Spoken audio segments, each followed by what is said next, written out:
And good evening, everybody. Welcome back to some Civilization 6 action. We're gonna have the two giants in the CivFR Squadrons clashing tonight. There's gonna be a fight between Ulyss and Freritos de la Vega over there, and we do need to see on what map they're gonna play, what kind of civilizations they're actually gonna take. We do have a few players over here in the lobby that definitely showed us so many times different strategies with new civilizations that were kind of out of the meta, and then they became meta. Goes Akimbo, hello there, sir, and oh my god, I am so sorry to hear what happened over there. I can only I can't even imagine. I'm sorry, I don't want to imagine that pain over there. It must have been awful. Oh my. And Nemesis, hello there, sir, and welcome. Eddie Coffin, hello there, sir, and welcome. I did see Heinig Dave, congratulations, sir, and I hope you're gonna have, of course, a much easier life and everything you want in the next period. Thank you so much also for the gifts, much appreciated. I do also see we did have Monstrat somewhere around here. Oh yeah, there we go. Hello there, sir, and welcome. Thank you so much, by the way, for the BDs. Thank you so much for also starting up that train. Oh my god, that actually reminds me, anonymous gifter showed up over there. Oh my god, you're one of those 20s. I know. Oh my god, I guess amazing. Thank you so much, sir. Old Triangle also, thank you so much for the 23 months in a row. Much appreciated, sir. Star Spanky, bună seara, domnule, și bine ai venit. We do have Justice here. Good Abend. We're also gonna have Justice live talking with us. I'm still waiting to see if we're gonna have the CivGG draft so I can share it over here, and we're gonna open up soon the microphone to talk with him as well. Also, let me actually take a look over here. Denio Digo, good afternoon. Hello there, sir, and welcome. Pika, hello there, ma'am. How are you doing? Or wait, is that Pika? Is that Pika I know, or is that a new Pika? I don't know. Maybe I'm mistaken. Also, let me see what's going on over here. Okay, there we go. I do have to mention Heini, they did pick up that first promotion today. Oh my god, thank you so much, sir. Oh, you woke up early today. Forking Night, hello there, sir, and welcome. And yes, Justice is gonna be co-casting. Just need to open up the microphone, I think. Hello? Oh, hello. Oh, hello. Ah. Guten Abend. Yeah. It's so surprising over there. Yeah, so I understand you are munching something really good. Yeah, I already finished up. Oh, you already finished up. It was that good that you don't even have any anymore. Okay, it went. Yeah, I mean, I don't know. It was scheduled for like 15 minutes ago, so I figured that maybe a bit late, but yeah. Yeah, true. Okay, actually, it didn't rush anything, but it's just a bit of delay, so you can take your time, right? Yeah, indeed. Let me actually, I don't know if you got accustomed to the Civ Drafter. Do you know the Civ Drafter? Yeah, well, like I never used it myself, but I'm just familiar with it, yeah. I mean, I can just follow it on your stream, right? Give me a second. I mean, sure, yeah, of course. Yeah, like it's not like it's like 2 or 3 second thingies which make a difference. Like in game, it's a bit weird, right? But yeah, in the pick and bans, it doesn't matter. You don't see the first moves, like I see the first moves. You know, it is what it is. I do want to ask you, and maybe we can start up the discussion because the teams are getting ready over here. What do you think of this difference of adding extra bands in the teams for the teams to benefit from? Like CivFR Squadron approached the 4 extra bands at the beginning. You do them after the map, and CPL wants to have it before the map, just like the CWC did. Well, generally speaking, in my mind, a good team will always just adapt to what the rules are. So I wouldn't necessarily prefer one over the other. I mean, I don't know. I actually have no special feeling about it. Like, it's just obviously has to be clear to everyone what it's gonna be, and then you can prepare accordingly, right? I guess that's true. Well, in my mind, it does feel like the pre-games are serving much better their purpose on the other side. But I don't want to push the subject if you don't have a strong opinion on it. Don't want to push mine. No, like I really don't have an opinion now. Like, there's obviously arguments for one side or the other, but I don't mind it either way. Yeah, yeah, true. I guess at the end of the day, yeah, like you said, you do need to adapt. We do have the teams banning the maps here, and I'm not sure if you noticed, but we do have two Pangeas in the Highlands being open for them right now. I don't like. These are kind of the typicals between those two, right? Like it's either a huge sim off or they're gonna go straight at it. Like I don't think any of these teams enjoy 7Cs too much. Yeah, yeah. Fighting on the seas over there, you need to always get like 30 plus ships, and it is gonna be Pangea standard ridges. Okay, oh my god. Justice, I guess we're in for a treat. We're gonna see some simming, we're gonna see some warring, we're gonna see these top players going head to head against each other. What a night. You know, just grab a beer and let's take a watch. I actually have a glass of wine, but this should serve okay. yeah. Preparing accordingly for the upcoming game. Okay, I see. Of course. I don't do it for the first time. Well, we do have Hungary over here being picked up by Ulyss as a ban. Looks like they don't want to take those levied units out of the map here. Now, we do need to see what's going to happen here. Did you actually get to watch the patch notes or get to see the patch notes? BBG? I've actually been playing a lot lately, so I'm very familiar with the current patch, yeah? Yeah, okay. So what do you think about the changes for Coupe, for example? It's still automatically banned. Well, I guess we're not playing on the beta. We're playing on the normal one. But do you think it's going to get unbanned and it's actually going to get picked?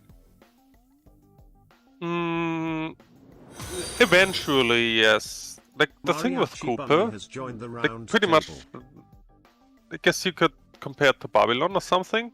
Like, the base game model is just so not in line with everything else that was just impossible to balance. So they kind of turned it into quote-unquote normal naval Civ. Yeah. Still with a bit of flavor, but like the uniqueness was just too much for competitive gaming, I guess. So I guess it's understandable. I don't know. Yeah, on one side I understand it. On the other side, it hurts so much. We don't have Coupe anymore. The old Coupe, the good Coupe, you know, the Coupe we can rely on. Yeah, but then again, to be fair, Coupe was like banned in like 95% of the games, and if it was not, it was just a coin flip, right?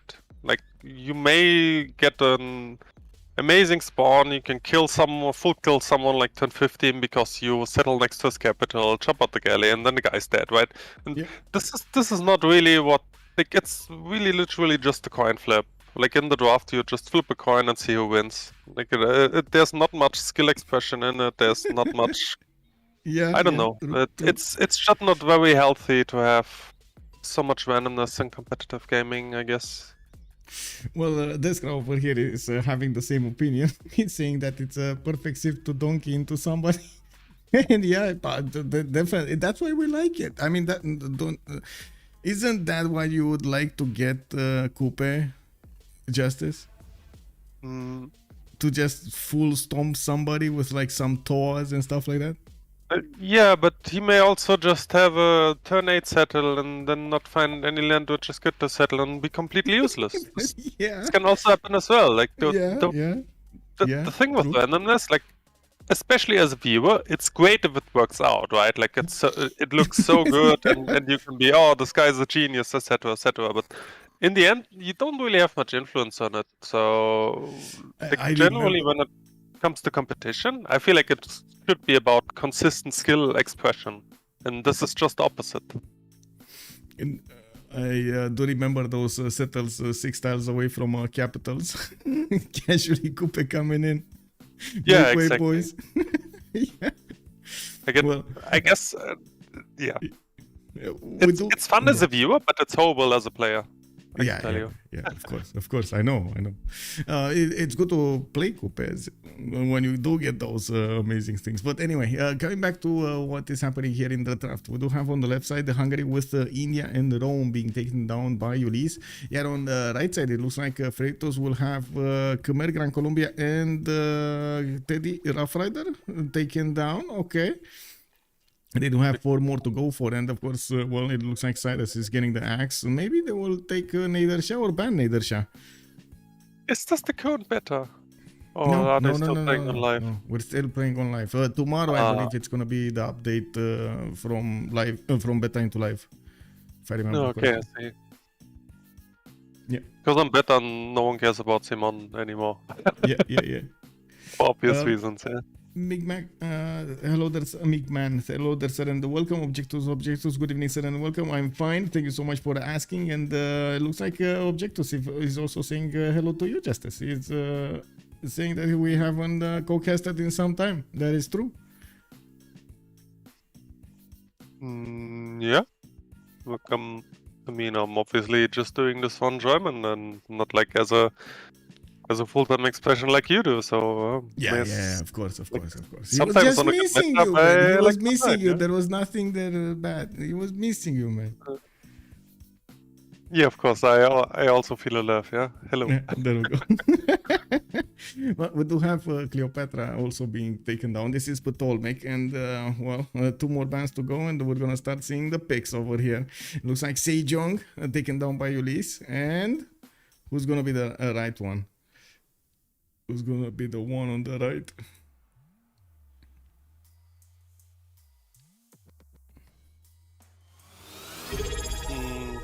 Could imagine Skisia. I think this is one of them. Takeshi_Lev_ retained his knighthood for But then again, it's standard. Like Ulyss versus Freritos. PBG actually, like in general, did a pretty good job on balancing. Like they're like even though there are so much more bands now, there are still so many civs so you can play competitively, and every civ has their niche. Like there are really very few civs where you say like you can't play this, right?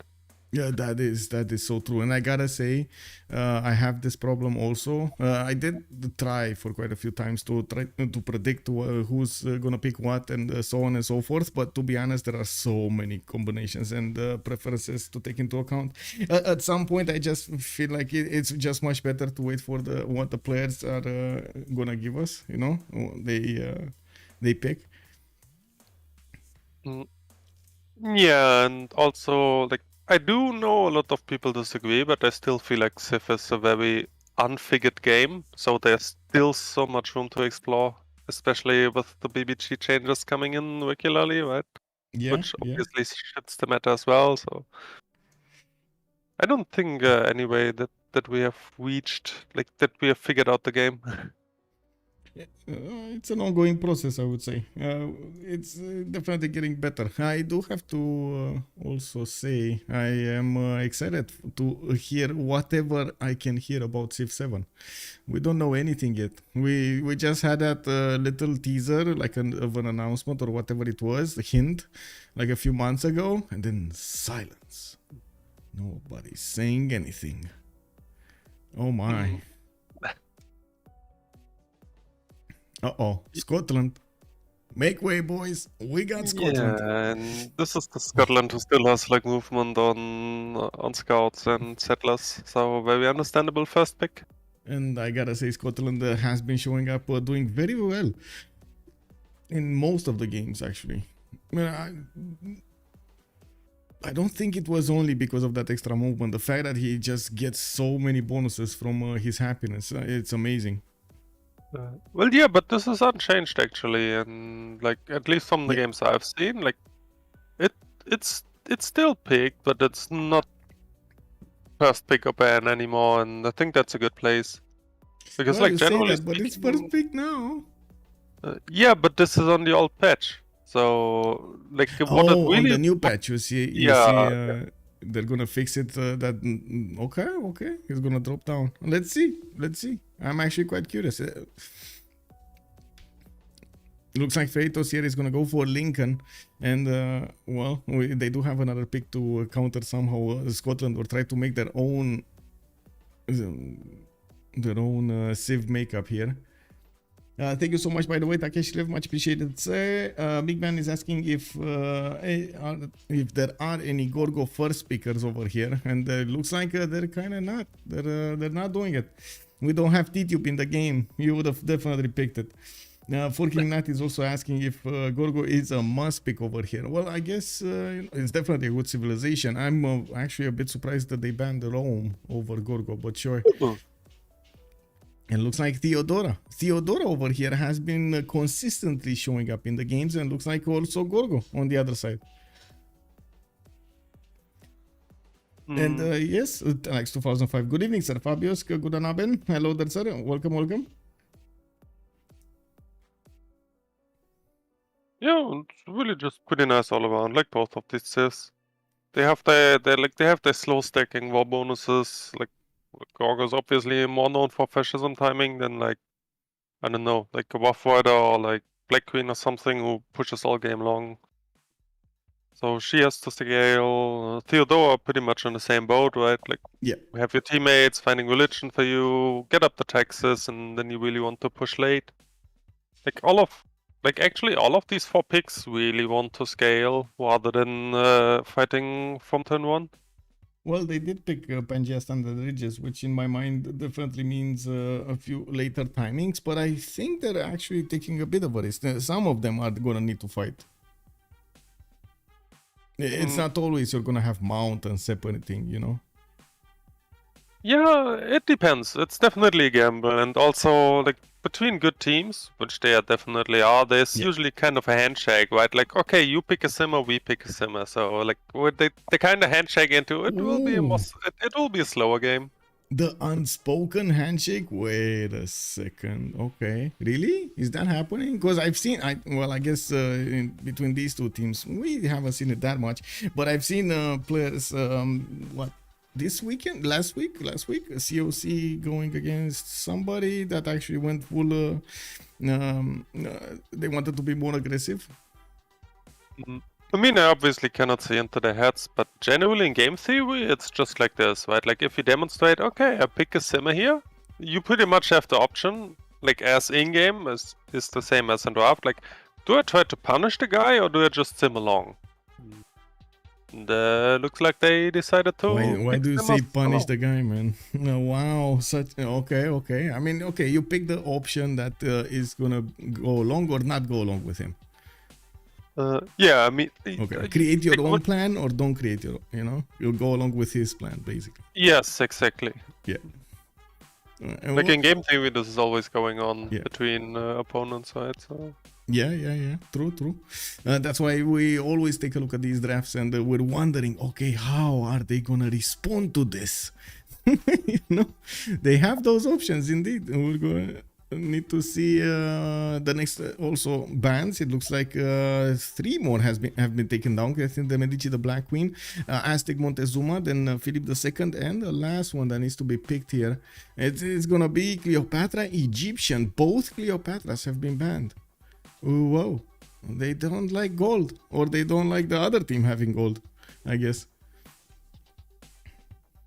Yes, Spain is also the by far most popular pick on Pangea Standard, if I'm not mistaken, as a naval civ. I can't really, like, I don't really know the logic behind it, because, like, especially if you just want to pick a naval civ to make gold, like, the fleet timing, the earlier fleet timing usually doesn't matter that much on Pangea, but yeah.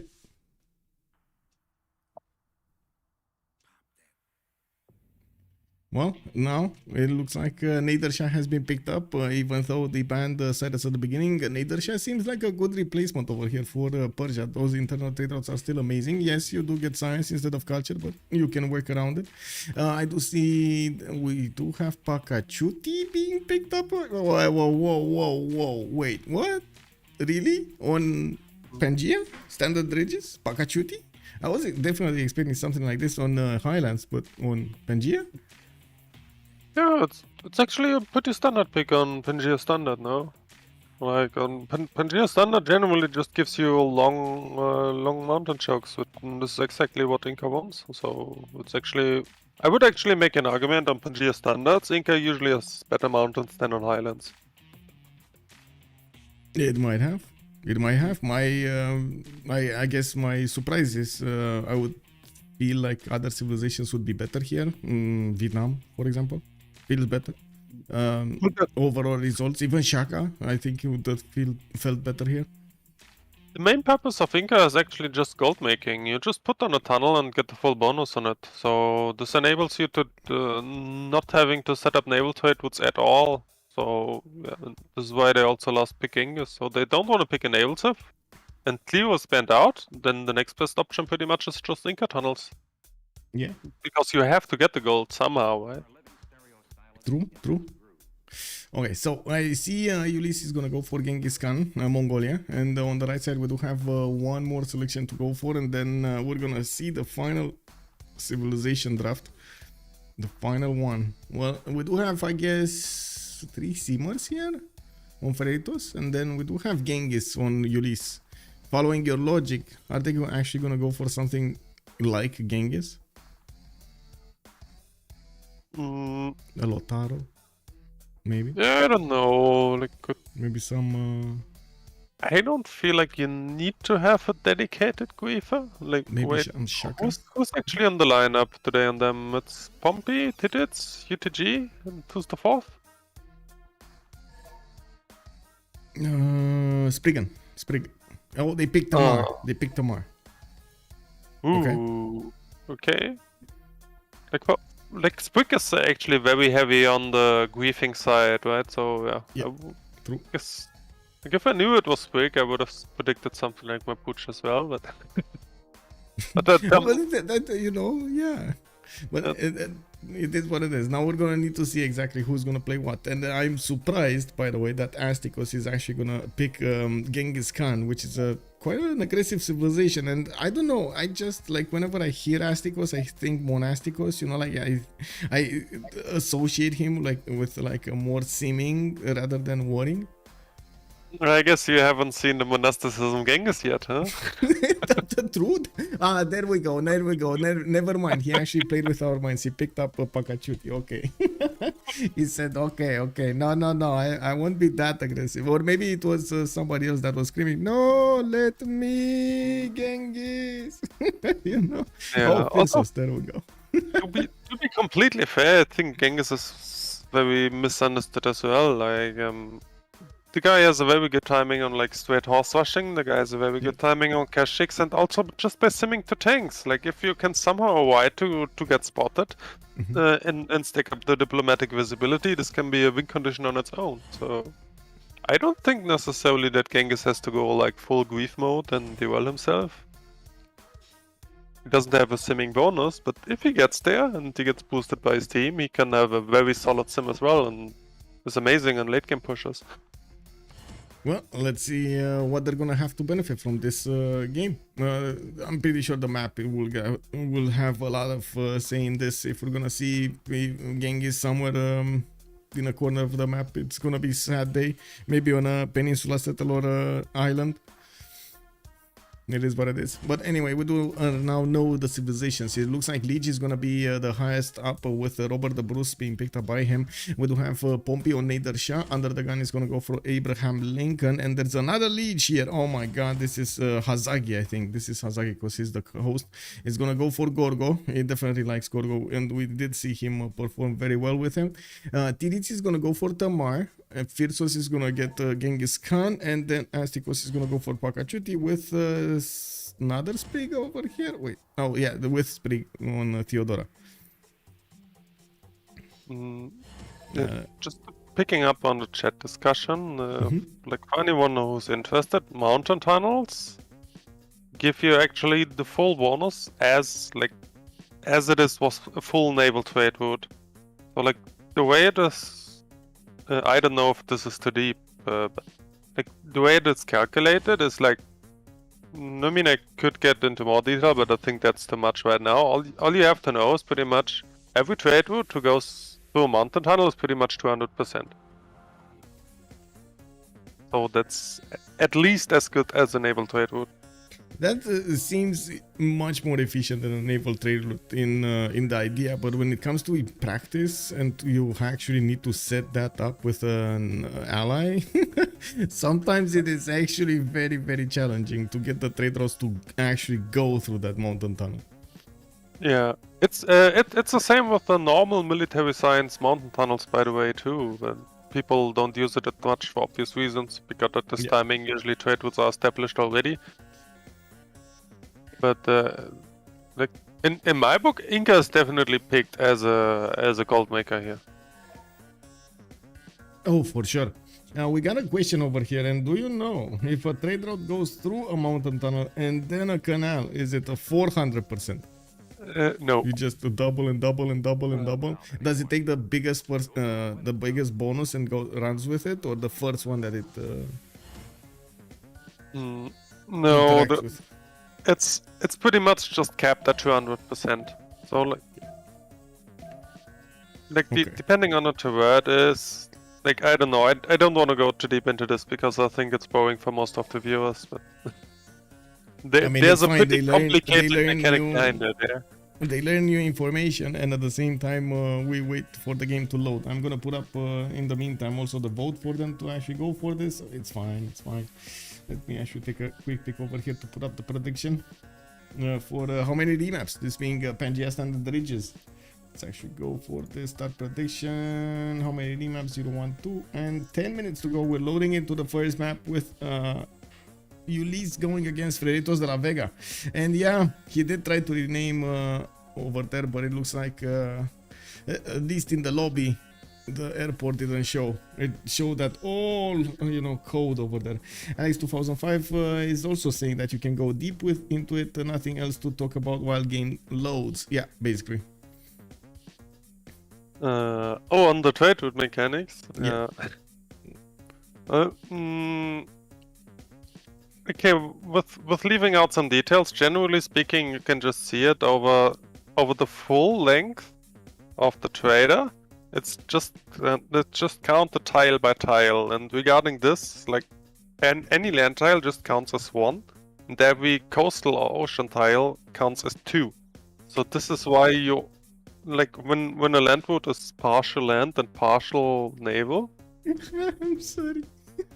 Oh, the island Genghis. That's actually much more interesting. But actually, it's a pretty good island. Like honestly, I've been talking about the just don't get spotted and push late. And this island is huge, to be honest. I think, like, not kidding. I think this is an extremely good Genghis spawn. Bro, really good. we just talked about this. Like the worst scenario is when Mongolia is somewhere spawned on an island. I just said that like 3 minutes ago. Yeah. And it's really good. It's good. Don't get me wrong. It's a good island. Is he gonna go to space with this island? Is he gonna nuke everybody on this island? I don't know. Let me see. UnderTheGun is over here, so well, that's gonna be a bit of a competition for Mongolia to get onto the seas. Ooh. Byzantium is also over here, so I don't think he's getting out, boys. Ooh. And don't get me wrong, I do believe in the powers of Genghis Khan to actually be good on the seas. That's extra intel on opponents' movements, works perfectly on the boats as well. But you gotta hit those timings, and I doubt that he's gonna hit those timings. Yeah, this is it's happening, man. What can I say? Let's see. America is gonna have Mount Kilimanjaro to the. Oh my God! Look at this settlement. What? Triple turtle as well, like why not? Yeah. Okay. This is the moment we need to say thank you, BBS. What the heck is... Okay, I was about to say Freritos will not like their position, but with this expand, I guess your position doesn't matter. Oh my. Anyway, let's see Inca. Oh, the awesome mountains of Inca. Yeah, I mean, to be honest, it doesn't seem like Ulyss. Where is Lege? Because I think Lege is gonna make quite an important part of the decision. If he's free sim somewhere, he might enjoy it. And he is free sims. Oh, not really.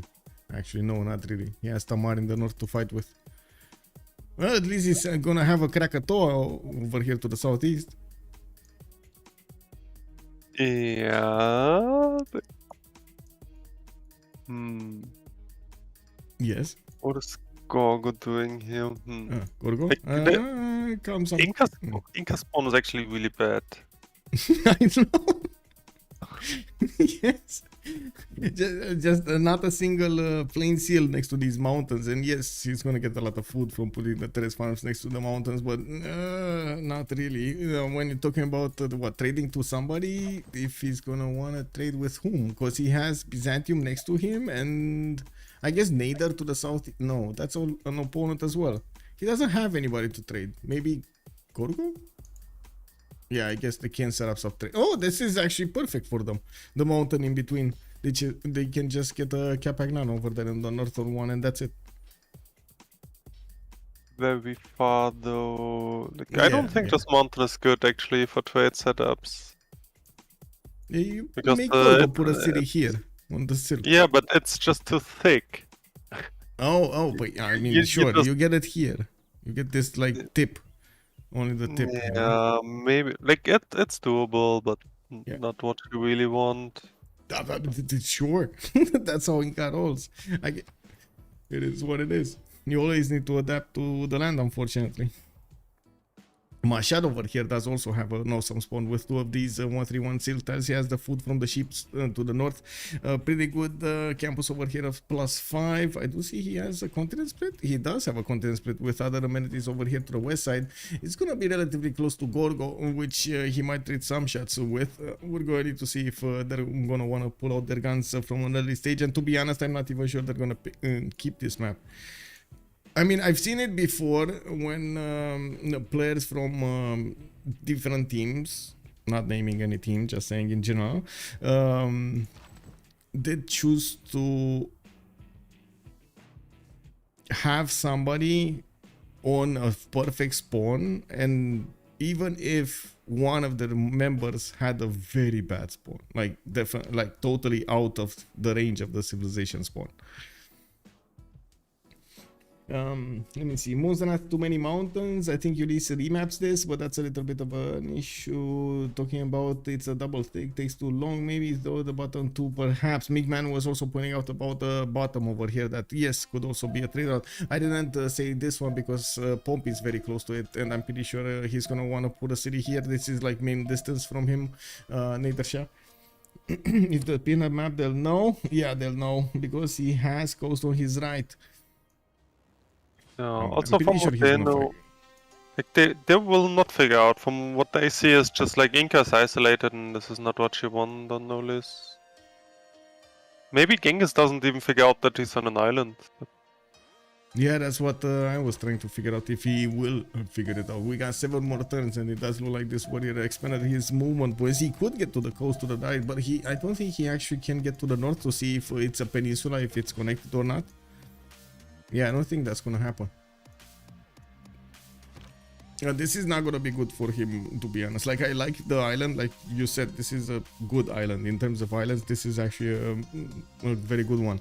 But when it comes to two of his opponents over here to the east side that can keep him from actually interacting on the seas and helping out his allies, I think long term is gonna be very hard for Phyrsos.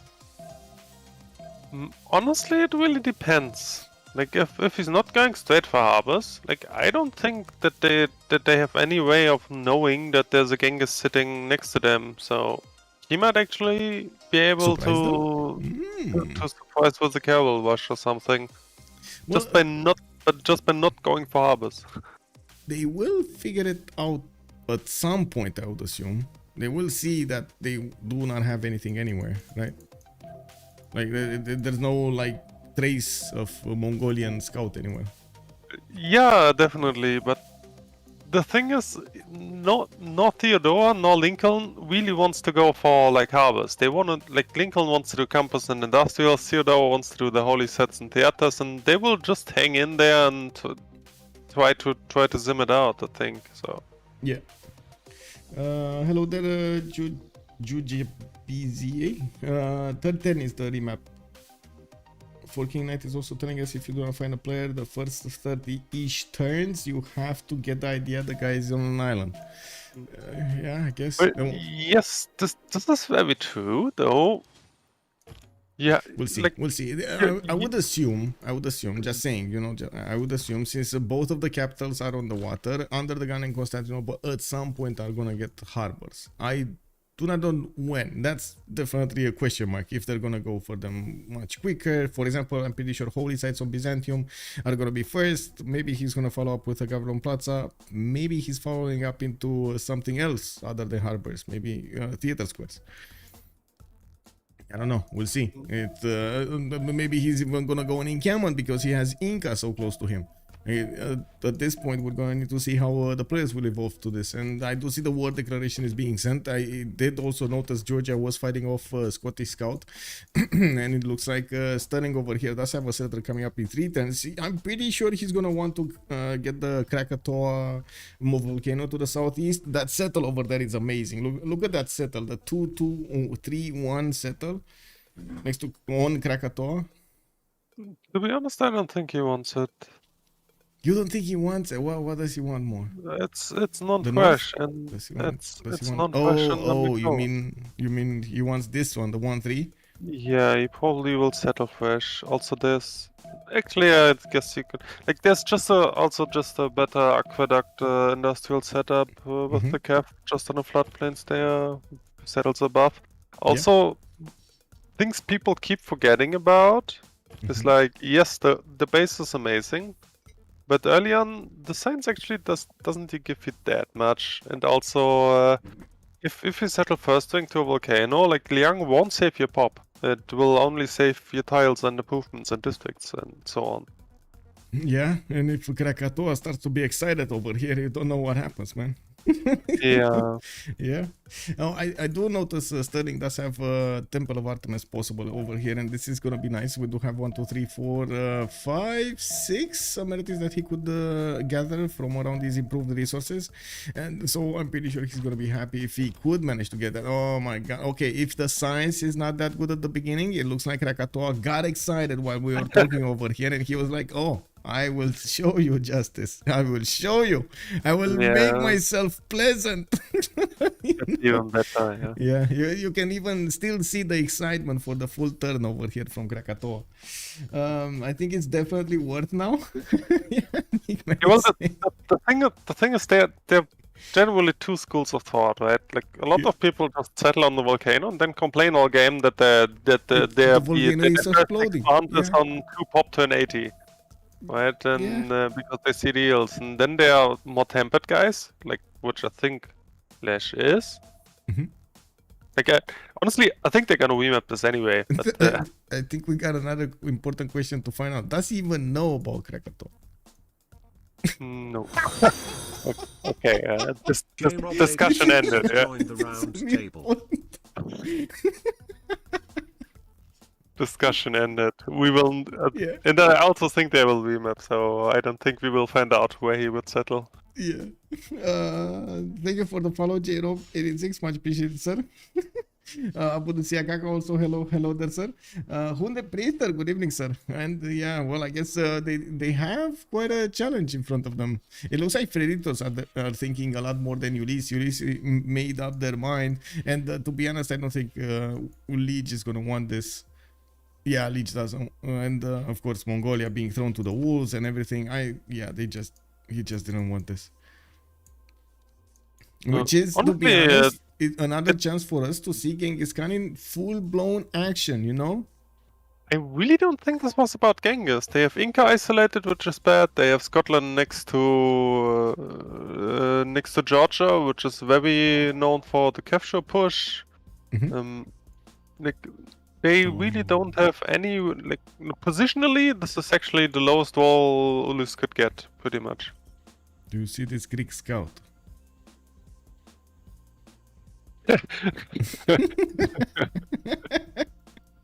Yeah, maybe another thing. Yeah. I mean, he probably just moved in right before the remap ended. And also It's Dojimo funny. over here is making a good point. We don't know if actually Genghis knows about his island. I mean, he could assume, but we don't know.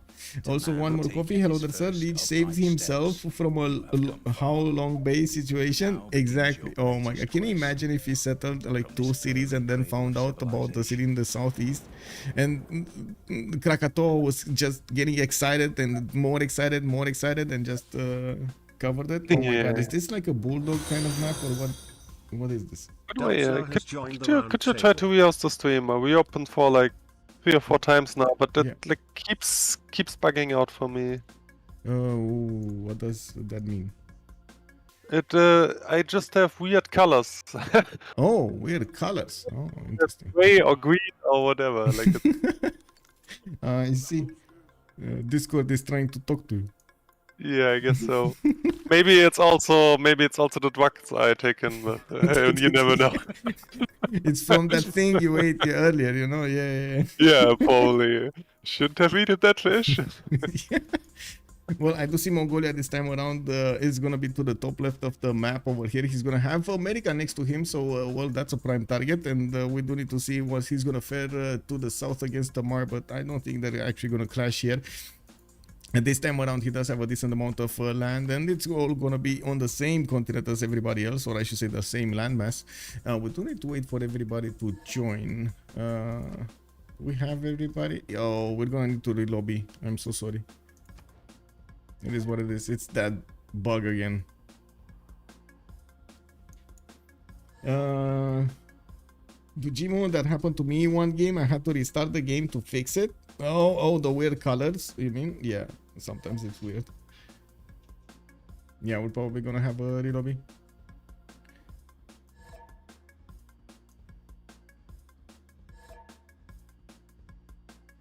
Oh my god.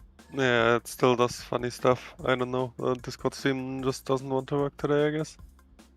Maybe if I switch settings? Let me see. There was a driver update, but I don't think that actually matters, does it?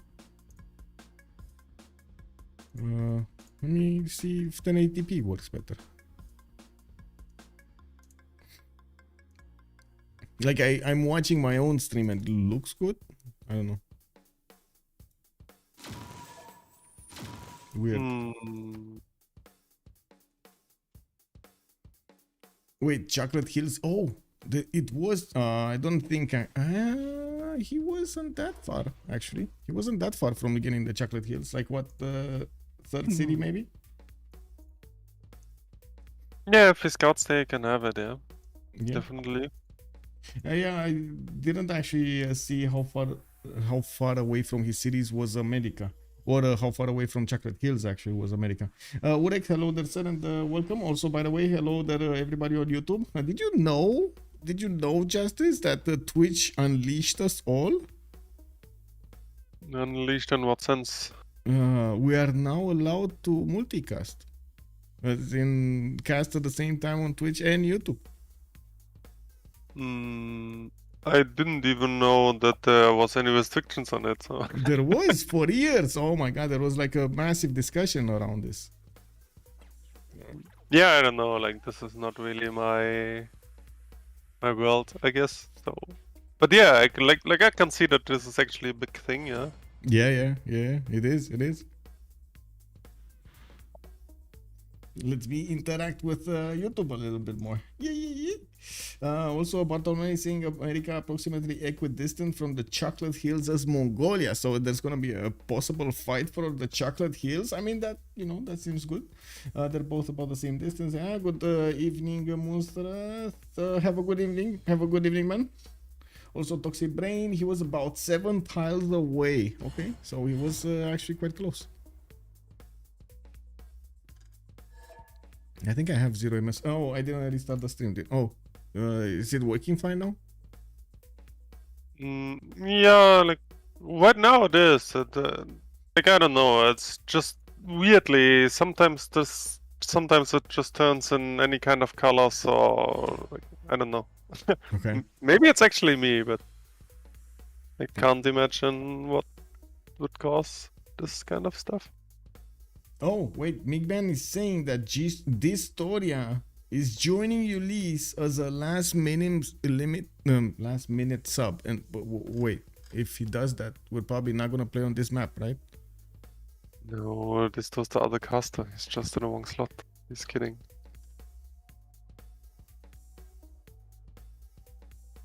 Okay.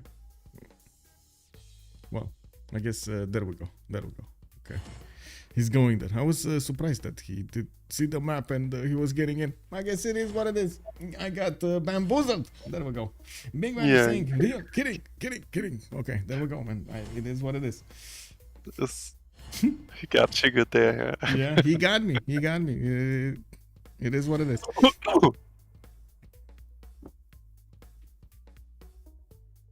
So we watched the beautiful chocolate hills on Mr. Genghis. And finally, we have a target for Genghis, which is not going to be naval. We want to see those kishes coming out. We want to see them stomp his opponents, right?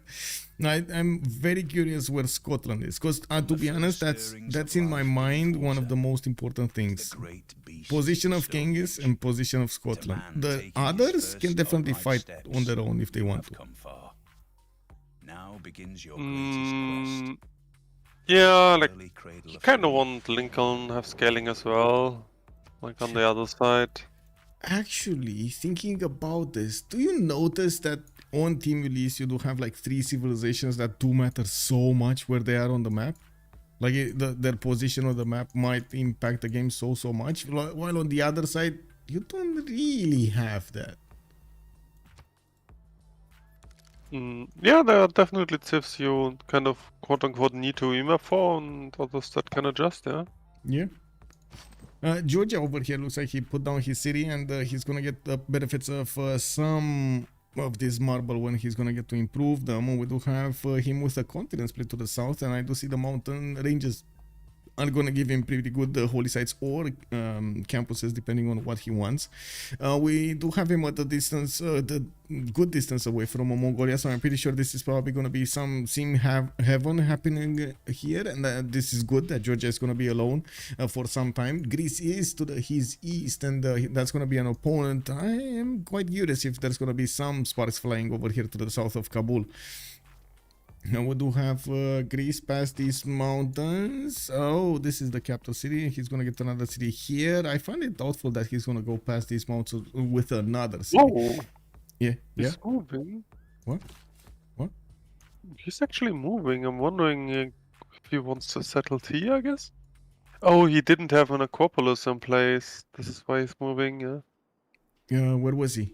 Was he on the He was 2-1? on the 2-1, yeah. He did have here. Here. No, there's reinforced in stone. You want? Oh, I mean, yeah, I guess you do want to get the Civic much faster than you're gonna get the technologies. Masonry though is not a problem; it's the bronze a problem. Yeah, but it's also much of a hassle. Like, get a builder out, chop this, or waste the chop. Like, you don't want to deal with it. I get that. Yeah, true. Also, getting that extra amenity from the beginning has its own perks. Yeah, he can actually settle 2 amenities here and get another one on the honey tile there. Well, yeah, honey looks fine enough. Yeah. Don't really have him with a lot of, I'll say, never mind. I wanted to say something, but no, I stopped. Yeah, I think he will settle T. He also frees up the Y settle Northern, which is not that good right away, but can be a good city. Yeah, we'll see. I'm pretty sure Hazaggi knows what he wants to do here. I do see Karakorum is, yes, indeed, very close to Chocolate Hills, and he's going to have this awesome settle on the citrus. It doesn't look like actually America is moving in his direction. America might actually just keep going west side, and Phyrsos will have a scout coming up in 2 turns. I would imagine he's going to send it east and find the Chocolate Hills before he's going to get his first settler out. I'd also notice he did settle on a culture tile there. Now, Washington does have his 2-2 base, getting a scout out in 2 turns, and he is gonna have a decent amount of fresh water to his north and south. I'd also notice Inca is gonna be to his east side, and this just makes it so much more important for Mongolia to keep on attacking America, so UnderTheGun doesn't actually get enough units to harass over here Astikos to the east side. Oh, this is you thought the previous position of Inca is bad? What do you think about this one? He's between America and Persia. Yeah, I mean, there's a training partner. Wait, who's actually the yellow guy? It's Sterling, Scotland, that's right? Scotland. Yeah, that's Ulyss. Yeah. No, the position is decent. Okay, okay. Like I didn't really look at. Well, yeah, tail yields are okay-ish. Like I mean, it's actually they're okay. Like it's grassland hills. It's not the dream spawn for Inca, but this is definitely very workable. Yeah, and we're going to need to see if he's going to manage to get those Capac Nans to work in the south over here towards Sterling. We do have him going builder first, and we do have him with some possible improvements next to his cities. I personally don't actually like the grassland terrace farms at all, but I guess he doesn't have a choice here. He's going to need to build a few. But they are freshwater, so they get Oh, they additional do get production. an extra one. Yeah, an extra one. Yeah. This is the main thing to look out for. Of course, like the high wall is plain hills with freshwater, then you can have like 5 3 tiles, something stupid. But having freshwater is actually much bigger than on the terrace than the additional extra food from the mountains. Let's see, Monsieur Liege. He's gonna have 3 continents over here with a 1-tile passageway towards the east, where there is Byzantium past those mountains. Now, Byzantium is his opponent, so he might not like putting another city there, especially since he doesn't actually have access to resources like extra amenities in these cities. He is gonna have the opportunity to settle towards Atlantica, towards the south, which he's gonna get to trade with Gorgo over here, share with Gorgo. But again, where are his resources? No amenities? Oh, well, another wonder here to the south. We do have Sterling benefiting from a lot of aluminium. That's not going to help him at the beginning at all. And we do have him with some silk tiles. Wait, where are amenities here? I see one, a silk tile. I see an incense. Wow. Look at his amenities. Yeah, it's the usual. It's the usual triple continent split, but not a single resource angle. I was so happy when I saw the triple continent split, and I'm pretty sure he is so happy because he's seeing this and he's just discovering the land around him. You know? Oh no. I am wrong. Had Scotland and Byzantium switched? Wait, you list 2x2 on each side of Freritos. Oh, I see. Had those a little bit differently.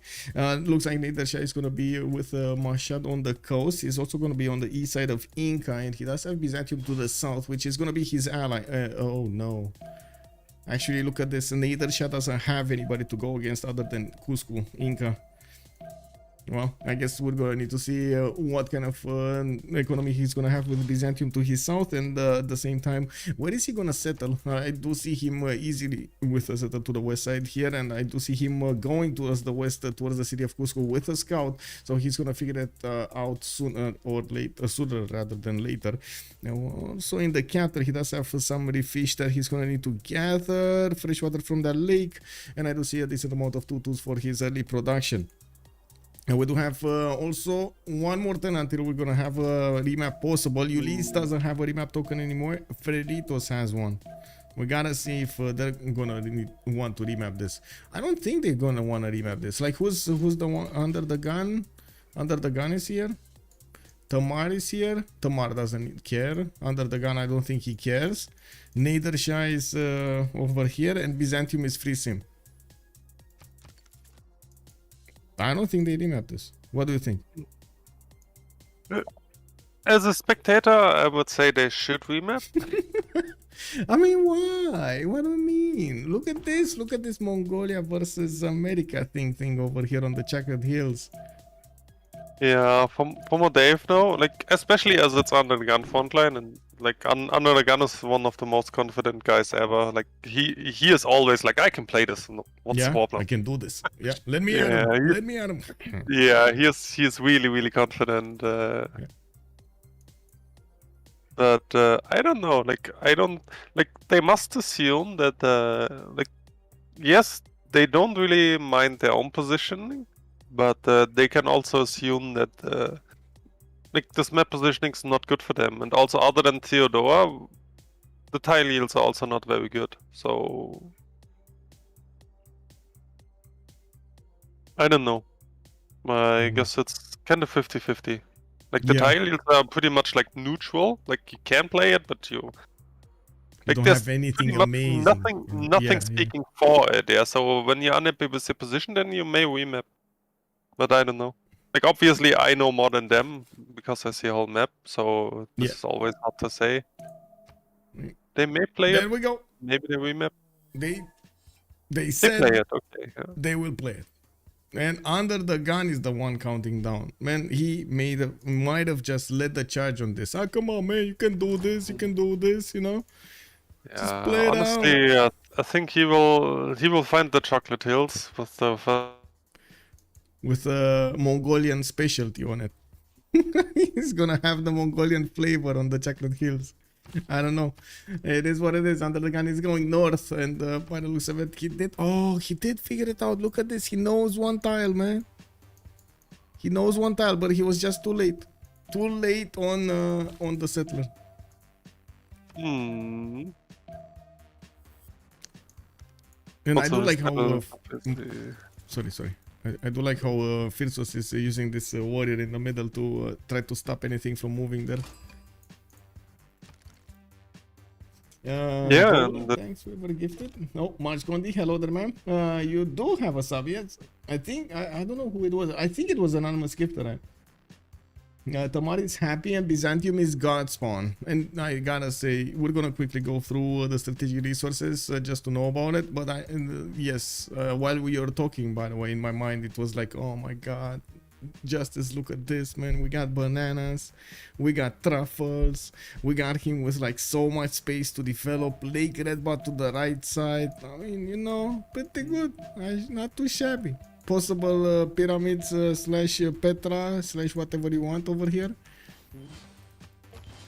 Yeah, but also to be honest, like, he doesn't have that many workables in cap. Like, I mean, yeah, it's a good spawn. 1, 2, 3, but 4, 5.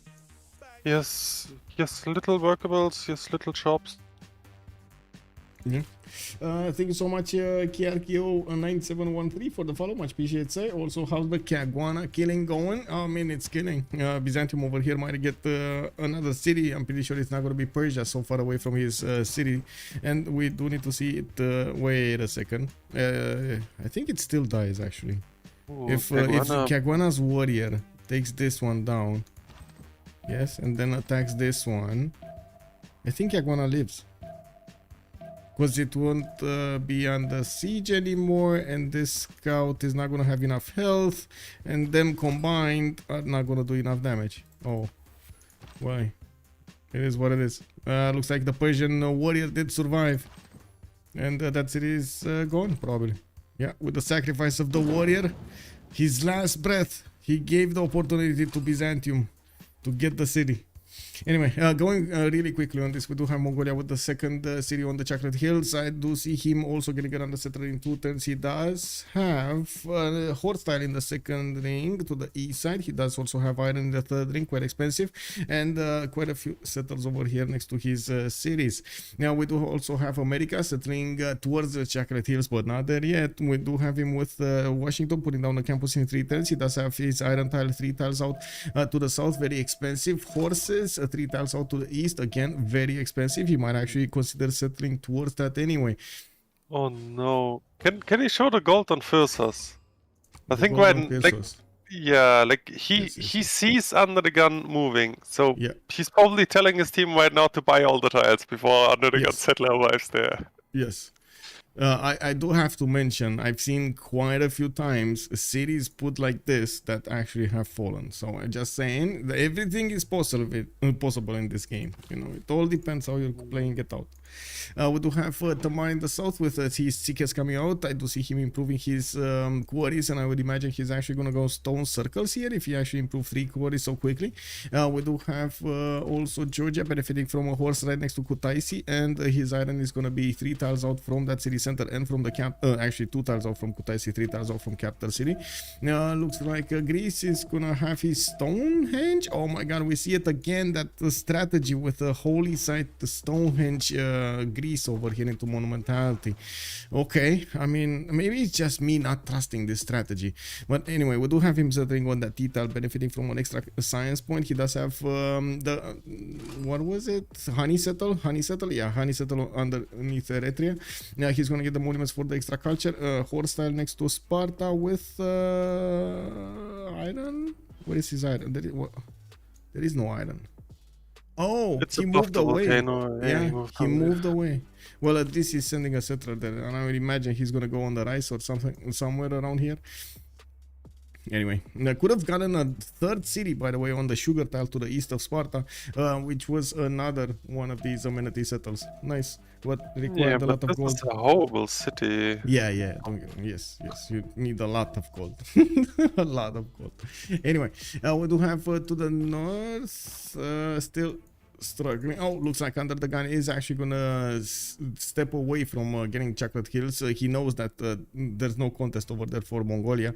Looks like he's also moving towards the north. I would assume he's either going on that cattle tile and it's prepared to actually spend some more gold over here for the 2 tiles, or he's going to the north on the river bend so he can benefit from some easy tiles to work at the beginning of the game. Yeah, I do like that he actually went on the east side of the river and not stayed on the west side, so he at least adds an extra +5 on his defense. Yeah, I would think he just goes on a 2-1 actually. On the 2-1 on this? Yeah, that could be a thing also. I think he's just looking for a workable tile and also for aqueduct setup with his cap. Yeah, definitely is a possibility there. We do have him with another set, with Slinger actually coming up from Washington, a Slinger buy. Isn't a UTG here realizing he's fully isolated, buying him units? Yeah, well, to be honest, we've seen him need quite a few times in the units. Looking at Gorgo, no, we talked about Gorgo. Scotland over here got his 3rd city out. City patron got us already acquired as a Pantheon. We do have him getting his monuments, and I do see a +4 campus coming out from Sterling with another +3 here. And I guess Dumfries is gonna need to buy out a tile further away. That's a +5 on the iron tile. I would imagine he doesn't have bronze working, just saying, you know. He's also, I think, the closest one they have to a free simmer, right? He's far away from America, not really next to Byzantium because of the one tile chokes, but he doesn't have a lot of land to spread into Hazaggi here. And I guess we're gonna need to see how much he's actually gonna go west and north. Inca is definitely gonna need some cities. I would imagine Inca is just gonna settle around this mountain, you know. But yeah, anyway, on Inca we do have Astikos getting his terrace farms everywhere. He does have the extra point of production, and of course you do see the extra food. He's moving his settlers towards the north. I would assume the cattle tile is gonna be his objective, but he could have gone for the maize. There is one of these American scouts stopping him from doing so, and it does seem like he's gonna need to push out Persian scout also from his eastern side. That was a holy site that he put down, committing to a faith game over here, right between 2 opponents. Okay, this is interesting. I would be very curious if we do have somebody clicking on bronze working, and we do have somebody clicking on bronze working. It is going to be Pompi clicking on bronze working. You don't really go bronze working with Nader Shah without actually committing to some form of aggression. Yeah. Looks like Cusco is gonna benefit from iron tile in the 2nd ring. We do have horses in the 3rd ring to the southeast, and looking forward, Nader Shah does have his holy site. Yeah. In the 2nd. Oh, he saw the holy site. Yeah, he saw the holy site. What would go through your mind when you do see an opponent between you and your ally that is going holy sites?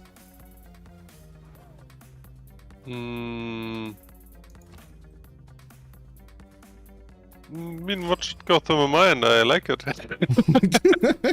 Food! Like, he's my opponent, You right? know? Candy! But honestly, then again, especially if you have chokes, like Yeah. if he actually goes monumentality with us, it can be extremely annoying because monumentality Civs are notorious for like looking like free food, and then like last second he chops out 3 horses because he's also a hard first move as well, and Yeah. then the chokes are just plucked, and then you rebuild yourself. Like, Yeah, that definitely could happen, man. yeah, it's I do think if there's one Civ yeah. that likes to go through chokes, it is Persia, you know.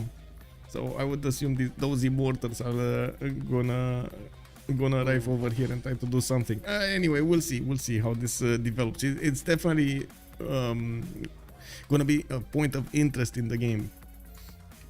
Also, hello there, Fallen. How are you doing, sir? Welcome, YouTube. J-Rob is also pointing out about the defender chokes. Yeah, exactly. Toxic Brain is saying gold is probably coming from a mix of the heavily free-seeming Georgia and Theo. Yeah, I'm pretty sure Georgia is gonna get quite a bit of gold here. Titiits is gonna know the way. Oh, he got a forest fire. Look at this, man. That's a forest fire right in the face of Hazaggi, getting all of those 3-3 tiles to work for him soon. He could put easily another set towards Kabul with enough defense from Greece. Anyway, looking at the south here, we do have Byzantium with religious settlements. He actually picked it the first pantheon in the game. He did have tobacco tile in the capital, but I doubt he actually got the faith from that one. I think he actually popped a hut and then worked that tile maybe for 2 turns and you know, just got it like that. And we do have Moshe establishing in 3 turns. Another settler is coming out this turn, and I would assume he's actually gonna close the gap between him and Kagwana, his newly acquired city on the west side, where yes, we did see him fight off with Persia against that city center and won, getting his holy sites to increase his faith faith acquirement. He's actually on what, 5 faith a turn? Not that big, to be honest. He needs a lot more, and he's not going for that connection city. He's actually going to the south somewhere. Where is he going? Oh, Lake Redba. Okay, well, that's a pretty good holy site there. And I did notice another pantheon here. We do have Garak Frasman on Mashhad, and I do see encampments being put down from the first civilization. He's actually going 2 encampments here. This was one of the questions I had about the last Persia gameplay they did. We had on Sunday a 2 versus 2, and they picked... Did you see it, by the way? No, you're just spacing out for me all the time. I keep checking my pings, but weird stuff keeps happening on Discord for me. I don't know. Like, my ping seems good, Okay. but stream and your voice keep spacing out for me. I don't know. Spacing... What does spacing out mean? I can restart Discord altogether, I guess. Now, do you guys hear me well on the stream, by the way? Actually, he pillaged Kagwana. He got a pantheon before he settled the B2. Migman is giving us the information over there. Thank you so much for completing that. So he did pillage the faith from Kagwana. Got it. What did Kagwana have? So I'm pretty sure he didn't build the holy site. Oh, the camp. Okay. Justice is stripping again. Whoa. Okay. Thank you. Okay, so let's see what's going on over here. We do have encampments coming up from Mongolia. I do see Moksha establishing in Ulaanbaatar, and I do see another encampment in Karakorum. I do also notice we do have the horses starting to be improved over here from Team Freritos. We're going to need to see the same thing happening on the other side. America will definitely need to invest in that 3 tiles out horse, and it looks like we did have the cattle settler coming up here from New York. He did invest already in 2 tiles to work there, and well, he's getting one of these traders out from Washington. His third city is going to be to the south. That's going to put him close to Gorgo. I'm not that sure he wants that. He's actually going to be between 2 opponents here. 3 opponents, right? No, 2 opponents. Tamar is the odd one out, I guess. He's his ally, but Tamar just cannot interact with this. Are you there, Justice? Also, Fallen is saying, I've seen one of your replays before, not very familiar with multiplayer. I'm guessing the players can see the more advanced resources, or is that different on multiplayer? Fallen is asking us. I do have to say, what we see through the better spectator mode allows us to see far into the future text. Like, we basically have everything open and we do know most of the information on the map. There are some points of information that we cannot see because they're not generated yet, like artifacts, for example, like those antiquity sites. We don't see them yet. Those antiquity sites do generate according to the conflicts in the area and so on and so forth. And at some point in the game, they're just gonna poof appear on the map. UnderTheGun is between 3 enemies. Inca to the right. UnderTheGun has Inca to the right as an opponent, indeed. Yeah, and yeah, indeed. He's between 3 opponents over here, with Scotland being his ally to the southeast, I believe. No, yeah, it is. No, not even. Wow. Not even Scotland. So this is their only chance to actually attack UnderTheGun, try to take him out from a relatively early stage, and then do everything they need to be doing on the other side of the map. We do need to see Pompi also try to do something about Inca. Inca still is going for his holy sites. We do have 2 of them finished, and he did pick Earth Goddess. He's gonna get a decent amount of boost in his face generation. Also, Toxic Brain is saying, it was mentioning a while back where there was a strategy where only one person could get gold bronze working and then tell the rest of the team where their iron is. Yes, it was indeed a strategy like that. America is actually sandwiched between all 4 opponents. Yes, he is. America, UnderTheGun over here is gonna have a very big mission in front of him. Survive, that is his mission. Not thrive, just survive. That's it. We're going to need to see if he's gonna manage to be successful. He did acquire a God of the Forge as a pantheon, and I do see him benefiting from very good campuses that he's gonna need time to build.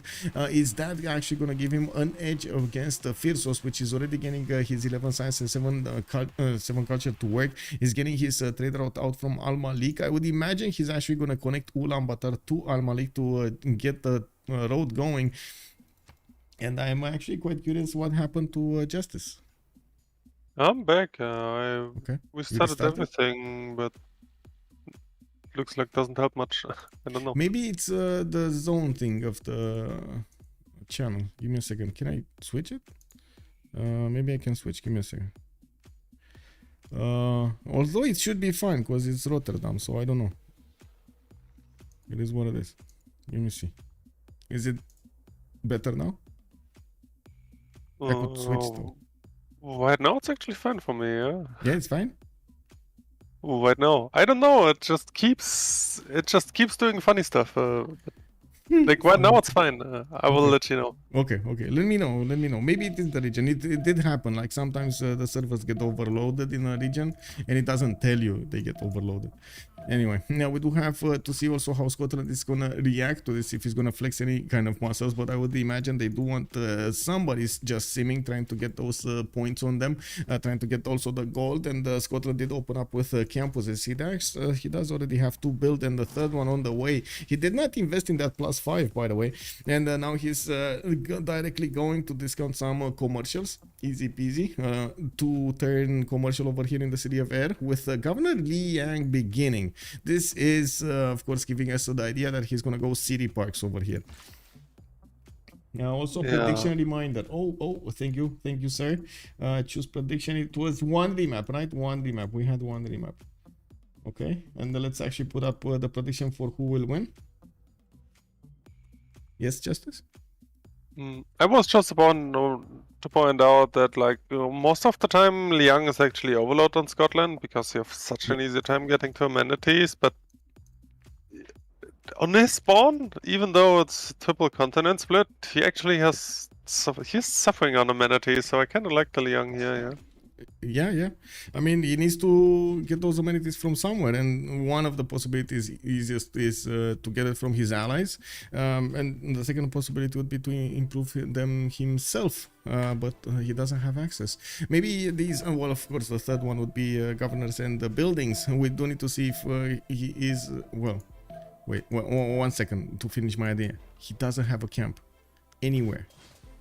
He doesn't have a Toa. He might get entertainment complex a little bit later. I would assume actually with this pawn he's gonna have enough time to maybe even chop Colosseum if he wants to. And he does have a decent amount of chops for it, especially in the city of Sterling. That actually might be a perfect timing. You get Governor Liang third, you put the city park in, move Governor Liang, get Magnus in, and then start chopping. He does have a decent amount of chops here. Yeah. If Sprig is not gonna get him before it, because you know. Yeah, like usually you want to, like if you do it like this, you will have entertainment only on 7 pop, and then it's pretty late usually. Yeah. Well, Byzantium did go for Feed the World with Pilgrimage, and taking a look at Byzantium here, he's on 5 cities already, getting that 6th one to the west side, Governor Plaza next turn, which is going to increase his holy site adjacency. I do notice he's getting a wave of builders, and looking at the yield step here, he's making 28 faith a turn. Not bad, actually, 28 faith a turn. I'm honestly very surprised that he went for Pilgrimage overlay. Look how fast Byzantium is expanding here. He has such a good tempo going into this game. Yeah, you also get the 3 city-state kill, so yeah, of course he's gonna have a good game. I'm just very confused about the Pilgrimage pick. There's, like, if you're gonna have all of a sudden have a city, there's pretty much no reason ever to go for Pilgrimage overlay.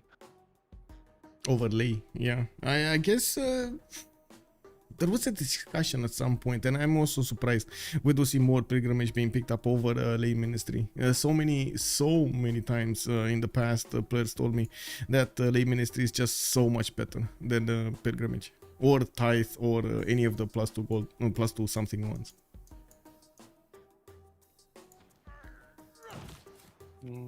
Yeah, people always keep saying, yeah, but you can convert the 3 cities of the AOL ally and then you're gonna have 6 faith instead of 20 culture. Yeah, good job. And also the fast converting doesn't happen at all because there's no way he's gonna send a missionary up there, so I don't know about this. Yeah. One of those, a lot of ifs and buts, you know? Yeah. Well, we do have Magnus establishing in the city of Mashhad. Looks like Setter coming out in 3 and 2 turns. He's going to go for the 5 cities before. He's actually going to pump out with an army. And looking at Pompi, he's going for masonry and the political philosophy in 4 turns. We do have 3 more turns at the next turn. And yes, what happened? Wait, what did you see? Is the resolution actually Gorgo? Did he maybe just deny Lege with the Stonehenge?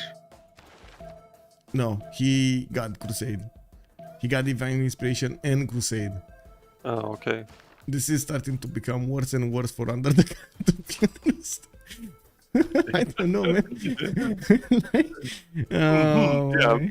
Yeah, I don't know. Like, is there a possibility for somebody to save him? Like, maybe Titiits over here? Send him a missionary or something? Oh my god, Titiits is not even going for holy sites, man. He's getting one from Gori, but it's like he's not prioritizing it at all. He just placed it down and forgot about it. Wow. Yeah. By the way, did we take a close look at city-states yet? We didn't, right? No. Let's see. Hong Kong, Auckland, Cardiff, and Mexico City. I did notice Auckland is over here to the southeast of Greece. And I guess it might be nice for Mongolia to have Auckland. Not bad. Actually, he does have a decent amount of coast to benefit from. We do have also Kabul with Breslav and Volin for the military city-states. I would imagine Kabul might be nice. Kabul is over here. Could easily die if somebody flexes and watches him badly. We do have also Cahokia with Venice for trade. And I do see something very important here. Greece actually put an encampment, 2 encampments down from 3 encampments down. I mean, if this is not committing to a war against UnderTheGun, I do not know what is. Yeah, I don't know about triple encampment here, but I guess Hazaggi just feels it. I mean, we already have Ordus coming around from Mongolia, you know, like he's 2 encampments down, and barely now UnderTheGun is getting his own encampment down. I don't know, man. Like, this is scary. I would imagine UnderTheGun right now is seeing what's happening around him, and he's definitely worried. Yeah, definitely. But honestly, in the end, Lincoln is actually pretty hard to kill. Like, he naturally wants to go for oligarchy anyway, so... Yeah. And he also usually, like, as UnderTheGun, does here? Like, at least I would assume. Did he go for double campus for incumbent discount? Or Double what campus else into was it? incumbent. Yes. Yeah, so he will have at least okay-ish stats. So yeah, I don't know. UnderTheGun is actually pretty hard to kill here.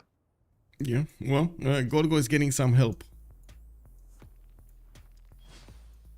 Yeah, of course, but that I'm just saying that like all you can pretty much do in UnderTheGun position is like sell yourself as steep as possible, right? He's setting up for it properly.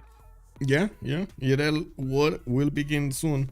We do see Hazaggi is gonna get that sugar settled, the 4-1, and he's gonna need to invest into the other ones. He does have another 4-tire and a 6-1 here there to use.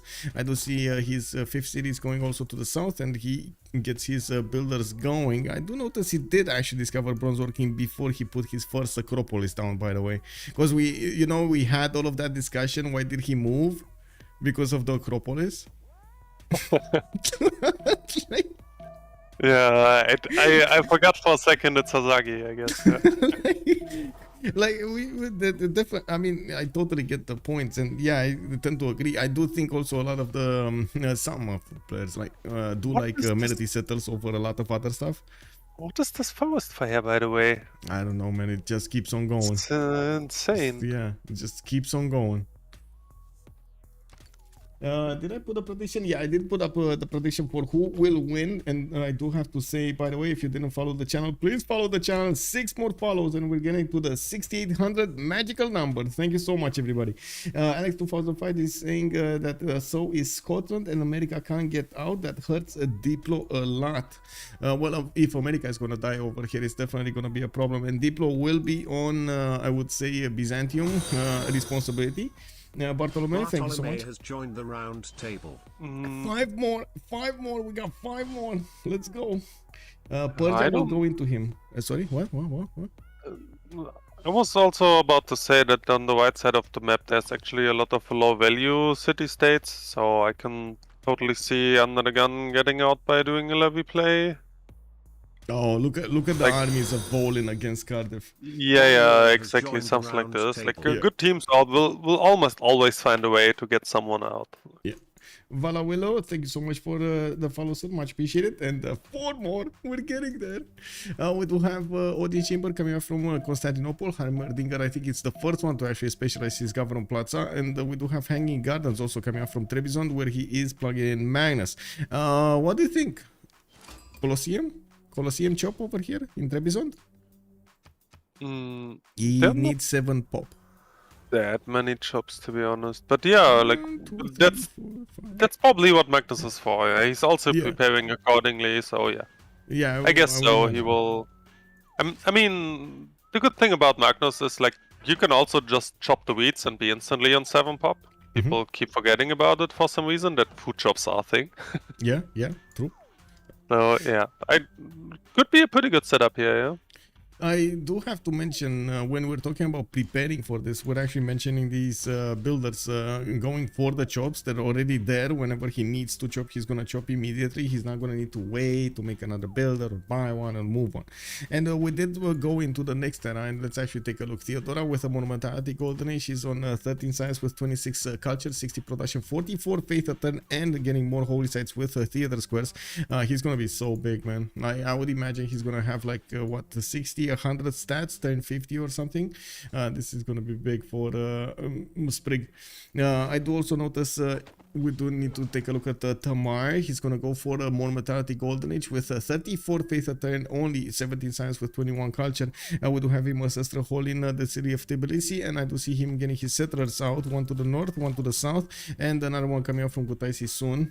We do have him trying to get a holy site and create a religion. He does have a decent amount of land, not needing to go coastal at all, very far away from Mongolia to the north, but he is relatively close to Greece. He's going to need to keep an eye out his east side. He did go for stone circles as a pantheon, so he's getting that extra production in all of these improved quarries. Do we have war? We do have the first horses. The first horses are out from Phyrsos. Yeah, the sword is popping next time. Yeah, don't think it's that big of a problem for America, don't get me wrong, but still it is going to be something that we're going to need to keep on watching, and I don't believe he's going to manage to do it alone. I mean, I guess Mongolia can IRL America alone, like he can drag him down with him, but I don't think he can successfully take him down fast enough. And I would imagine we might see some support from Hazaggi, we might see some support from Inca, and we'll see. And we do have... Yes. Is Phyrsos going warlords here, by the looks? Phyrsos going warlords. Phyrsos was yes, he's going warlords. Yes, warlords thrown into Pingala, Penbrush, and Voice, and Moksha. You can dislike it. This is I think this is one of the fastest timings that you can have with Kishix. He already built his orders. He got the 2 encampments down. Has a lot of chops available. If he needs to get some builders, he's just going to need to get them then, you know, and chop out an army very, very quickly. He doesn't have the science for it though. Like for study, you obviously need campuses, and he doesn't have it. Pingala. It's not that big of a Pingala, but it's Pingala. I would rather have seen him going for like 4 or 5 cities. And not go like full Uga Booga into Lincoln. I don't think he will achieve much, to be honest. Well, let's see. Let's get the ball rolling. Under the gun, 17 science, 22 culture. Penbrush and Voice Golden Age getting his first classical unit out. And I do notice Mongolia is sniffing around his northern border. He's also trying to get an encampment training project, and he does need only 1 to actually acquire a general. Looks like he already did 1. Okay, he needed 2. We do have Nader Shah also with 11 science and 20 culture. Got the city of Gordian right in the face of Inca. If this is not a 4-all settle, I don't know what is. Astikos is saying, do not pass this line, basically. We do have an audience chamber also in 3 turns from Astikos. Looks like he's getting archers here, quite a few archers, not immortals yet, and I do see him going for horseback riding coming up in 2 turns with games and wreck in 1. I think they just don't have enough iron. It might be that they just don't have enough iron. Anyway, I'm pretty sure Under the Gun is going to require so much iron here if he keeps on going for a swordsman. Yeah, also the way Pompi sets up, he doesn't really want to spam immortals. It's also pretty far, and the chokes are plugged already, so Astikos kind of paying the necessary respect. So yeah. I actually think Pompi is just trying to look scary rather than actually being scary. Well, let's see. I do see him getting more and more units. It's just he's getting archers. I guess, you know, horseback riding is gonna finish and he's gonna get that unit. We do need to take a look at Astikos also on his 4 cities. He's soon gonna have his 5th one, 6th one, and 7th one coming up from Wilken Woman, and Machu is getting that faith to use over here in his monumentality golden age, 19 science with 25 culture and 41 faith. This is a pretty good result. He does also have this +7 campus on that stone tile. This is also going to be amazing. And how is that stone tile disappearing? Oh, the volcano actually splashed and took it out. Okay, I guess, man, this is what happens when volcanoes get excited and stuff disappears. We do have Phyrsos with 13 science and 20 culture on his 3 cities. He's getting more and more forces out, and even if he's trying to push through America, it doesn't look like he's managing to successfully do so. Definitely needs a lot more ranged units, and I'm pretty sure he's going to want to pump out so many K-Shakes when he's going to get to that technology. He needs stirrups. Hazaggi, 16 science with 12 culture. He did start up with holy sites and a religion, and we do have him on 16 science with 12 culture, also 46 production. Initiation rights has been chosen. Hazaggi here is on a war path. He did manage to recruit a general, and I did notice we do have one on Mongolia also. Now America is probably going to get one next turn, and I don't see anybody actually managing to stop him from doing so. Persia should have had a general. I am a bit sad that we didn't actually see Persia with 2 encampments getting to deny a general here. Oh, that's why he's under the gun's ally. That's why he doesn't want to stop him from getting a general. Yeah, also given the distance and like given Inca opens up holy sites and stuff like this, I think Pompi has a much better angle if he zims up a bit and just go for like a bit later timing. So like you kind of want to utilize the science you're gonna have over the holy site guy. Yeah. So to hit an earlier timing on Knights or Cuirassiers, probably Cuirassiers even. So Well, before he did let's see. much damage. Let's see if he's gonna get the opportunity. Because Astikos of here, it looks like he's going wide. He did correctly predict that he's not gonna get attacked from the beginning of the game, and him going wide over here is gonna give him an advantage when it comes to the stats in the mid game. We don't see the same happening on Persia, especially since you usually slow down if you do get encampments.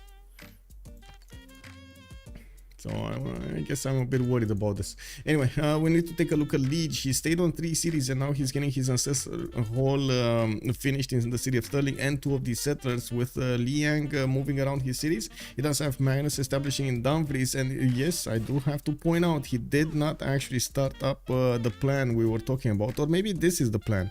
Maybe Dumfries wants to get Colosseum, although I don't think he's gonna get it.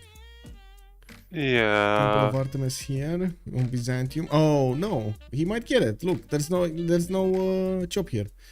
No more chops. He chopped everything, and it wasn't for Colosseum. Wait, it's gonna be 1038 temple as well? Oh my god, this is so... Yeah, yeah. I mean the So this is temple unheard of, decisions, the 1038 Artemis. Senior Sour Cream, glad you like the song, and also hello there, sir, and welcome. When the priesthood and swords profit from oligarchy, so they have +4, that is true. Also Arca, hello there, sir, and welcome. Are swords and horses similar in strength? They're basically both classical unit trees. They do come out in the technology tree over here. One is over here and one is over here. Same path, same column, but different pathways. We do have them very close to each other. What is this? 36 and 36, right? They're right next to each other. Of course, the horses are much more maneuverable. They do have 4 movement versus the 2 of the swordsman. And usually the swordsman do get more benefits than the horses do. Well, I guess it kind of depends on what kind of situations, because you do have quite amazing flanking on the Mongolian, on the horses also. We do have Mongolia getting his second general, and it looks like yes, America did recruit one in the city of New York, and looks like UnderTheGun is gonna get settled by Inca. Inca is not giving up on this. Look at that. They're just taking away everything from UnderTheGun. It's just, you don't need this land. This is fine, right? I can settle here. It's all going to be fine. We're friends, but, you know. But I think America knows better. UnderTheGun knows better. Wait, did he just lose the swords? I think he just lost the swordsman, right? Yeah, he moved out to kill a horse, and like he traded a horse Oh. for sword. He got you baited. Yeah, it is what it is. Also, J-Rob is saying never saw anyone answer the question, then ask the question, then not answer it. Wait, what? Did I do that? Did I answer a question, then ask another question, then not answer the question? Whoa, that just confused. seems like full. Yeah, it just seems like full. Too many questions. Yeah. Swords are a bit stronger. Horses have more movement, and horses are easier to get, buy, build over iron. You said, or what? To gather, I guess. Yeah. The problem with iron is mostly that you need to actually discover bronze working to get and to find it and then acquire it, and that's a very big boo-boo, because most of the time the players just want to get the district discounts going, and just uncovering another district slot, or district type I should say, just throws a wrench in their plans, and it's not ideal at all. Now we do have quite a few horses coming around. It looks like Mongolia is not winning that much of anything other than his horses. He does have a settler coming out from Al Malik, which might actually get next to this volcano, not a bad one. And I'm pretty sure he's actually clicking on the stereo button so he can get bigger.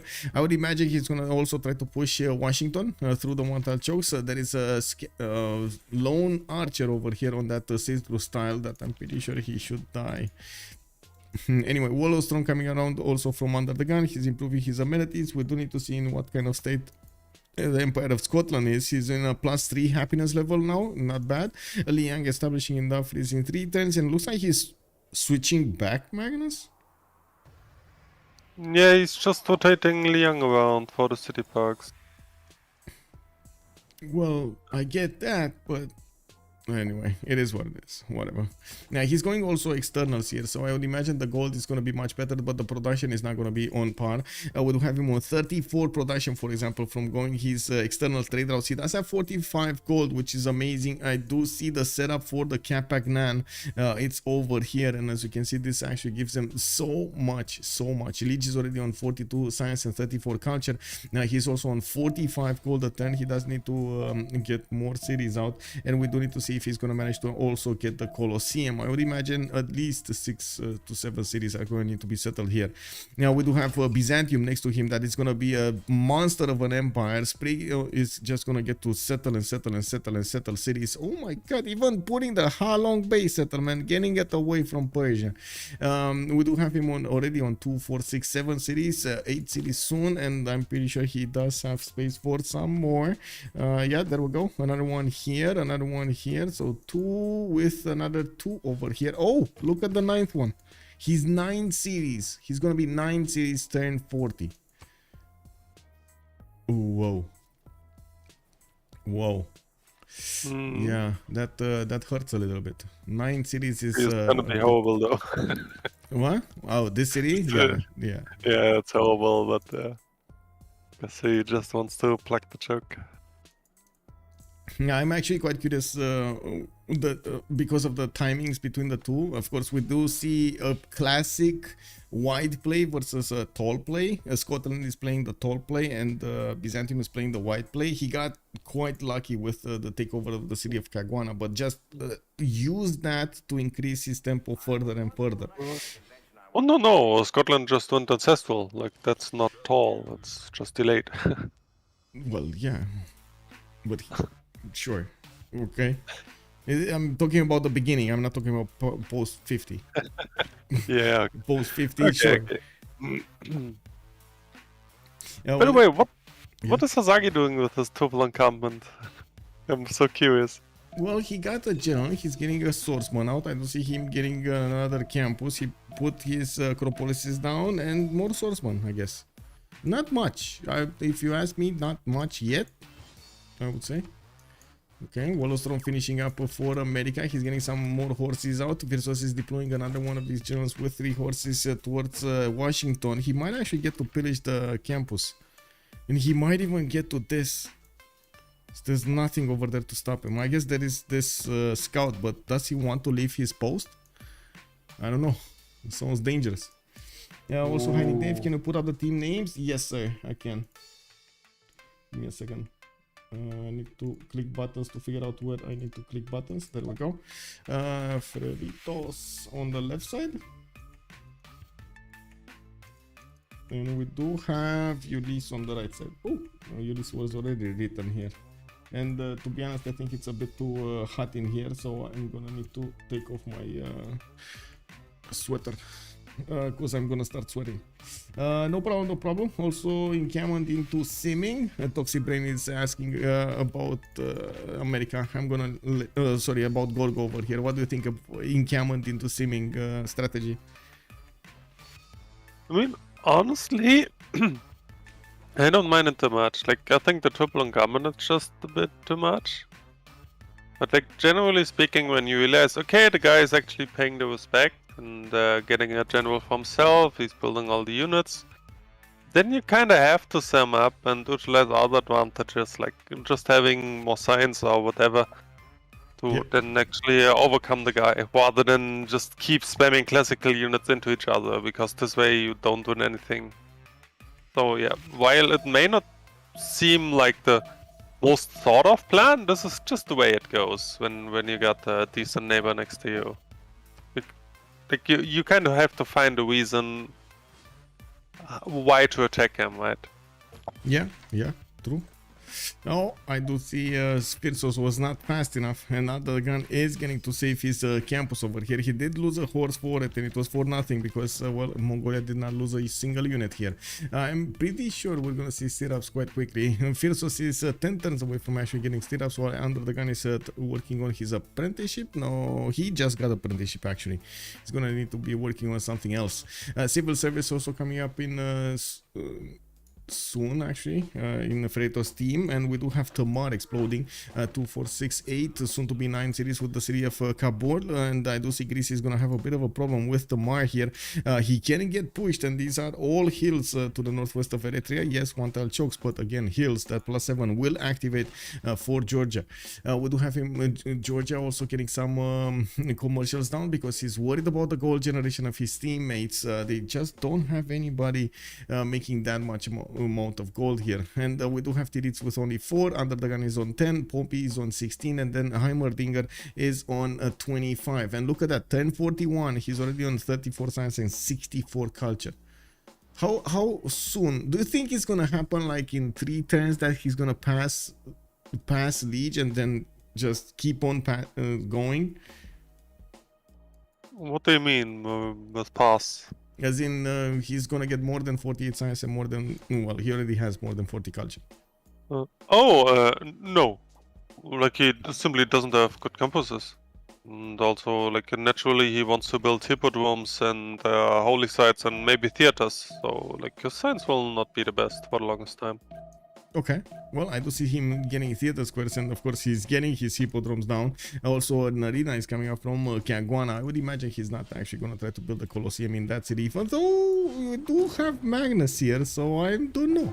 There is also another conflict started. Persia is pushing towards the city of Sousa of Astikos, and it looks like Astikos was kind enough for his people to actually get a few horses out to defend his city.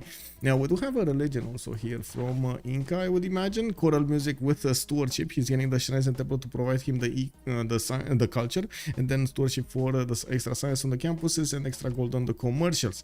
Looks like also Georgia did go for Jesuit education with papal primacy. Now, this is something that we've seen multiple times on Georgia, papal primacy being acquired as a religion bonus, because he does get the pressure to work for him, right? He's gonna get to convert those cities much easier. When he's gonna get to convert them, he's gonna double the envoys whenever he's gonna put an envoy in that city. So it's amazing. You just get control of city states if you actually have one important one. I don't see an important science city state in the game. I would imagine it's very good to have Ayutthaya, but that is Leges. So is he gonna fight Liege? Is there another one? Cinguetti died, or was it even Cinguetti on the map, or was it the previous map? I think it was the previous map. So what do you think? Is there another important city state instead of except Ayutthaya here on the map? No, not really. It's also a beautiful setup for Georgia, right? Like he just keeps on hanging on Menjadar and low invoice, and eventually he will contest Ayutthaya, build Kilva, and test the highest culture in the lobby. Yeah. Easy peasy, you know? Press button, win game. That's basically how it is. Yeah. I mean, one thing to be said is certainly, like, other than Inca maybe, and Genghis obviously, but there's no way Genghis ever gonna build like Kilva or any other coastal wonder. So yeah. Well, I think he will just get Kilva and enjoy the double culture bonus on Ayutthaya. Like, there's no way Ulyss can contest him long time. Yeah. Oh, Phyrsos was allowed to actually cross the river into America's territory here. Interesting. Now, we do have a lot of swordsmen coming from America, and I really imagine he's gonna go for his men-at-arms over here. We do have engineering coming up from UnderTheGun in 3 turns, and then civil service. And just as I was saying that, I do see him actually going for crossbows kick. Okay, it is what it is. Well, that is a much faster unit, I guess. Now, Inca is getting another city to the west side. He didn't actually build a single unit to go and flex against America. And this is, by the way, this is one of the reasons Mongolia wanted to push from an early stage into America, so he doesn't let America do anything to Inca. Inca is very, very, very important to let him sim. They need the gold, they need the resources, they need Astikos over here to thrive. Also, why no defender of the faith on Inca? That is a very good question. I'm pretty sure we're gonna need to ask him actually that. Why he didn't get defender of the faith? It's not because it was picked by anybody else, he just didn't get it. Also, did anybody get Hypatia? Yes, we do have America. America got Hypatia. Very nice. UnderTheGun is gonna get a free library if he's gonna actually manage to get the campus. And well, I guess he did already get one in Los Angeles. It's fine. It's fine. I was thinking that he's not gonna get this one, but it looks like Mongolia did not push through that one. And that one last swordsman. There was also chat mentioning that Heimerdinger has some insane production numbers, and I tend to agree. Like 117 production already, plus the 108 Faith Attain. Same as Titiits though, like they are far beyond above everyone else. Yeah, yeah. And well, on the other side, Lege over here, you did say that he went for Ancestral Hall, that indeed slowed down his development. He needed to get his setup going for his amenities. He still can't get all of his Series 2 Exotic bonus, which is of course the preferred choice for Scotland. That's when all of your maximum potential comes out. We do need to see if the Ancestral Hall will give him the opportunity to actually get a lot of settlers fast enough so he can match his opponents here, because it's gonna take a while, but the difference between them might just keep on building up. Now we do have Byzantium. Oh, he actually got Colosseum here in 4 cities, 5 cities, 2, 4, 6, yeah, 4 cities. 4 cities Colosseum. I'm sorry, this is a bit surprising to me. And I do see he's getting, oh my, do you see what he's doing? He's actually gonna push Scotland. I don't think so. These chariots just popped out because of the 2 hippodromes he built. Yeah, so... but why not push into somebody, right? Because they are right, yeah, right, you're right. These are from that one. Come on, I was thinking like this is gonna be amazing. They got like so much pressure on their opponents from all sides. You get some kind of unit working against somebody, you know, those amenities are getting churned. Do you want to leave Scotland in no war? You don't want to do that, right? You want to poke him, you want to force him to lose units, to come at you, shoot at you, and so on and so forth, to dwindle his amenities down. Yeah, but that's not the way it works. Like, obviously Theodora just wants to sim up and wants to fascism push on Scotland. I don't think he will do anything before like turn 80 or whatever. Turn 80. Okay, let's see. It's 10:45 right now, and we do have 7 more turns until the next World Congress. Like the earliest. Yeah, the earliest. Whoa, that's actually a big thing over here. I'm a bit worried about Mongolia. Mongolia stirrups in 2 turns. He's getting that campus. You wanted him to get more science, and it looks like he's getting a campus. Is that a 0? No, that's not the campus. This is the campus. This is a +3. This is good. Look, +3. He found a +3. He found the way. He has another +4 here. Look, man. Yeah, now he also got a settler walking down there, getting up at campus. Like, and I just think getting out the additional settler 1 or 2 out before and doing the campuses before spamming resources would have been more beneficial to him, but well, I do have to point, he kind of kept America on his toes from the beginning. Like, you barely see UnderTheGun having breathing room to do anything, like get a builder out. He can't do anything. He's very, very, very pressured from all sides. Or even Greece. Look at Greece. Greece is coming into American territory from the south with 2 of these swordsmen and 2 archers to try to also take a piece of UnderTheGun. Wow, this guy, man. This guy 1 versus 4, all alone against the world. You know what this reminds me of? Did you ever see Transformers? I think only the first part. The first one. So you didn't see the second one when there's like that weird dude from like sector 14, 13, whatever it was. You know, the sector, No, don't. Like, I don't know if I ever saw them, but honestly, like, I don't know shit about story and Transformers. Like, if you watch Transformers, it's not the story. You just want to see things explode, right? yeah, basically, you go there and you see things explode. But there was a funny part when the guy was like with the robot in his car and with the other dude, and they were going to do something by themselves, and this guy was the only one who knew how to do stuff, and he kept on singing and chanting that he's all alone against the world. You know. Yeah, basically under the gun right here. So it's under the gun right now, yeah, I see. Kyber, hello there, sir. Can you show Inca's religion? Wait, that was choral music with what was it? Stewardship. Choral music with stewardship.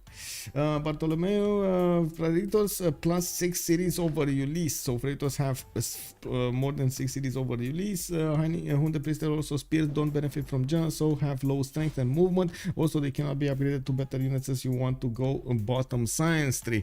Yeah, but to be honest, I think in this particular case, America definitely wants men at arms. So I guess pikemen would have been a choice also. I do have to say, men at arms are not really the unit you want to defend yourself against this. Also, Fadangli, good evening, sir. I don't know much about multiplayer. How come it's not spears to defend against Genghis and the horses? Spears do work at the beginning of the game, I do have to say, but they're very weak against archers. And the anti-cav units also works on the anti-cav damage, I should say, also works against Keshik. So I would imagine he's gonna transition into pikemen soon. I would hope so, because I don't think his men at arms are gonna cut it against so many Keshiks coming up soon. I would imagine, like, this is my imagination working right here. I would imagine Mongolia is keeping all of these chops for the upcoming attack. Right? He's gonna want to get knights. He's gonna want to get a lot of Keshiks, like just running around everywhere. This is gonna be like one of those kangaroo invasions from Australia. You know, you just go all in. You don't hold back. This is all in. Yeah, probably. That being said, though, if UnderTheGun can line up on the river properly and just have crossbows behind him, obviously melee just have the +10 promotion as well. Yeah, true. Like, I don't know. Yeah.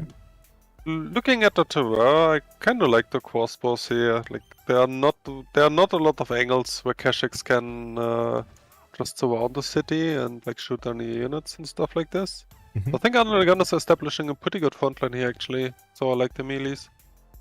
Well, let's see if they're actually gonna do their job against the Keshiks. This is what we need to know, because in the next turn, actually, is the first one is gonna come out from Karakorum. We got another one coming out from Ulaanbaatar, and you do see these builders are moving anywhere, positioning themselves in these forests to chop them out. Yeah, also it has to be said that going Batu against Genghis is usually very beneficial, because you want to make sure that he never gets printing above you, because against Mongolia this double hurts, right? Yeah, true.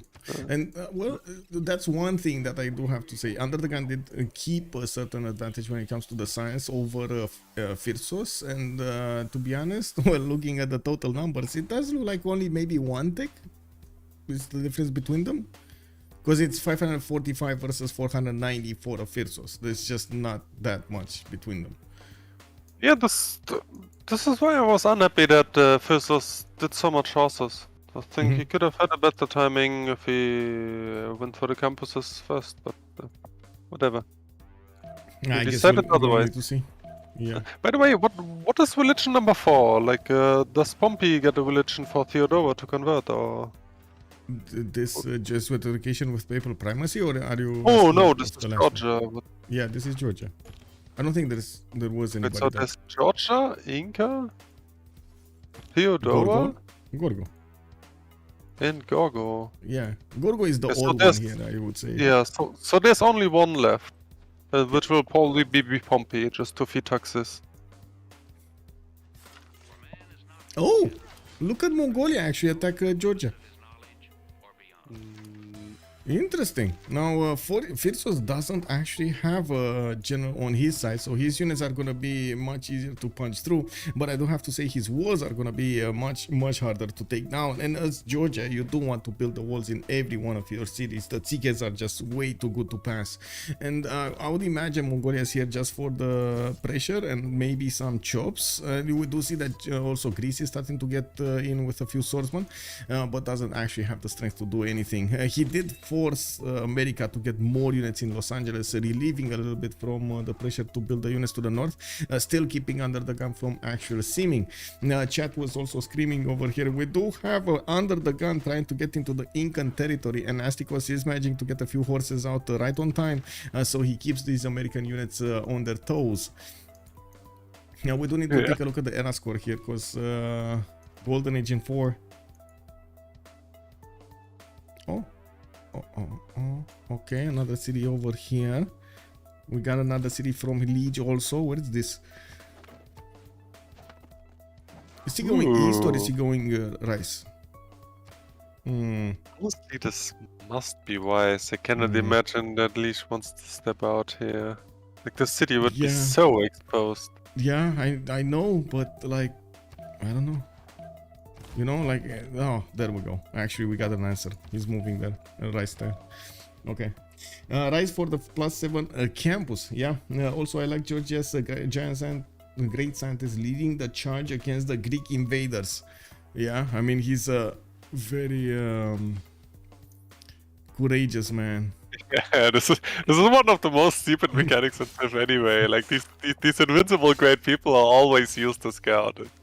Can you imagine doing this in real life?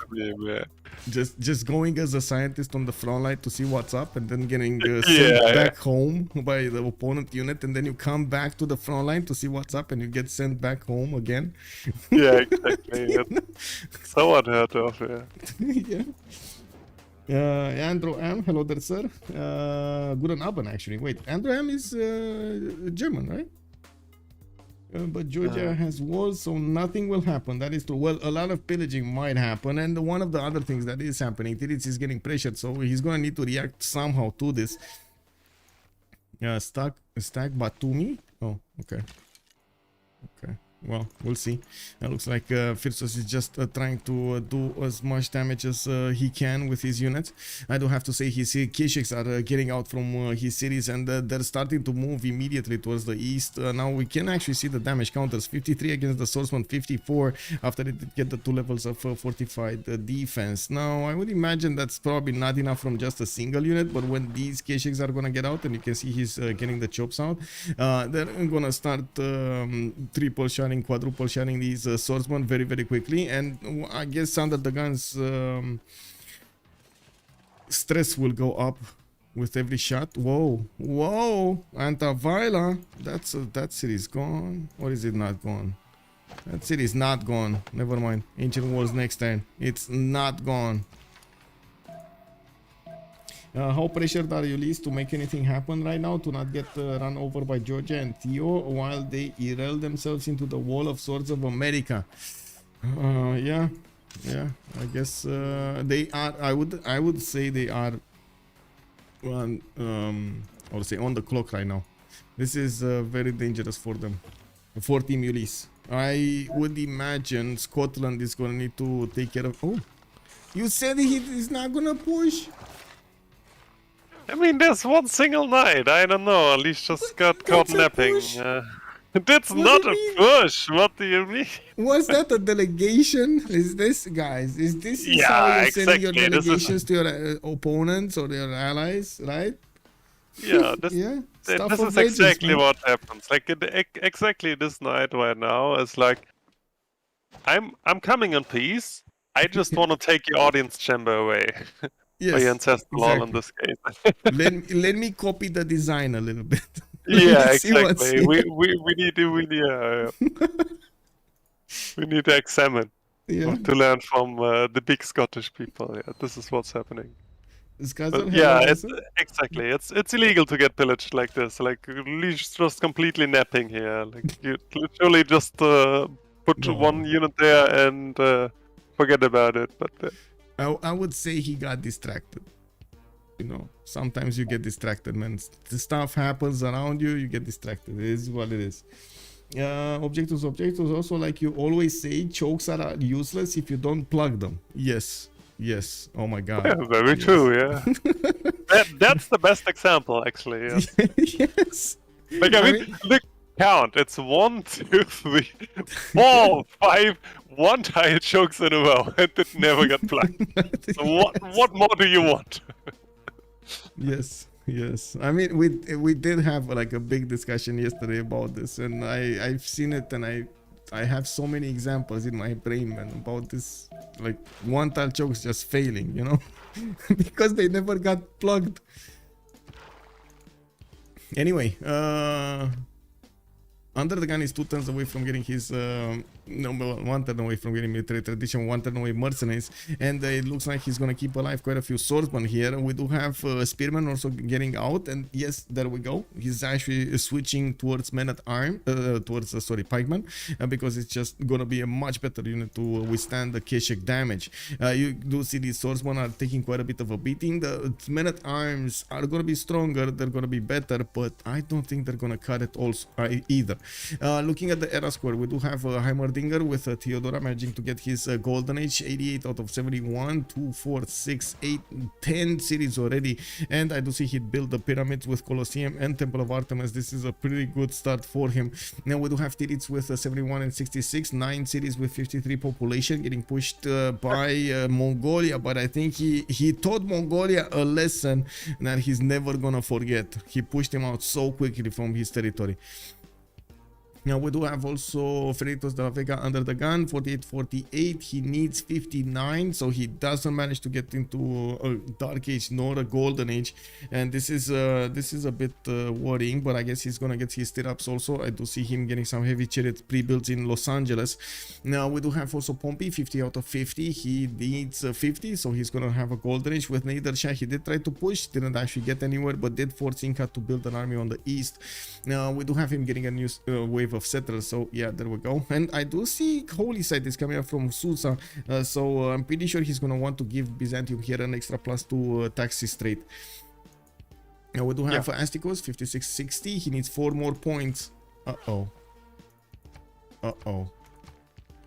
This is the last turn. This is the last turn. Is it?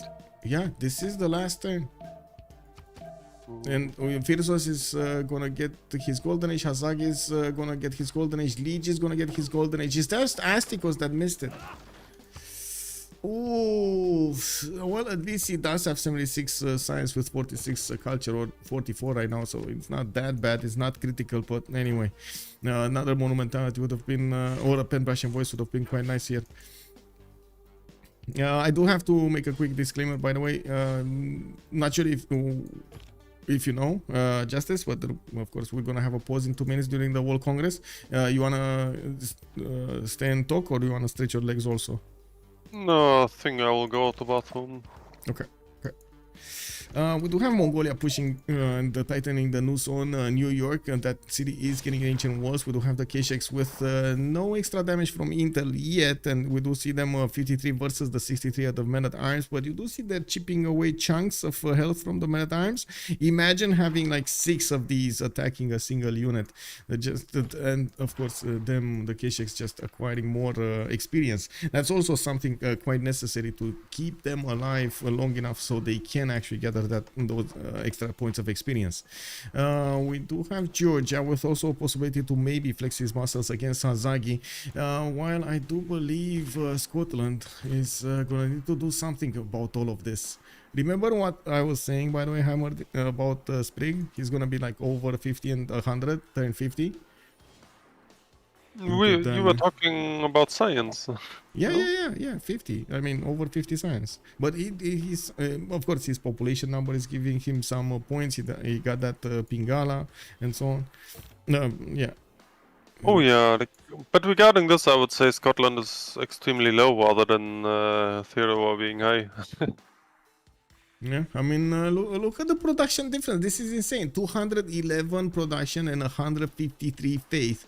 Turn 52 with 73 science, 155 culture, a good economy. This is 67 gold for him. This is a good economy. And then compared to Lege, which at the moment, or compared to Scotland, because it's not Lege's fault, he tried to do his best with the spawn he had and of course his possibilities. 73 science with 66 culture, 126 production. I don't know. But this is also, yeah, I think you undersold this a lot, by the way. Like you said, it's a pretty good game for Theodora. The guy literally got everything. I understood. He got Temple of Artemis, Hanging Gardens, Colosseum, the pyramids. Like pretty much every top tier wonder is in Theodora's land. It's unheard of. Okay, well, we're gonna have 2 minutes of a pause and we're gonna come back. Yeah, I'm gonna go to the bathroom as well. Okay.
Wait, do they want to do a pause after Congress? Because I don't see what they wrote here. Welcome back, everybody. Let's actually see what's going on. We do have pen brushing voice on Theodora. Looks like we do have Theodora over here also getting his knights to work on Scottish knights. He's not doing that much damage against these units to pass through. We don't need to see if he's actually going to get something like a catapult or the trebuchet to attack Sterling directly. Titiits with 83 science and 87 culture. He's in a pen brushing voice golden age, and Tamar over here is at the moment not going to benefit from monumentality anymore. I'm expecting him to actually go Grandmaster Chapel pretty soon to get to buy units with his faith, but then I do have to point out that he does have the ability to actually buy buildings in his campuses, and I'm amazed that he's not. No, I think we will actually have a pause in the middle of the turn here. Now, under the gun, monumentality age, normal, 46 science, 19 culture. Drop like a rock in the culture department. And yes, let me actually put up the timer here for the pause. 5 minutes or 10 minutes? Is it 5 or? I don't know. I'm gonna put 5 and I guess I'm gonna put 9 actually. Let's put 9. Heimerdinger is going to solo win this game. Yeah, Sprig over there is gonna be amazing. I forgot she got the registered settlements before even settling the B2. Yeah, that is true. He got it so fast over there, such a big tempo.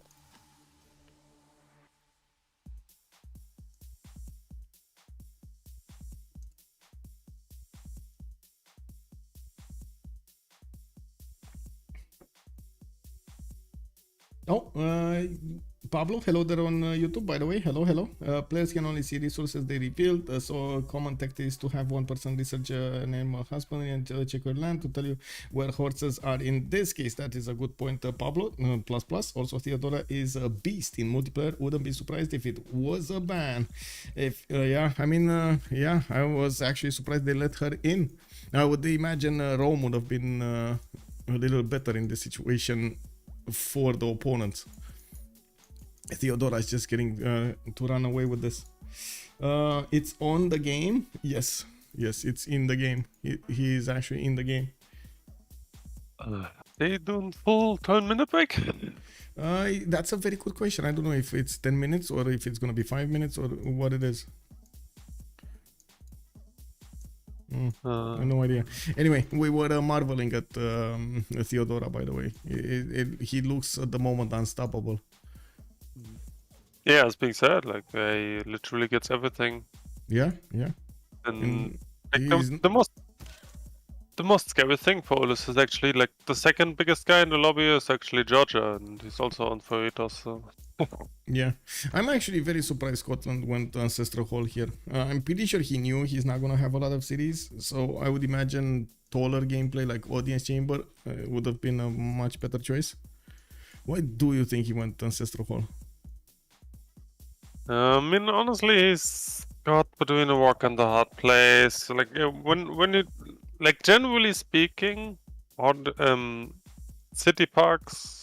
Synergize with Ancestral much better than with Audience. So like the general logic is like you kind of get the builders for free, and the city parks kind of take the place from Audience, like by giving you housing and an extra amenity and also some extra stats. So you want to spam a lot of cities, but I guess he was caught between a rock and a hard place because like honestly the expanse to his south are completely horrible. Like these are completely useless cities, right? Not completely, but they're definitely not very good. Yeah, only a few 2-2s around them. So you need to improve them a lot. Yeah. So yeah, I would also think at this time he made a decision he haven't scouted the south yet. So, like let's just say this is a case of he gambled and he lost. Yeah. I mean, to be honest, a lot of the times in the games, the players do try to gamble for an advantage. I'm actually quite curious over here if these KSX are gonna get to push. I mean, we already see the damage, right? It's slowly ticking ticking down. Like these many times are acquiring promotions, but yeah, that's just gonna last for so long. What is it? I think it's the threshold is like 2. After the second promotion, you just have to acquire way too much experience to properly get the heals. Yeah, unless you're playing Julius, of course. Unless you're playing, I mean, sure. Yeah. The Julius it is been 5 really minutes. It is popping 5 up minutes. lately. Yeah. Julius Caesar, I don't think I've seen him. I mean, there was some hype when it got changed by BBG. I think I saw him like in 1 or 2 games, and then he just disappeared. Just the same as Magnificence. Or is that the new? Yeah, I think the new Magnificence, the one that gets the culture right on the plantations or whatever it does. Or no, the resources. Doesn't it get the culture on the resources? Yeah, like Fish is kind of playing Julius right now in every game he can, so I think he will make this Civ popular. Okay. I mean, we're it's waiting. it's But it's so still- annoying to deal with. It's so still in the annoying. texting phase, I guess, right? He's not getting Julius Caesar out in the competitive games. He's just there, you know, like he's still trying to get the quirks out of the system, out of the build. William, I mean, to be fair, on the latest patch, he also gets Warrior on Court of Law, and not just on New Settlers. Oh, So this okay. also can make quite a difference. okay. Oh, Lege needs to reconnect because he lost his hotkeys. But yeah, like generally speaking, if a guy spawns next to you, Julius, you can just assume you have to buy the guy a warrior, like no matter what. Yeah. Really, just I don't know. Oh, And just give me a second over here. Fandagli, yes sir, we are playing with a balance mode. It's called Better Balanced Game, and let me actually get you a link over here to the actual mod on CPL. I do try to maintain this quite a bit, but it like I don't have a problem doing like the major changes. I'm a bit worried when I have to like small changes, like whenever you're gonna have like small iterations of like language updates or something like that. So maybe I miss a few. That's not an excuse. I know. I need to actually do it. I know. I need to get it out of my chest. What is the? There we go. There we go. Honestly, I think the list of changes is pretty short, no? Like just write on everything, and then everybody knows. Yeah. Like, I mean, I'm not even joking. I'm pretty sure there's. It's I get it. Like on CPL, I do try to get the updates, especially the good ones in text, with well as quickly as possible, but only on the final version, not the beta version. I don't cover the beta version, and I have started doing some also for my YouTube, some patch note videos. So I do get them out there. But doing a patch note video for like translations, it's kind of weird. Yeah, like I mean, I get it. Like you can speak about talking from like patch to patch on BBG. Yeah. But these days, like if you compare BBG to vanilla, it's just 2 completely different games, honestly. Yeah, like, yeah. There's nothing that not been touched by BBG. Yeah, basically. Yeah. True. So many different mechanics that between the two. Anyway, now we do have God of the Sea also being chosen by Mongolia as a pantheon. This is something that we haven't seen earlier, but he did manage to get it, and I think he should actually get Auckland. It's still allowed over here for him to get it, right? He's gonna have his allies protecting Auckland, but he's not getting it. Lege is getting it. Why is Lege getting it? Oh, kick. Anyway, it is what it is. Maybe he just wanted. Does he have an amenity there? Oh, it has a honey tile improved. That's okay. And of course, he could actually get the tea tile as well. That's 2 amenities here for Scotland. I don't think he has a honey tile. He had silk, and what did he had? The incense, right? Didn't he had incense? Yeah, there we go. Incense here. Anyway, we got Pakachuti with a normal age. Looks like Phyrsos is gonna go second pen Russian voice golden age, and yes, he keeps on pumping out these key checks. He's also getting intelligence agency. This is also gonna be a problem over here for UnderTheGun. You can do a countdown for 30 seconds. Oh my god, 30 seconds. I don't know about 30 seconds, but I can do 15.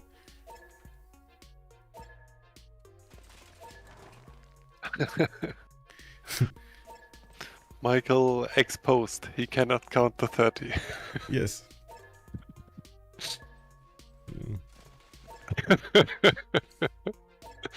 Chat. I'm pretty sure I'm gonna get it from chat now. Yeah, sorry, I couldn't resist. Michael, don't be lazy, Michael. Oh my, I need to actually shift enter myself. Yuck.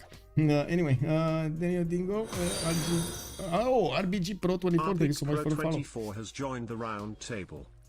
Let's see actually what happened in the Congress. We did have oligarchy losing one policies card, and I do see Mongolia is moving in for the kill. You see the pikemen are much better suited to actually defend against these Kesheks.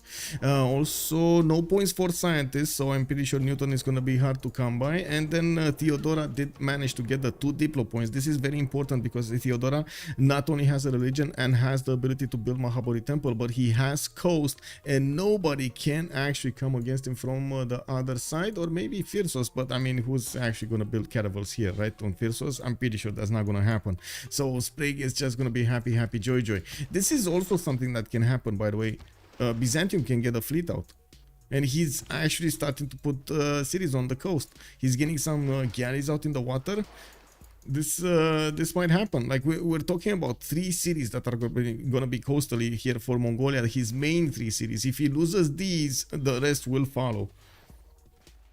Exposed. Yeah, exactly, probably. Dapslo. Especially like Theodora doesn't even have to do much here. Like as he got control of the chokes to Liege, like he would just wants to go top 2 naturally, so he will have like frigates and caravels naturally. Yeah. So it's not, he doesn't even need to go out of the way to pressure Genghis. Yeah. I do have to say we did have another question over here. Daniel Dingo was asking us if UnderTheGun can escape. No, this is it. This is his defense. Like he can't get anywhere unless he actually does what we heard the justice suggest. Levy a city state far away and then take over a city state next to him. But he needs some help, and this is not gonna happen. Maybe he.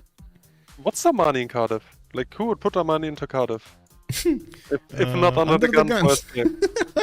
UnderTheGun. Yeah, see that goes. Yeah. He will have a Cardiff and kill one of the other what's his. Or at least he's gonna try to kill it. Yeah, I mean he doesn't need to. Actually, wait, is this Ayutthaya south of? Yeah. Is this still on Leash, or is it on? It's Titiits right now. Titiits is Tamar. Yeah. So, well, actually, this may be the first destination of the boats for Theodora. So you will just have a couple of frigates shooting down Wallen, so UnderTheGun can just take it with a unit. Yeah, we might see that happening. Although, to be honest, just for like spectator view, I would definitely want to see him go towards Mongolia immediately. But anyway, it is what it is. We're gonna need to see. I do notice America is starting to lose his unit count. Look at this. He can't keep the defense. Like, yes, the damage looks fine. 53 against 75. But when you add all of these up, it matters so much. Like, he also lost quite a bit. Like, I'm gonna be honest, I overestimated the defensive capabilities there of UTG. Now that spy is gonna come out next time from Mongolia, and I don't think America has a spy yet. I did not see. Where is his Kavamplaza? Kavamplaza is over here. Did he manage to get? I'm pretty sure he got monarchy, so he just needs to start building up his own intelligence agency to actually get access to a spy. Because otherwise, this is gonna go crazy really fast. I don't think he can afford to chop out intelligence. The kid doesn't have any chops left. He's getting This would printing. be... Wait, did Mongolia get printing? No, it did not. Anyway, we don't have actually Mongolia pushing into the south anymore. Titiits is managing to get a wall of units to the north of Batumi and north of Rustavi. We do have him getting a few new campuses, and it looks like he's going to need to defend himself against Greece here. Greece is deploying more and more units. I'm actually surprised we don't see Greece doing a little bit more against America to the north. Los Angeles over here, it looks like it might actually be taken over by Knights if properly attacked. We do have him, yes, needing to defend himself against a possible attack from the Kipsurs of Georgia, and probably one of the reasons he actually deployed a line of units here. The upcoming units are a question mark for me. Where is he actually going to want to attack into his opponent? We do have him getting his Grandmaster Chapel in 2 turns, and looks like this is the mercenary outpost of Ulyss. Lol. They're just using Hazaggi. Hey Hazaggi, go take care of that one. Hey Hazaggi, try to push a little bit that one. Just throw your units against somebody. Okay. Yeah, I like these passive-aggressive city names. Yeah. Oh, by the way, People order me a well. I just realized I put the link in YouTube chat instead of putting the link in Twitch chat. Fandang me, by the way, if you take a look at the link over there, cpl.gg/mod/bbg, you're going to find a bit of an explanation about the better balanced game, and you're also going to get the links towards the Steam workshop on it. And of course, it's Discord and so on. It should be all of the information in one side. Kindly ignore, please, the static version, because that is very old and we haven't used actually a static version in like so long. We didn't need to, which is much better, by the way. I do have to say I'm happy that we see a stabilizing environment when it comes to like mods and updating and so on and so forth. It's I don't know what happened. Maybe it was coding different approach in language programming, or it was something related to Steam updating something, or it was something related to Fireaxis updating something. I have no idea, but something happened which did stabilize a little bit more. Did you see, by the way, how fast the average speed of the internet is moving? We're about to like double the speed double the average speed of almost every 2 to 3 years. You mean worldwide, or what you're referring to? Yeah. Speedtest.net, you know, the site from UCLA. We got a study because they just hit like 50 billion tests or something like that, and they were saying they revealed how the speed differs from year to year, the average speed. Yeah, not too surprising actually. Yeah. Like I mean, of course it's huge, but and I was thinking this also might influence the fact that we do have a much more stable internet, more people having access to better speed, much stabler lines. The infrastructure is getting also much better. I don't know, like the Wi-Fi guys will keep dropping no matter what. Oh yeah. I mean, guys, if you want to play competitive, don't play on Wi-Fi. Please don't play on Wi-Fi. Like it doesn't matter how much bandwidth you have. If you play on Wi-Fi and I don't know. Oh, you cannot be helped. Yeah, I can confirm, by the way, Cool Whip, hello there, sir. We do have Scotland over here that did manage to recover this. And did you actually say, no, this is not a 600 plus, it's 164 faith attempt. Yeah, it was around 170, it's 164 now. But to be honest, that's also very big.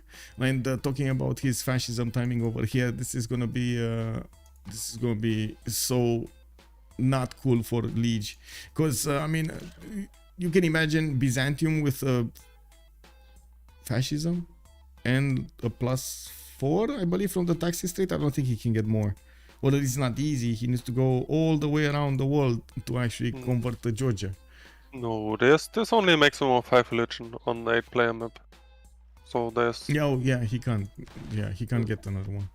And also I don't think that Georgia wants to be converted, so yeah, I guess. I mean, he will rather kill Inca before he arrives at Georgia. Yeah. Anyway, we do have the walls in Susa as Sausa actually taking a bit of damage. Looks like Pompi didn't get a new military to work on that city center. I'm actually curious what damage this city. There is an encampment coming out from Inca city, and by the looks of it, he is managing to touch borders with America on the west. He only did get a few horses, and it's letting Mongolia from the far west of America manage to take him down. America is slowly using his unit count here. He does need to ramp up his unit production. Why is he getting a boat? I mean, he doesn't care about... Oh my god, he had a boat for era score and he didn't get one? Oof. Wait, he was normalish. Who was the one close? Pakachuti, right? Pakachuti was the one very close. Yeah. Sorry. Took me a while to realize. He was 10 short. Yeah, okay, there we go. He was 10 short. He was so far away. So the boat didn't even matter if he got it or not. It was just there. Okay. Yeah, also, honestly, UTG didn't care about this golden at all here. Like, yeah. So. I mean, it's doubtful that he's actually going to live through something like a Renaissance era. I guess he's going to live through the medieval one because it will take a bit more time for Mongolia to get his army to chew through all of the American defenses and his production. But then, yeah. Late game is gonna happen. And we do have Phyrsos with 34 science and 36 culture. On that side, UnderTheGun does have an advantage in his more science number and like bigger science number, 46 versus 21. I don't see the production capability 61 or 67, I should say, versus Phyrsos is 109, are giving us a bit of a different story. Now we do see Mongolia did deploy a bit of those units towards somewhere else, like Mohenjo-Daro in the south or Georgia. So he didn't get all of his production to bet on his opponent at the moment. It's definitely units that Phyrsos has on his mind right now. Only units.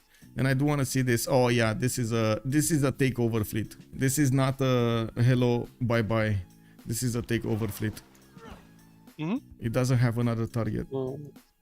Like honestly, he also doesn't need much more. Like you want like 6 to 8 galleys, which will turn into like 4 cavalry fleets, and then like a couple of frigates, and then you have a preferably easy time cleaning up. Yeah, then you're gonna have a pretty easy time cleaning up Genghis. Yep. I do also notice Asia, of course, did get the support help of Reina, so he's getting the extra gold coming up from these trade routes. We do have Byzantium and Persia. Actually, only Byzantium trading to Persia, and Persia is still trading internally. I do have to say Persia has a big incentive to actually trade internally, and since he did max out those internal trade routes with Magnus, or at least micromanage, increase their yields a little bit, I would imagine he is still happy to work these internals. That's a thing that, you know, Dieselbanken, your allies are going to start crying about at some point, because those extra points that you're not giving to your allies because of your trade routes are actually mattering so much. Okay. Well, to be honest, these crossbows of America do a decent amount of damage to the K6. It's number superiority here. Yeah. Especially like here printing now, so the intel from spies equaled out. Yeah, until we're gonna see printing on Phyrsos in first next turn. Yeah, so well, he slowed him down a little bit at least, you know. But yeah, like we knew this from turn 1, right? Like all UnderTheGun can do here is die gracefully, and he's doing a pretty good job. Yeah. Well, I do notice Byzantium had a crisis here in Dyrrhachium. We did have Preslav deploying a few units towards him, including a catapult, and that city was about to go down. Fast moves here from Byzantium and push back his opponent. In the Cavalry Plaza, he did manage to also get Grandmaster Chapel, even though I still believe he's actually keeping the faith for something else. I did not see him actually buy units, or was so I see him actually getting a few missionaries. Missionaries sent towards the religion of Persia to get that access trade going. We do have him managing to get Hildegard of Bingen also for the extra faith adjacency of a holy site, turning into science also. That's pretty good. I don't think he has very good ones though. Let me see. 3-1. This is what 2-3-3. This, well, I guess okay, it's not that big. I was remembering the days when you got Brazil with Hildegard, you know. Anyway. Or Norway. Or Norway yeah, was building yeah, up. exactly. Or Norway. Usually a big deal, yeah. Ooh, and you get those one-tile islands right next to your capital. Oh, baby. Yes. Yeah, like the +6 with scar +12, and then also Yeah. 24 across the board, Aquarius philosophy is telling us. Yeah, why not? Get everything there, man. One city to rule them all. Spies coming up from Persia. I'm certain that those are gonna go into Incan territory to get some intel. It looks like Scotland did slow down his army acquirement, but finally he did plug in the chokes. Looks like Byzantium might need a stronger unit here to push back the Scottish invasion. Intelligence agency also finishing up, and we can actually see the damage difference here. Ooh. Yes, Mongolian Keshex. Look at the Mongolian Keshex, man. Men at arms are just not cut out to actually handle the Keshex. We do have these 3 that are chipping away at this. I do also notice they're getting promotions on them. They're gonna get stronger and stronger and stronger. It's not gonna be that far away for UnderTheGun to actually get his musketman, though. And it looks like he might survive until musketman. Military engineering coming up in 2 turns and discovering Nader. And we do have him with a decent amount of units still out. I'm very curious about this. I'm very curious. The most cool about this phase of the game for playing this position, it's actually that the turn time is too long. You got not much to do, so you have too much time to think about. This was not the game I was promised. Didn't sign up for this. I just wanted to sim. Yeah. I got a simming civ, you know, just let me sim, bro. Yeah.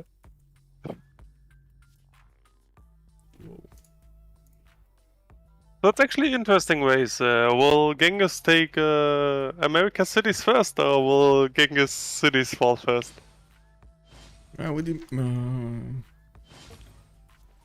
To be honest, I think he's gonna require help here. He's gonna need some help from somewhere else.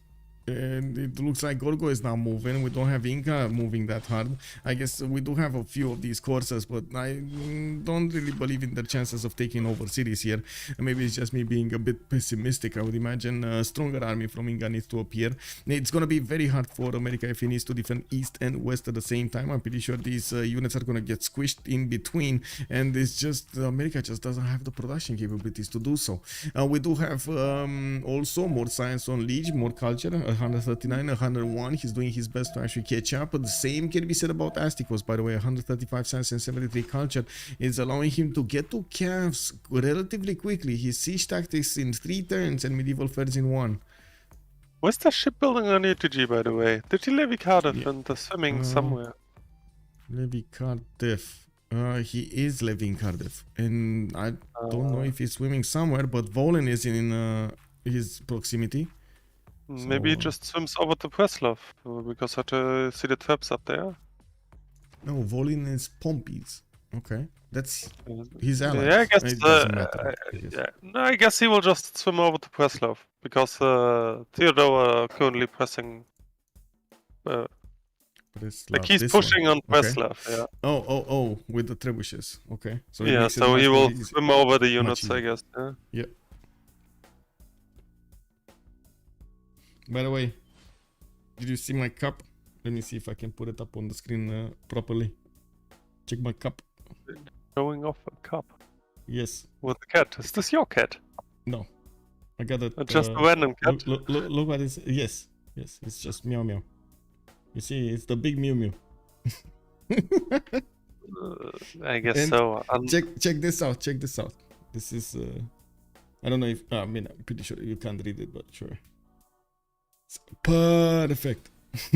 I mean, it's mirrored, so it's actually extremely hard to read.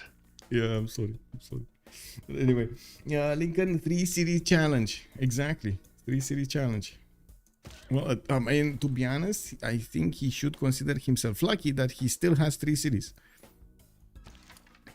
We do have Greece finally deciding to push from the south, from Ephesus, getting a few more knights out, and looking at Greece's numbers, he's on 90 and 92, definitely much stronger than UnderTheGun when it comes to these, but he needs to worry about Tamar to the west. He wanted to fix this defense against a possible counterattack from Georgia, and then focus his efforts towards the north, and I think the time has come. I think the time has come to take down America. What do you think? In the game, of course. Did you know I got flagged on YouTube on the video I did on Saturday? What was that? They told me I was talking about very, very controversial issues, and I'm like, no, I'm not. I'm actually making an effort not to talk about them. You know? What? I obviously have no idea about user licenses and whatsoever, but Nah, it's automated systems. It's fine. I asked them to review manually because I'm pretty sure that was an error somewhere.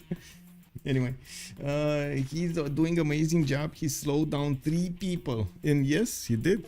He did. UnderTheGun is trying to survive as long as possible here, and even though, of course, his multiple opponents are bearing down on him, he's still staying here. Still alive, but I think he's living on borrowed time. Of course, his demise might not totally happen. We do have Preslav, right? Yeah. this is the good old, is he locked in with you or are you locked in with him, my question, Yeah, right? yeah. Yeah, and by the looks, the other guy's actually locked in with UTG, yeah?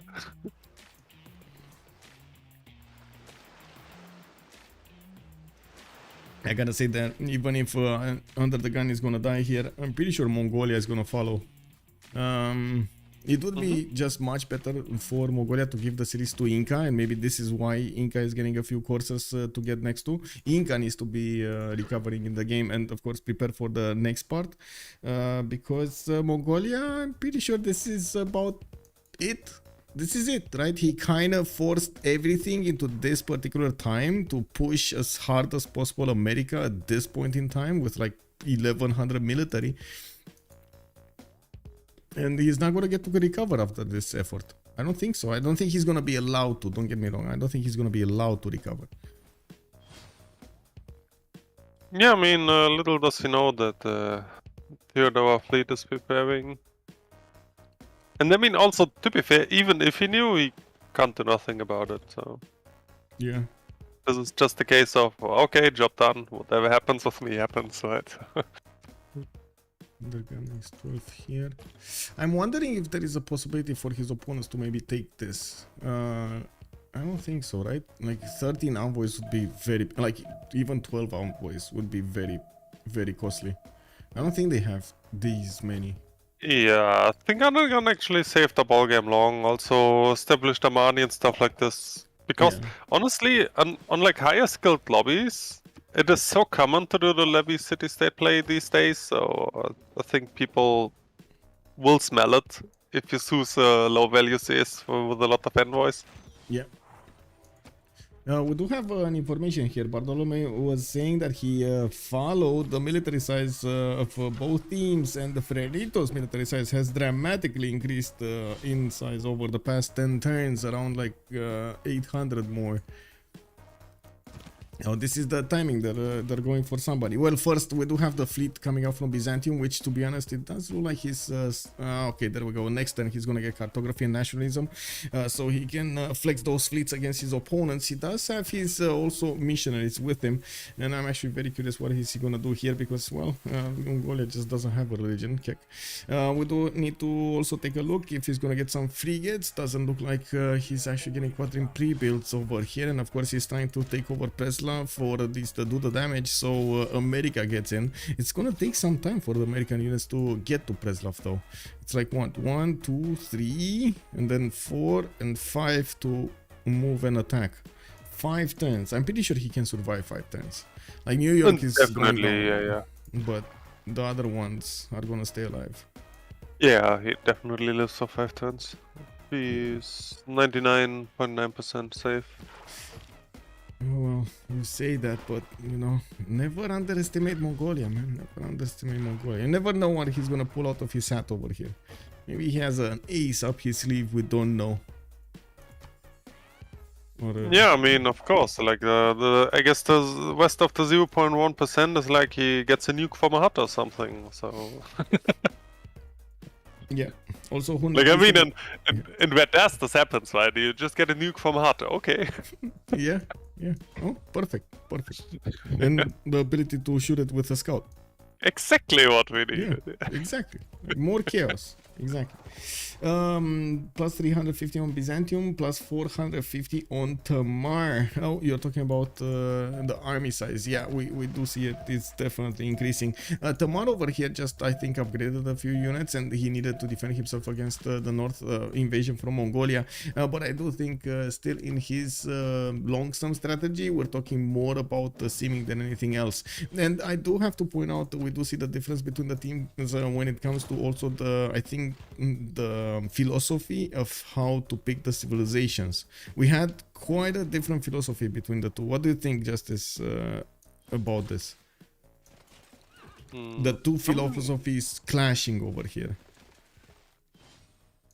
It's not that different, to be honest. Like, really, the only real aggressive pick between the two is actually Genghis. Like, Gorgo, Scotland, and Inca are all pretty sim heavy as well. Yeah, yeah, but they're quite balanced. They're quite balanced, like between the land opportunities to have units powerful enough to withstand opponents, to have good timings, to have special abilities, and so on and so forth. Like Tamar with his walls, with taxes straight on Byzantium, Lincoln with his extra units damage and so on. Yeah. Yeah, and also another Shah with options on Immortals and also Strong Internal. So, like, I mean, generally speaking, Persia doesn't care at all about his map positioning, right? Like, he can adapt to everything. But, as being said, on the most part, so is Ulyss draft. So, like, I wouldn't say that this game is about draft at all, but rather just people adapting to what they're given. Okay. Well, I'm sorry. I'm of the opinion that draft actually did matter quite a bit over here. Maybe it's just me, but I do like to minimize risk a lot of the times if I can. And I do believe on one side we do have civilizations with a bit more flexibility. On the other side, if this would have been like perfect situation here for their team, I think they would have had this by spawn.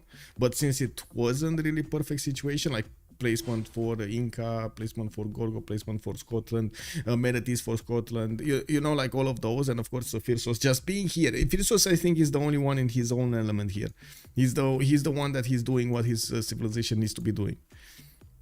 Yeah, but like on Scotland, amenities are just doable just by city parks and golf courses and whatsoever. Like, actually, I would argue he suffers a lot more from like the absence of science CSs, which is obviously very unlucky for him. Yeah, true. Then Hazaggi just, I mean, I don't really know. I guess he was just not happy with his land and his position or whatever, so he kind of decided to like just go triple uncommon and kind of eval himself, built a lot of military and pretty much achieved nothing with it. So, like, I think this is not about like picking Gorgo, but rather what Hazaggi did with it. Okay, interesting. Like, I don't necessarily say that he played it bad or anything, because I think Hazaggi is an extremely good player and he has his reasons. But yeah, like my main point here is he's not really playing Gorgo. He's just playing what he feels like he is entitled to do, right? Yeah. I do want to welcome everybody. Elephant Guy, thank you so much, by the way, for the raid. Much appreciated, sir. And welcome everybody to a game from the CivFR Squadrons. We're watching Freritos de la Vega go against Ulyss. There are quite a few conflicts on the world over here, and we do have the Simmers trying to get an advantage. One of the things what we're watching, Mongolia is finally chewing through the American cities. He's going towards the capital, Washington, and he's going to follow up with Los Angeles if that city doesn't fall to actually Greece. because a bombard is gonna get in there, and that wall looks like it's gonna crumble. We do have Byzantium also preparing his caravel attacks, and he's getting his dromons. Oh, by the way, totally forgot that dromons are gonna need to appear here and not the quadrims, KW. Anyway, I'm pretty sure everybody got to understand what I wanted to say there. Now we do have some Byzantium mission. It looks like, look at that, he's actually sending them to Tamar. He is sending them to Tamar. He's actually gonna convert. He's gonna get that extra +2 taxi straight here from Tamar. Whoa. Okay, okay. And also chat was saying that on the west side, Tamar is going to get his trade routes with Byzantium, and I guess so, because he doesn't have anybody to actually trade with otherwise. America is taken down, and that was his closest trading partner. Looks like also Mongolia is going to try to go against Mohenjo-Daro. That is the city-state of Spriggan, and by the looks of it, that city-state is quite hard to take down. 50 strength with walls and 2 crossbows. What about Newton and the Happy Scientist? Let's see. We did have another merchant being taken by Scotland. By the way, this is the second one. Scientist been banned by Congress. Ifadlan, was it this Congress or the previous one? It's oh, the it's Congress. this Congress. Yeah, it's the previous. Yeah, it's this one. I don't know why I was thinking about the next one. So they are still up. Yeah, they're still up. Looks like Ifadlan also got picked up by Persia, and Imhotep by Scotland. He's gonna get some wonder somewhere. Wait. Oh. This is the bombard. I lost the bombard for a second. Anyway, I'm a bit sad, by the way, that we don't see Mongolia give the cities to Inca. This, I think is, I mean, sure, okay, Mongolia would have probably needed to survive on the city of Choir or something, but I think it's much better to have Inca benefiting from these cities. Oh, wait a second. Persia is also gonna get the drop on the city of Susa. We do have Pompi getting in there with the trebuchets and crossbows and the coursers. This actually looks pretty dead. Yeah, this is dead. I mean, he can't help it. He can't help it. And it looks like also more tiles are going to be taken down if Astikos is not going to be fast on the buttons. Doesn't even matter if that Corsair stays inside or not. That city is still going to go down, whatever happens. Working Knight with a bombard and so many Kesheks on American, he could get killed before he escapes. Well, I gotta say, he's just one click away from escaping next turn. So I think it's he's gonna escape faster. Just my 2 cents on it. Raise the city, huge. Looking for American progress on that city state. Nice job. Yeah. Yeah, this would actually be a classic, like Theodora just moving in, raising Preslov, kick W. Yeah. And then a troll face appears, you know, instead of Preslov. Yeah. By the way, you got kicked from the team as well. What? Yeah, I mean, like something like this, right? Like a Freritos, so whatever. Oh, like, I was just trying to make a joke. Like if you wanna let a guy know he has to leave the team, you do just like something like this. Something like this, huh? Yeah. Yeah. Let him move there, make hope, and then be like, yeah, there you go. It's the city. Don't get away. Lol. Yeah, there was, I'm sorry, I got confused over there because there was some drama last week with I don't know if you know the Secret Society team. I guess you were actually on Secret Society. They had like a, I don't know, fallout or something that happened internally, and Gangsta thought it's an interesting idea to tell everybody something else, something different than the truth about what happened.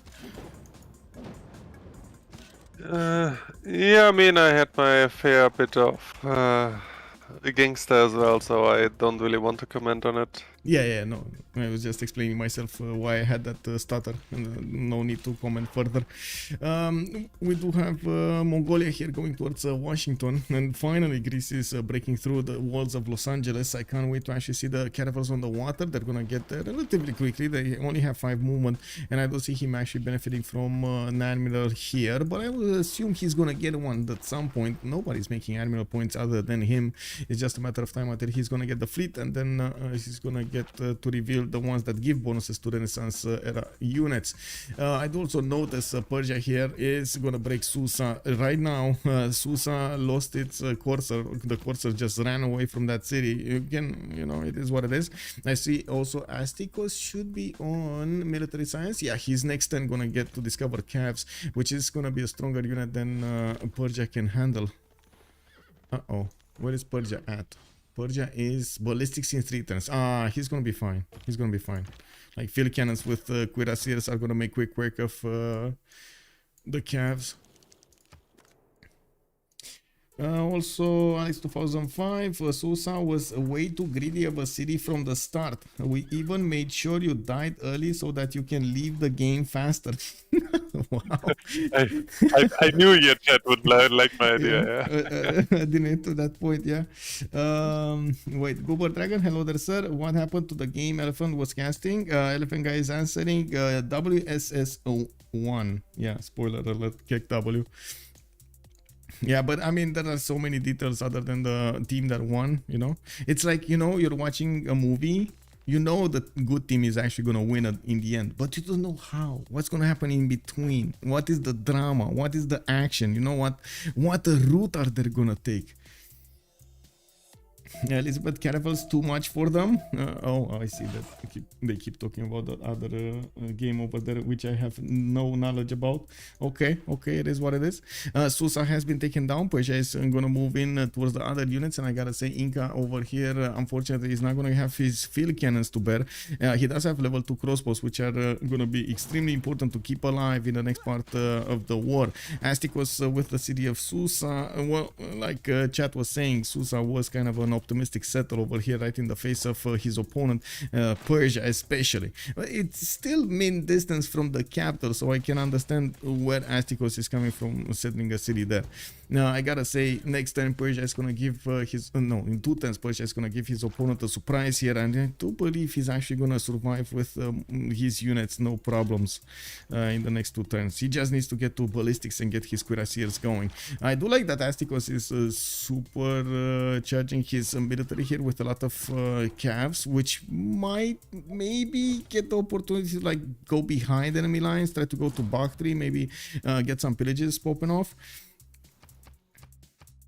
Let's see, Tamar. Is Tamar doing anything? No. Looks like Mohenjo-Daro has survived. Mongolia is not doing anything about that. And we do have Preslav also allowing UnderTheGun to survive here with the help of Sprig. He did manage to take over that city center with the levied units of Cardiff, and now he's just gonna stay around there. We do need to see how fast Byzantium can actually take down the cities of his opponent Mongolia. I would assume very fast, but yeah, I guess we're gonna need to wait and see. I don't want to take a look at the vision. Do they even know this is happening? So they know about Preslav being taken over by America, but they don't know anything about Byzantium's navy. What do you think? Are they assuming? They should assume, right? He has coastal possibilities. I mean, why would he get 1,000 military if you don't see it anywhere?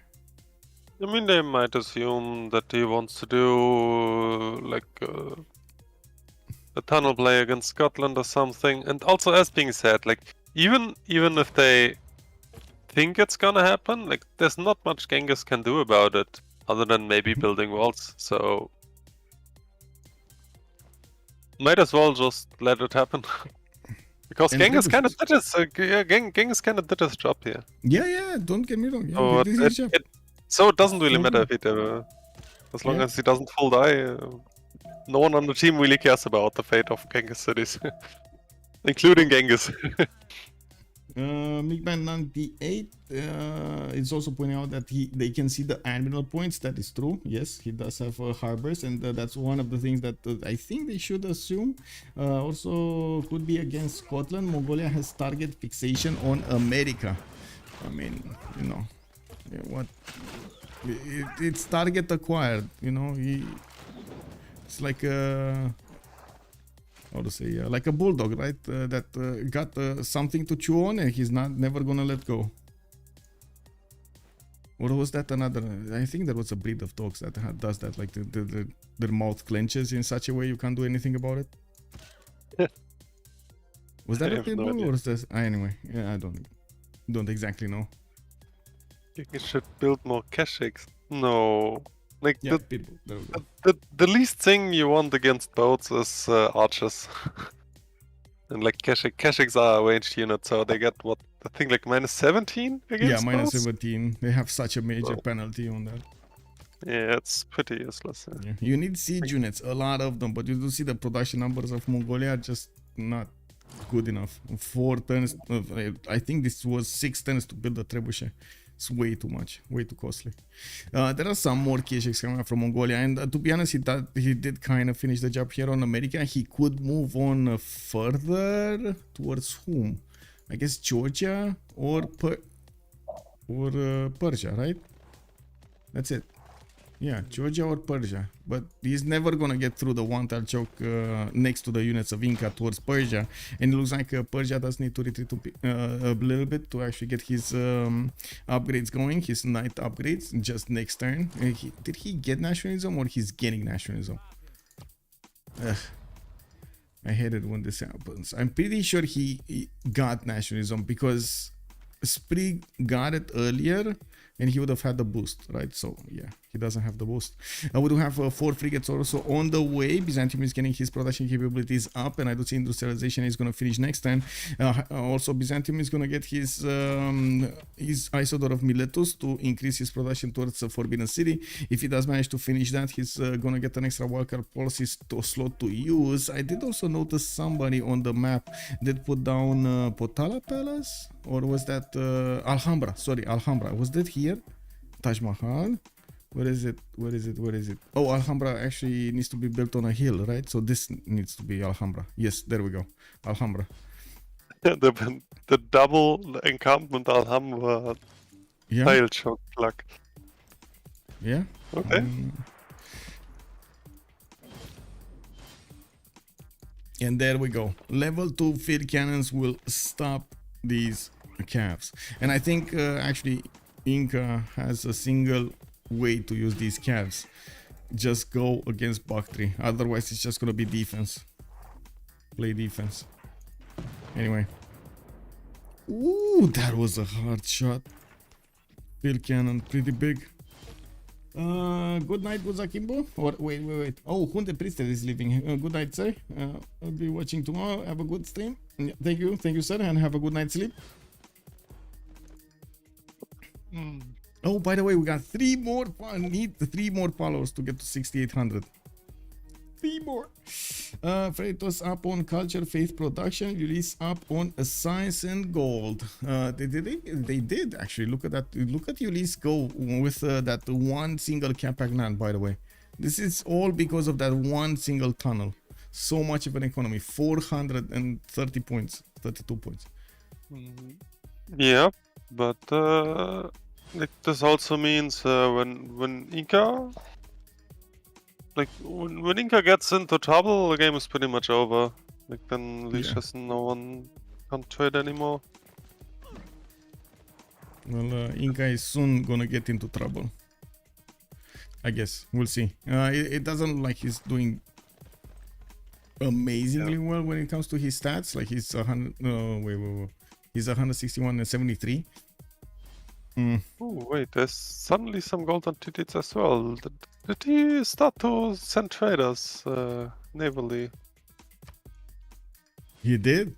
Look at them. Look at them. Perfect. Yeah, so yeah. So soon TM, gold on Freritos will be much better as well. Yeah. Because Titiits can get out a lot of traders really fast, like by the amount of cities he has. I do see also Theodora is getting 422 points of production with 160 faith. That is so much more than Lege on 331 and 4 faith a turn. Yeah, Sul TM traders get pillaged. Yeah, kick. Yeah. Yeah, by the naval presence of Genghis, I guess. Kick. Yeah. Let's see the final city. Washington and Los Angeles are going to be taken down. I do have to mention, if they will take a capital city away from, of course, America, they will have lower Diplo favor. That's a bit unfortunate, but you gotta do what you gotta do, you know? It is what it is. Okay, so America looks like it's getting cleaned up. There's nothing he can do anymore. I don't think it even matters if his cities die this turn or next turn. We do have him surviving with the city of Preslav, and we're going to need to see if anybody's going to get there to take that out. I doubt that Byzantium will let that happen. We do also have Persia with a decent amount of cuirassiers coming around from his cities. He's getting a new wave to deal with the Inca threat, and I don't think he actually observed the Incan calves passing through that river to the north. I think he might actually be surprised when those calves arrive to Bactri. It's fine. The damage from the cuirassier is going to be more than sufficient. He does have the +5. He does have the walls of religion on. That's something that I didn't see on the calves. He doesn't have walls of religion on? Wait, what? Yeah, maybe Inca didn't realize that he's full converted. He does not. Yeah, he does not have it. Well, I mean, wait, he has a religion. I mean, he converted himself. No, No, I mean but Cyrus. That Cyrus. Nader Shah's converted. Yeah. Yeah, I guess he got half converted though. Yeah, he has like 4 and 3. 4, 3. Huh? Yeah. 2, I 4, would 5, assume that and 4. like he counts as converted to Theodora religion, I think. That's Yeah. the majority, so Yeah. So the card works, yeah. Alex 2005 is saying that Preslav will live until the end of the game. He also has that peninsula to get a few more cities and thus more trade routes for gold. We're going to need to see over here UnderTheGun try to get that economy rolling. At the moment he's getting Moksha. I would assume Diplo Quarter is also going to be a priority, so he can help out his teammates when it comes to the World Congress. Remind me, talking about the World Congress, this is the era that we will see the disappearance of Pembrasian Voice and the Free Inquiry. We still will have Monumentality. They're gonna get Exodus of Evangelists also, and I do need to see if they're gonna go for Reform the Coinage. What was the second one though? I forgot about the second one. Very rarely picked though. Anyway, I do have Theodora going for a Dark Age. Oh wait, whoa. Golden, dark, golden, dark, normal, dark. Ugh.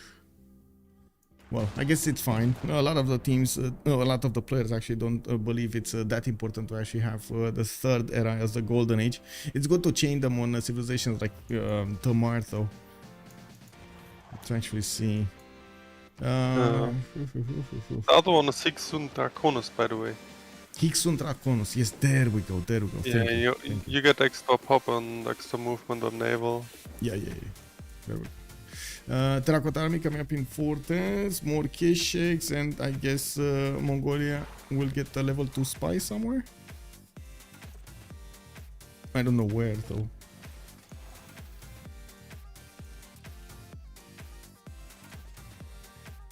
Oh, I see Gorgo did take over Washington. And I think, wait, is he taking over Los Angeles also, or is he just giving it to Mongolia? This is like so weird. Anyway. Over under on that terracotta finishing. Over under on that terracotta finishing. Might just try and finish before city dies in Mongolia. What is the advantage of terracotta after initial build of wonder?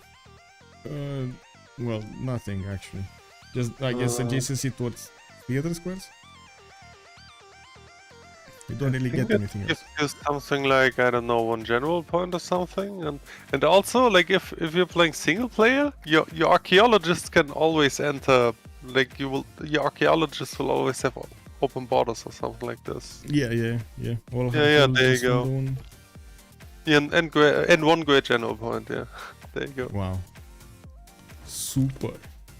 Over under means will terracotta be built before city is captured by Byzantium? Oh, I see. I think terracotta army is gonna finish unless Mongolia wants to move away from it. I don't have to point out Axo cannot be attacked from the coast. It's 3 tiles out, even though this is 2 tiles out. That is a hill.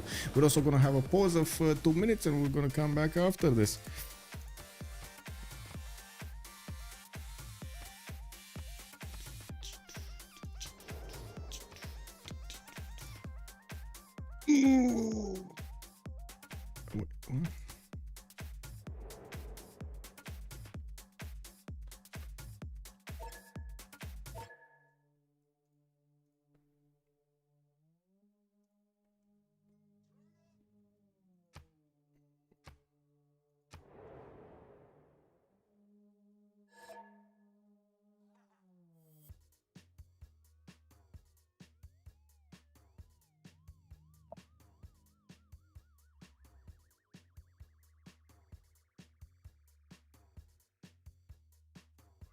Irrelevant on single player too. I guess you never went for Congo CV. Sending 15 archaeologists all over the map.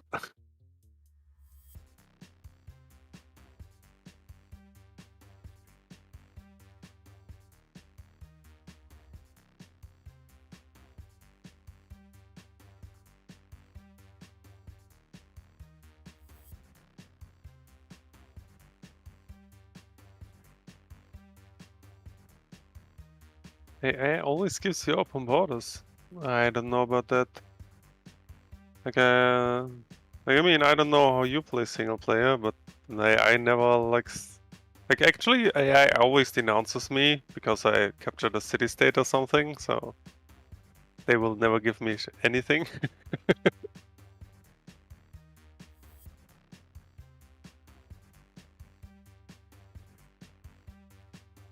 Yeah, I don't know fucking who does Congo CV. Must be very sus.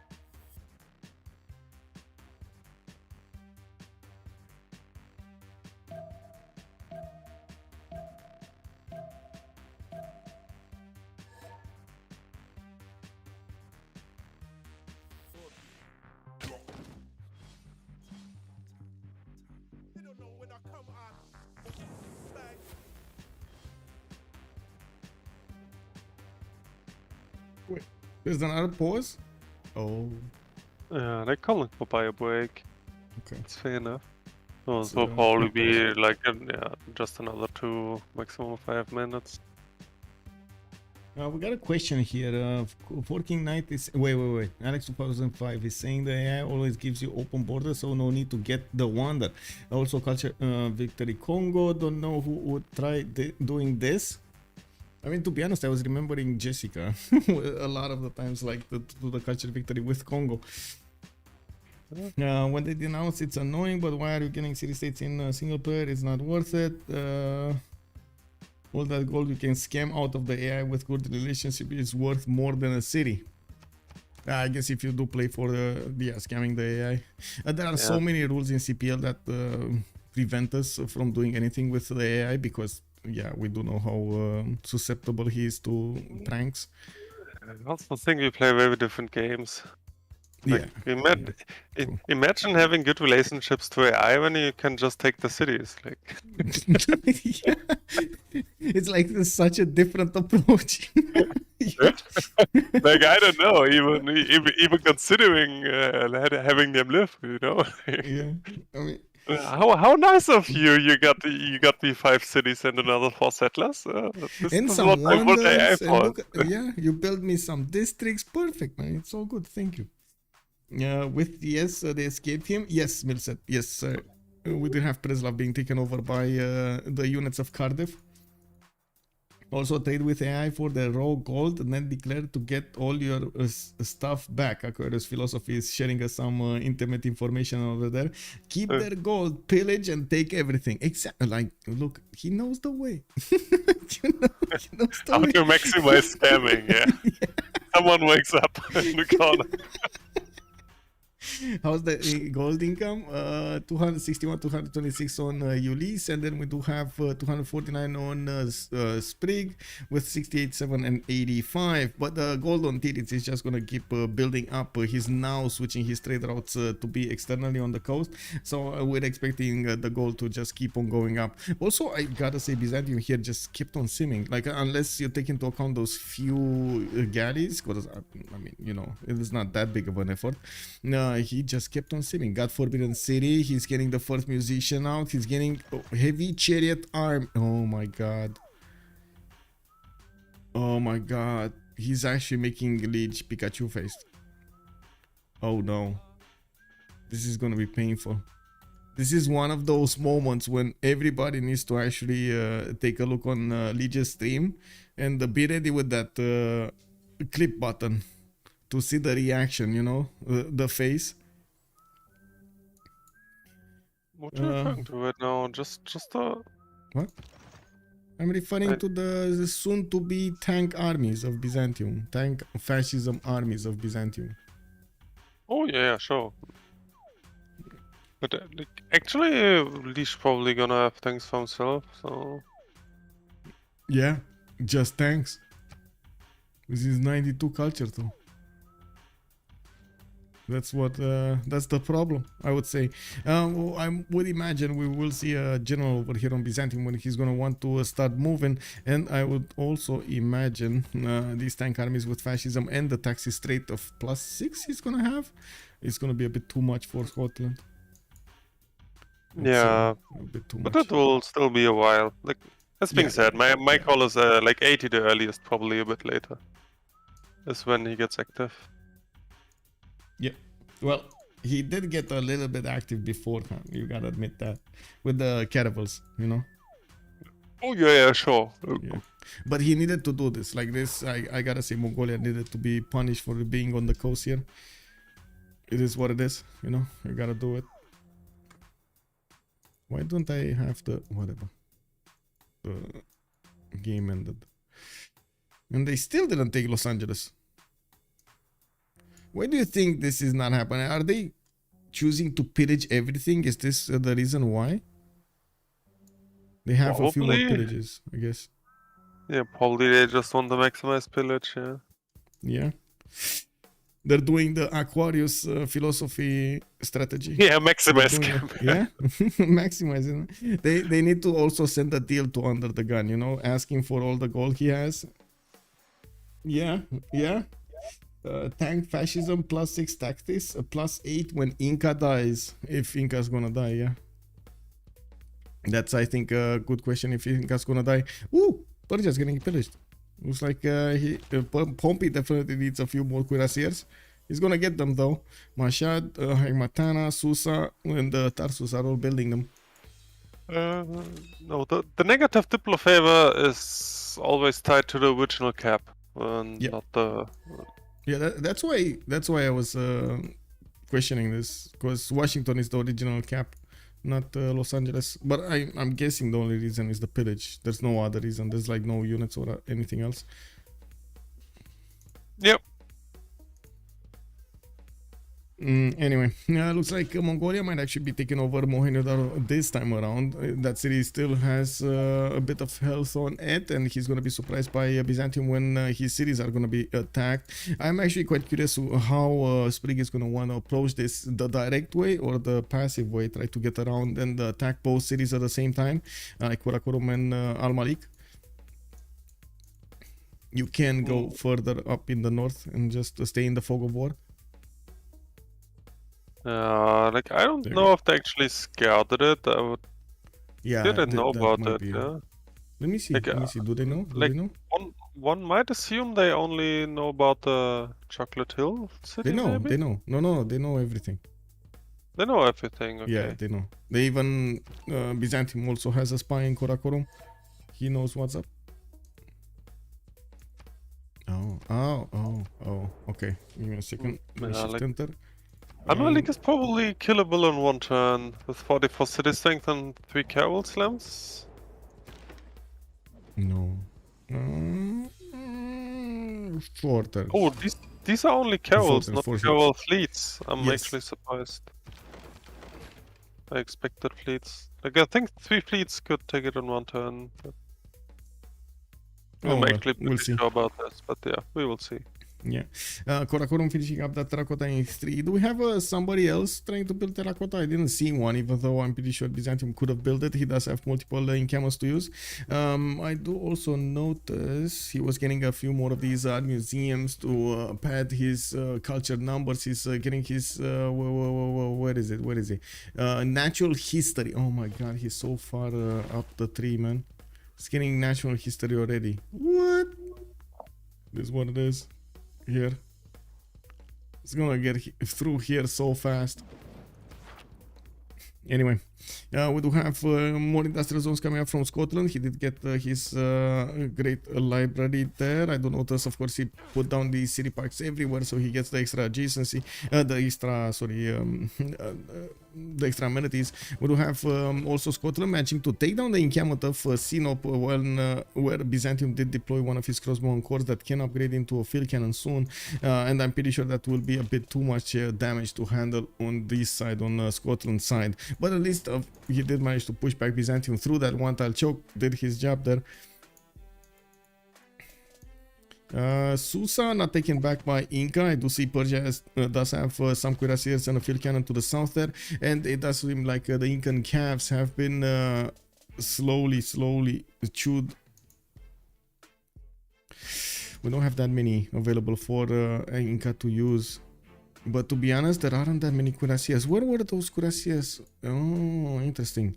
Inca retreated those two calves to the east of Bactri back to his own attack army, and now he's trying to actually wrap around some of the units of Persia, and to be honest, he does have a good chance of taking down at least one or two more. I doubt that he's gonna ever touch a city center or even be able to overmatch his opponent in terms of like unit production.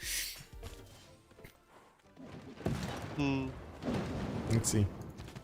Is Lege actually pre-building? Who? Lege. Lege. Okay. Lege. No.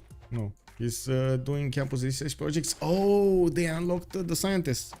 So no points of scientists was the last era, and it does look like right now. Ibn Khaldun is the next one. Isaac Newton is the next one. They picked it. And they picked all of them. Scotland and Scotland. Yeah, there we go. He got both. This might actually put Lege back in the game, but to be honest, is it not too late though? I don't see him on 317 science and 92 culture. He definitely has a lot of potential when it comes to the technology, but that fascism timing is gonna be way off. Yeah, this is what I'm wondering what they're playing for. Like, they must have some plan. Well, Ulyss has a pretty good philosophy in their mind. If they have still a victory condition they might achieve, even though like it's slim, they still go for it. Or they try to go for it. Because you never know. You never know if your opponent is going to make a mistake. Yeah, of course. I totally agree with this. I'm still trying to find what they are looking for. Like, yeah. just playing along doesn't net you anything, right? So. Yeah. Oh, Mohenjo-Daro has been taken down. And well, to be honest, I'm actually quite curious if Phyrsos is going to keep it or not, because Georgia can definitely liberate it a little bit later on when Mongolia's army is just going to disappear. And we do have a Cav cores coming up from Tamar, and I'm pretty sure he has way more science and culture than Phyrsos. 192 science, 109 culture versus Phyrsos is 47 and 32. Looking at also production capabilities, it does tell us quite a grim story here. We do have Byzantium getting in. Oh, he revealed himself. Why? Sprig, why? Anyway, I guess it is what it is. Is he gonna 2-shot it, 3-shot it? Let's see. He needs 4 shots. Okay. Walls are just never gonna get built, are they?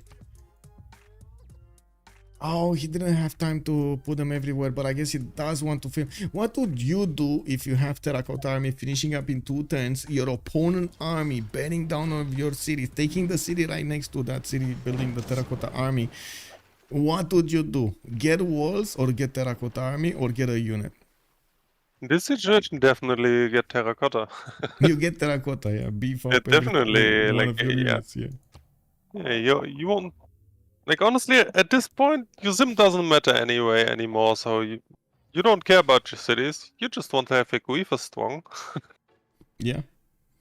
Yeah, I see chat is agreeing with you as well, and everybody's calling out about the Pikachu. Pikachu. Yeah, true. You will lose the city. Yeah, at least you get the bonuses. Forking Knight also is saying that even if Lege gets tank cores, Sprig will have Cav cuirassier armies plus fascism, so I guess Freritos is clearly in the driver's seat for now. I would actually go as far to say that Sprig over here is gonna get easily tank armies. He should be getting there. He's a little bit behind Lege though when it comes to going through the bottom three. The difference between them is because Lege did not get industrialization. Yeah, this is why I was asking about if he's pre-building, because there may be a slight window where he has tanks over. Yeah. Over Theodora. Yeah. So if he's trying to push something within this window, but no. No, he's not. I'm just wondering what they are going for, right? Because like right now, pretty much no front is winning. Oof. Oh my God, guys, hide your children. The city of Cullen has risen. Etemenanki is put down. Governor Liang going in there, feeding everybody. Oh my God, look at this beautiful city. Actually made it good. Yeah, 1075 at Temenanki and known to carry games, right? Man, you can't take away the beauty and the power of the city of Cullen. It's too amazing, too amazing. Anyway, we do need to see if Byzantium over here is also going to poke Scotland on the coast. He does have a frigate over there sniffing around, and I'm pretty sure he can do the damage. We do have a decent Mongolia economy. If you're talking about pre-builds or hard builds or whatever you want to talk about, Ulyss definitely has the goal to get them. I'm very curious they're not flexing their gold military muscles here.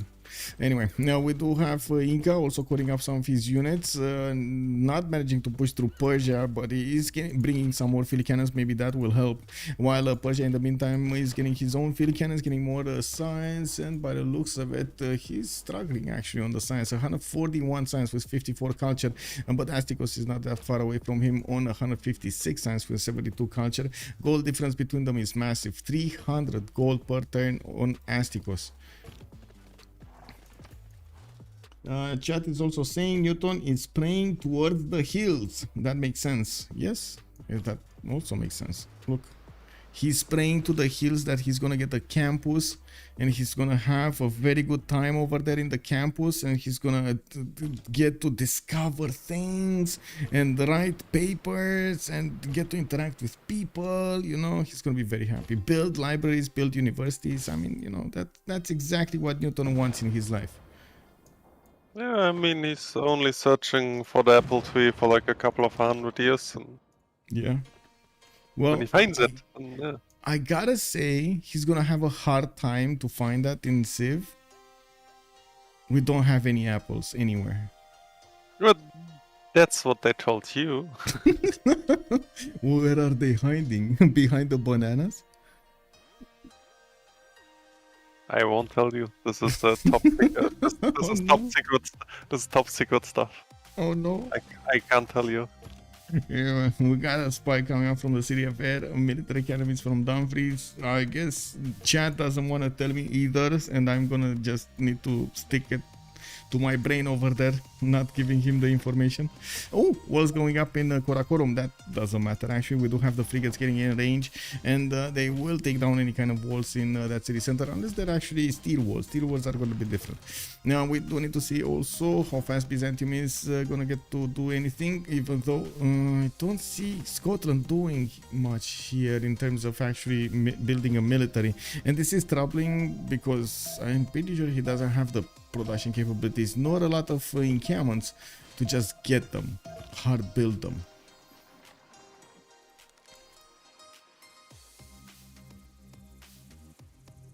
Encampment coming up in Heimerdinger's territory. On the east side, he is starting to get his shipyards going for the extra production in those cities. I do like how many of these industrial zones he did put down. I do have to say he did get to spread out his encampments quite a bit. 1, 2, 3, 4, 5, 6 encampments, and he will have the opportunity to get some more over here when his city centers are gonna get to the next population level for a district slot. We will probably see 100% will see Byzantium over here get a lot of military units in the upcoming era. The thing is, he does have the ability to buy them with faith, and this is gonna be just much easier for Byzantium to raise an army than it will be for Scotland.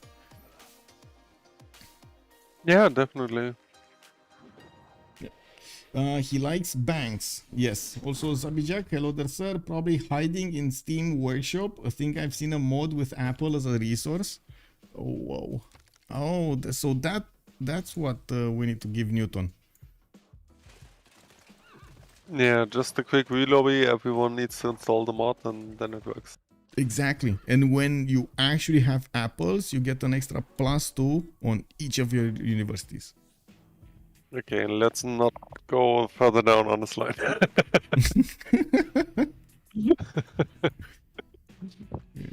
Oh, okay. Yeah, okay. Or maybe, no, maybe, I don't know. Maybe whenever somebody activates Newton, we immediately get the technology to get Manhattan Project, you know? Bam! You Yeah, get might as well then just get a nuke from Hut, as I proposed before, right? Man, I have been a promoter of that idea for like 4 years now. I would be so happy to see a mod in which players have like a zombies mode, like what are those the post-apocalyptic mode on, you know, but on normal maps, and when they see each other with scouts, bam, they shoot the nukes out, you know. Anyway, it is what it is. Might as well just give them 10 nukes. Exactly, yeah. Alex 2005, yeah, that is so true.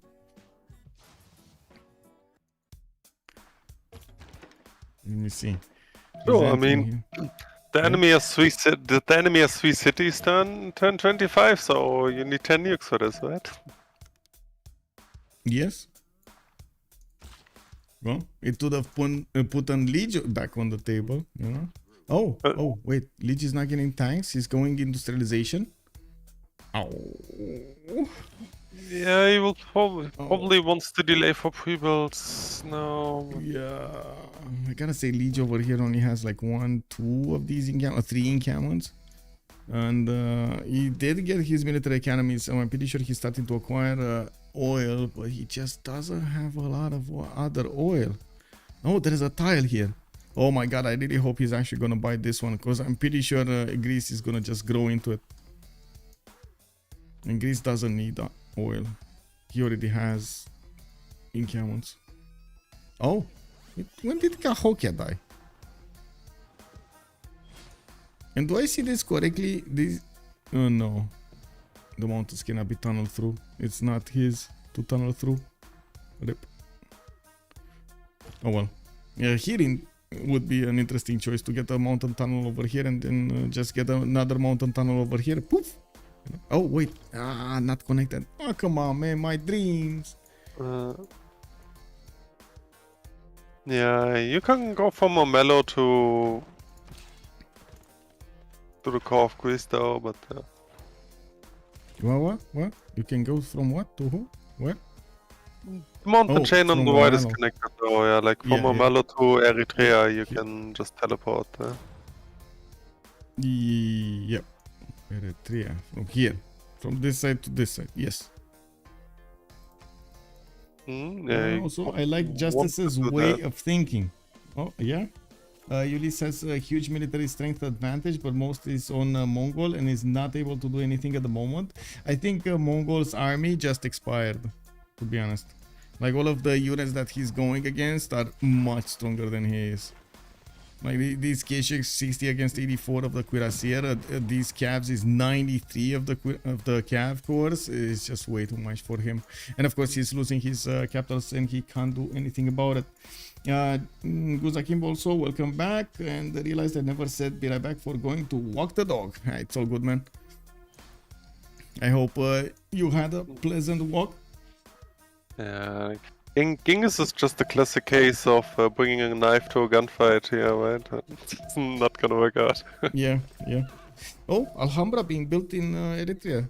Wasn't this being built somewhere else? I'm pretty sure it was being built somewhere else. Yeah, Lege placed it, but he never... Oh, yeah. I mean, this is much better on Gorgo, right? For that extra damage. Oh, well. Doesn't look like Georgia's gonna be worried about Greece bearing down on him. We do have Sprig taking down Karakorum, and he's gonna follow up with an attack on Ulaanbaatar.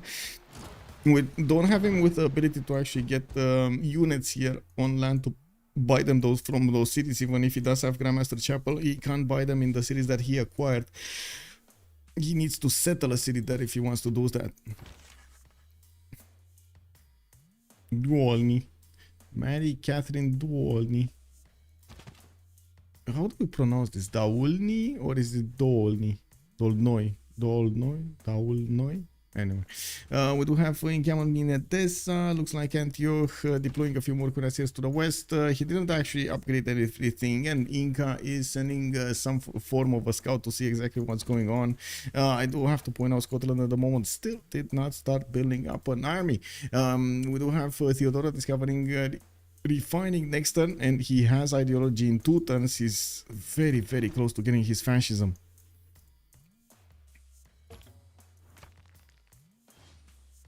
Okay, we do have more industrial zones. I do see new encampments after he reached population level.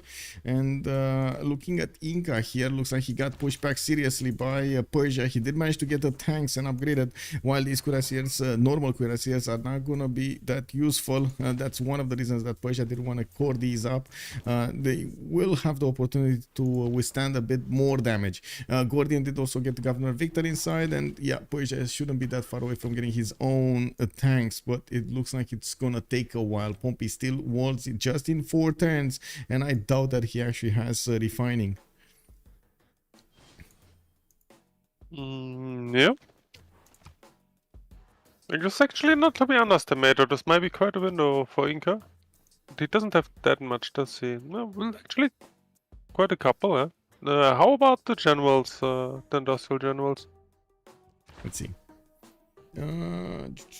Persia with that one. UnderTheGun merchant, scientist. We do have Napoleon Bonaparte. The next one, I don't think anybody got picked up here. Dimitri Cantemir, Ibn Khaldun, Newton. Yeah, I don't think any one of those got picked up. Yeah, so still up for the grabs. Should keep an eye on this. I think the last one was what was it? Gustavus? Adolphus? I don't find him. Yeah. Oh, there we go, Gustavus. So Jeanne d'Arc, Gustavus, and then yeah, so and all the modern Amina was the last one. up for grabs, yeah. Yeah. Inca did manage to get Jeanne d'Arc, but yeah, not gonna matter anymore. And the next one is quite expensive. You're gonna need to do so many projects for it. 535 points at this point in the game is very, very expensive. Also, multiplayer mode has that restriction. Normal game doesn't have it. Ooh, which one? Oh, thanks for that. Faith buying ability. Yeah. We did it to do this because we were ending up with very high faith civilizations like Russia, Gandhi, and so on, that were taking a city on the other side of the planet and just building and buying an army. And, you know, it just wasn't fair. You do need a bit more preparation, and still you need to get a settler with your armies if you actually want to have that ability, which was deemed as a good enough deterrent from actually applying that strategy. For example here, right, Byzantium could have actually gotten a city with him. Well, to be honest, he can actually just take over a settler of Mongolia and be done with it. Honestly, you can also just gold buy a settler, find a city, and then place by from there. Like there was a... And also, you can also just pick Portugal, take a city on the other side of the planet, and buy an army. But you just use gold instead of faith. Yeah, who needs faith when you have gold? Yeah. Exactly. I do see Oracle also has been built here by Byzantium, and I do want to double check if anything is happening on the culture. Well, Spriggan is 15 out of 61. There isn't really anybody defending the culture victory, and I do see Byzantium is on 184 tourism a turn. I'm pretty sure he's not focusing at all. This is just his normal gameplay, trying to hit that fascism timing as quickly as possible, rather than getting the tourists. I do also notice Inca is bearing down on him towards the south, and I would imagine he's gonna get to upgrade his cuirassiers army soon, so he actually can withstand the damage from the tanks. I don't think Astikos is gonna do much here, unless you take into account the gold he's gonna take away from his opponent's upgrading.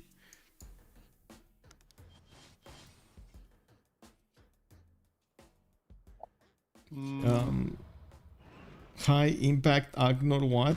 9 cities at 9 pop. Yeah, Shigi thought is making a good point there. Yeah, it is a high impact. I'd also noticed the city Afraid might be overtaken here. Not really a good city, but it did have 2 amenities access and some improvements.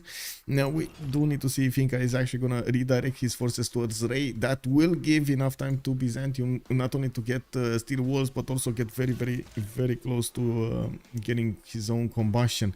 Did he actually get refining? Yes, he did get the refining. So the next one after steel is gonna be combustion for the tanks. I'd also notice in the score tab here there is starting to be quite a bit of a difference between the two teams when it comes to the total science acquired. 220 on Titiits, we got 274 on Theodora, while even Pompi is on 146. On the other side we do have only Lege on 350, and UnderTheGun just disconnected. I guess. Why? Is he getting subbed? Oh, he's... Oh, he's coming back. DL bug. Okay. Yep. By the way... Yep. I just want to say UnderTheGun is one of the nicest guys ever to have when he is well. Like, it's actually amazing how good the mentality of the guy is. When he's sitting on one city, he will tell you about everything that happens on the map. Oh, that's like perfect. Oh my yeah, god, like amazing. He's still full tryhard involved into the game, really trying to win, even though he can't do anything for himself. It's really so amazing. Well, I mean, no, but since you don't have that much time in your own game, right? Yeah, exactly. Map, it's so valuable to know. Yeah, like here's the guy. He will tell you, you have a spy idling there. Like, look, there's a unit moving there. Take care of it. It's really amazing how much the guy is still involved, even though he doesn't have the game for himself anymore. Yeah, I mean, like, that's exactly the extra mile, you know. Yeah. Yeah. This is why I mention it, because like most people who are in his position will just open up YouTube or some semi-AFK or something, right? And yeah. Listen to music and so on. Yeah, which is understandable to a degree, I guess. But he's always still full focused, full tryhard. Really great mentality. Good. Well, I do see he's gonna have a problem here. His allies might lose a city. I don't think Pompi is actually gonna die here, to be honest. Like, maybe he will lose Ray, even though I doubt it. But that's about the extent that he's gonna happen. Yeah, I think this is also why we see Inca tanks going south. Like, in the bigger picture, Pompi is pretty irrelevant. So Inca just wants to do as much damage as possible to Theodora, if at all. Yeah. Yeah, no, I did see a battleship being bought and upgraded, I guess, over here in the city of Al Malik.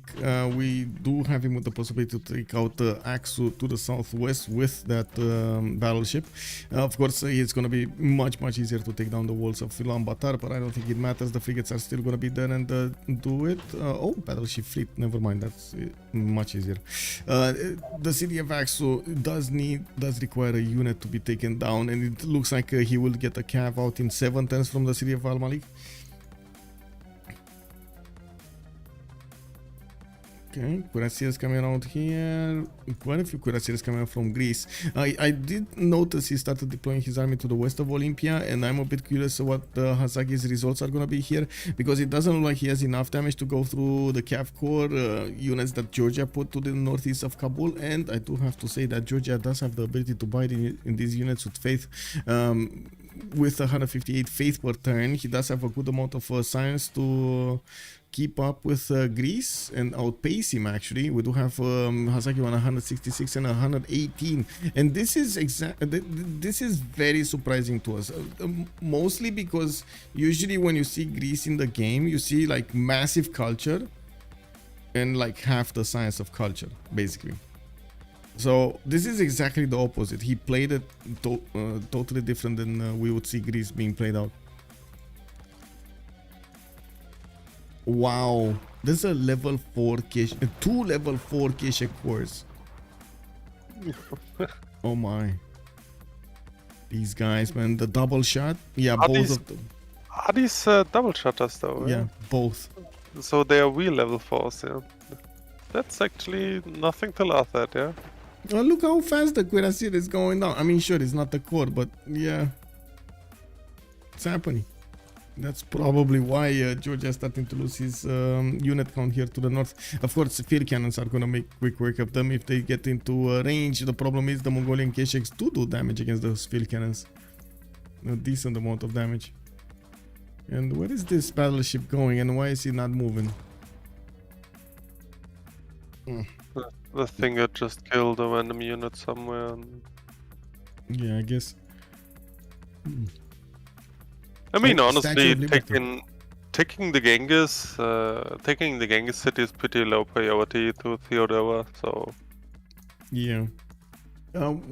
In the Diplo victory screen, we do have Sprig with 8 out of 20. He can get his Statue of Liberty. That would put him on 11 out of 20. And I'm pretty sure he can build the Mahabodhi temple. I'm certain nobody actually built it. Yeah, no, it's not here. I think there's just no woods. I mean, look here. He has woods. Thessalonica. It's not a good city, but to be honest, it's not that hard to build the Mahabodhi. Doesn't take that much production. The thing is, I guess this is the big question. If he actually wants to get a Diplo, if they want to get a Diplo victory, or they want to focus on some other victory condition. I do notice, of course, the gold pattern is much better on Team Ulyss. They're not really using that gold pattern into anything right now. I'm guessing that this is the big concerning part. Scotland is going to finish his Taj Mahal. I do see multiple factories also finishing up here and trying to get more science points. He does have 585 production here.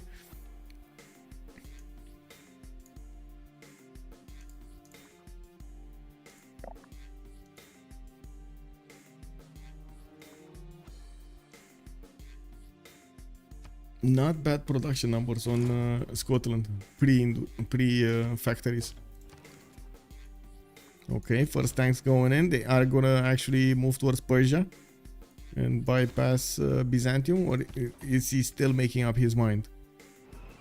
No. Okay, there we go. He made up his mind. The Byzantium is just gonna try to put a scout over there to slow down. Yeah. Slow down. Anyway, new units being bought immediately by Byzantium. I'm pretty sure we're gonna see quite a few of them being hard built as well. And with cuirassier armies about to go into tanks fascism next in the next 2 turns, like these tanks are gonna get a spanking. I don't know how other I would say it, because Incan tanks are definitely gonna have a problem. Oh, I do notice he didn't convert that city of Georgia. Where are his missionaries? And why are they not converting? Wow. Okay. X was going down. No missionaries anywhere. Interesting. Anyway. Where were those missionaries? Oh, he did get it for a while and then it got converted back. He needs to always have like missionaries next to this city to keep it on his side. Yeah, probably. So operation failed, I guess. Yeah. He doesn't. Oh, there's another one. There's another one with 3 charges getting in there, but it's gonna be late. 7 turns.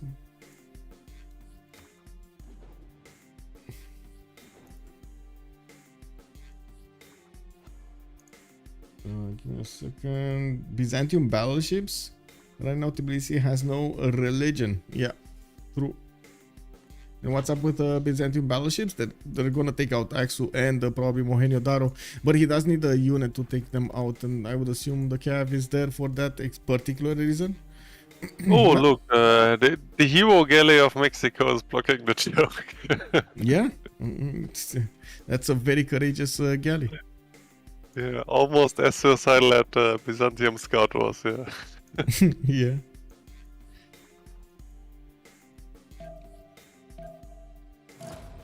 Now we do have grids with a few cuirassiers that are getting out from his cities. He didn't really get to push into Georgia's defenses, even if Mongolia does have those level 4 Kesheks. I do notice Phyrsos is still trying to have the city count up, and he's just putting down more and more cities over here.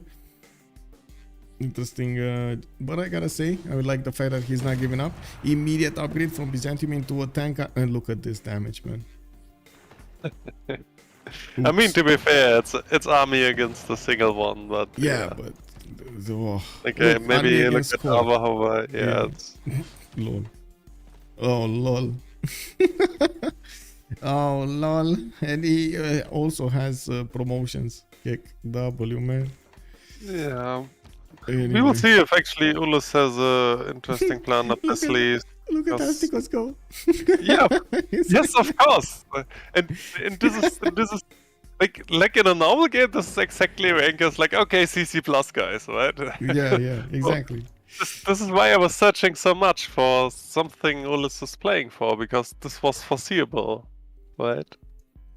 Yeah, and I guess it will matter quite a bit if we will see Sprig over here be aggressive or not with those tanks. I mean, he upgraded a few, but we know he upgraded because of Inca betting on Persia, not that he actually had a plan to do anything here. And I guess that's my question: does he actually have a plan to do anything here, or is this just gonna be like just smile and wave, boys, smile and wave until we're gonna get the Diplo victory, and then Pikachu?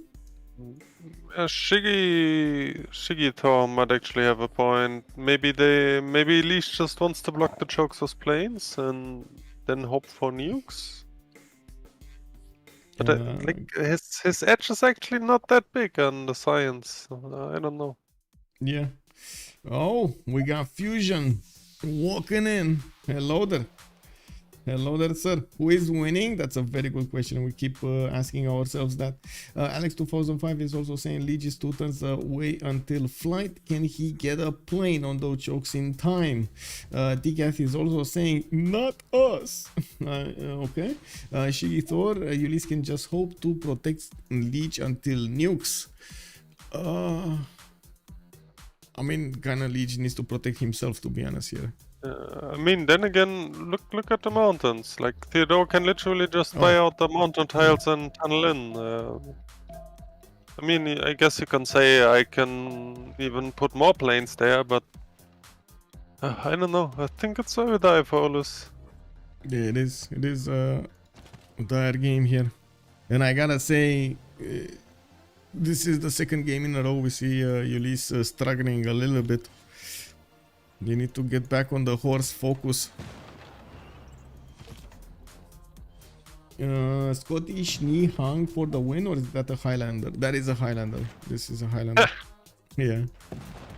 Scottish knee hung. Yeah. I mean, yeah.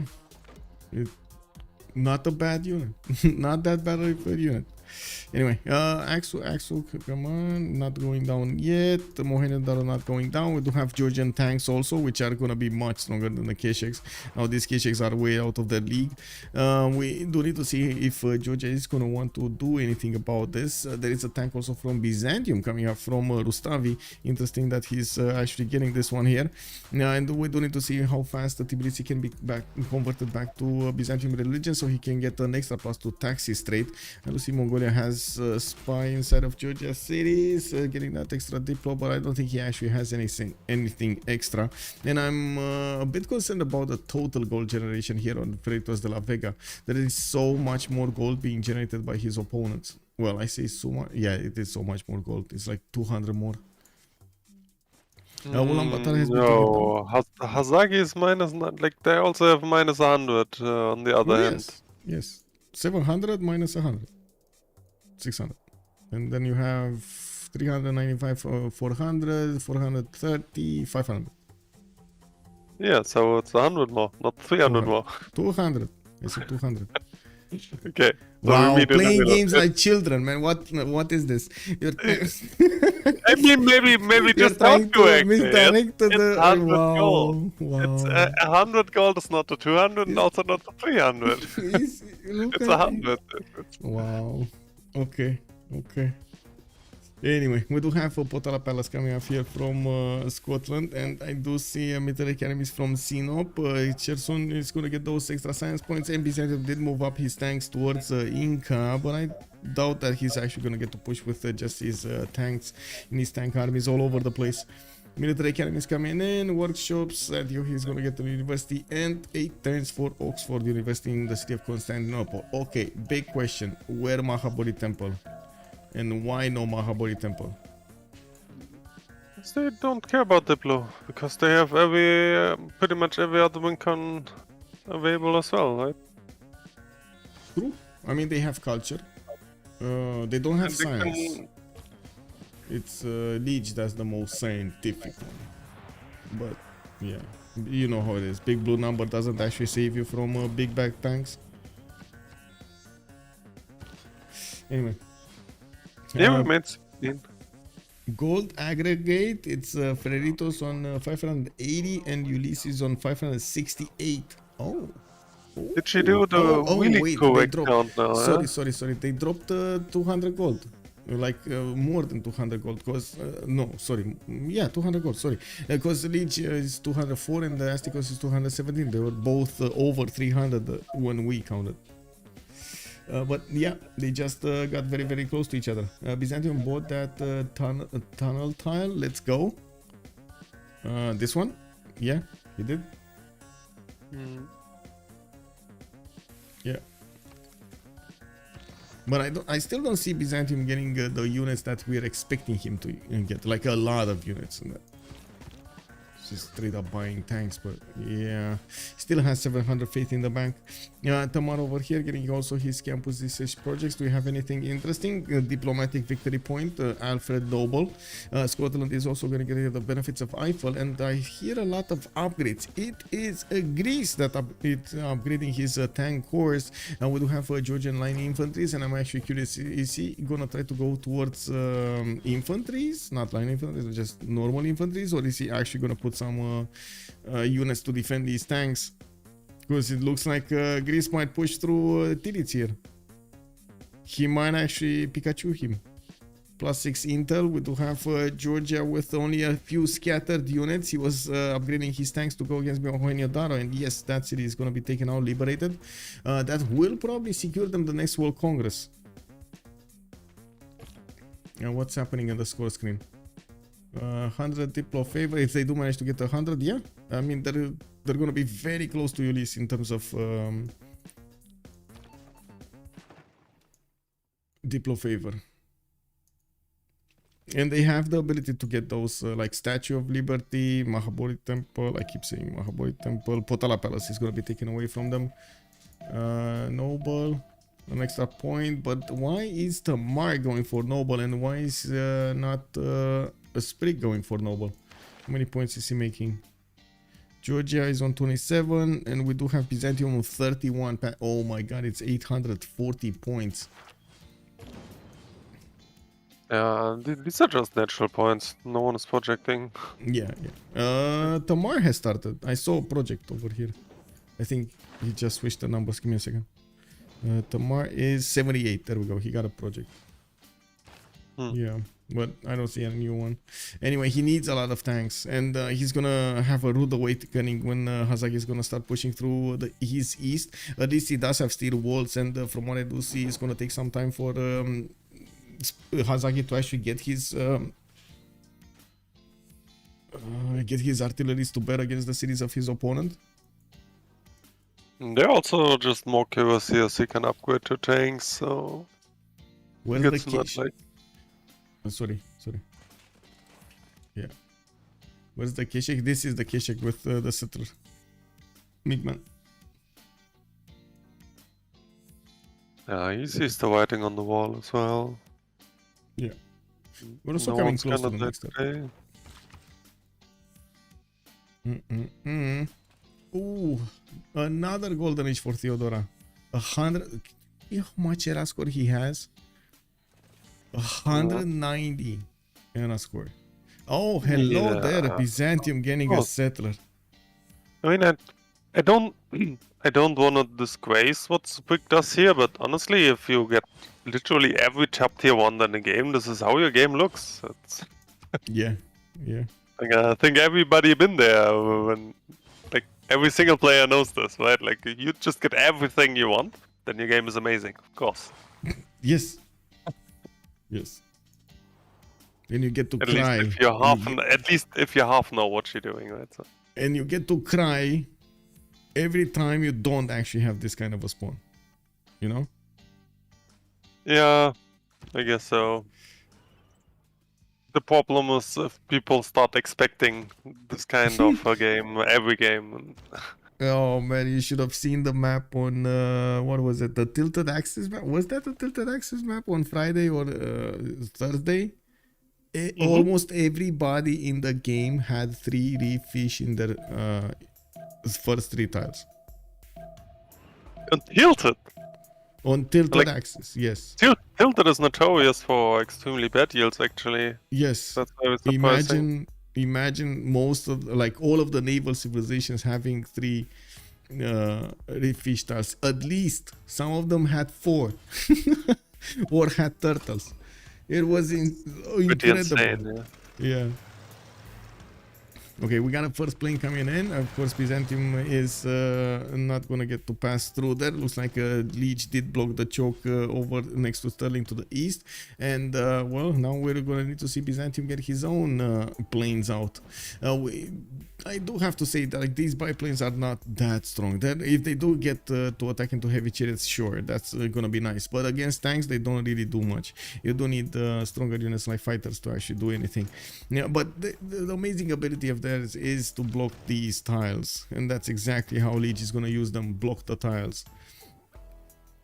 Also, Andro there is an issue with the naval maps. If there are more than 5 naval civs, you have like 300% more reefs. Wait, really? Oh my god. So how come the players didn't actually sniff this out and start going navally every time? Can you imagine a Pangea with 6 navals? I can... like, do you have any proof to this? Because like...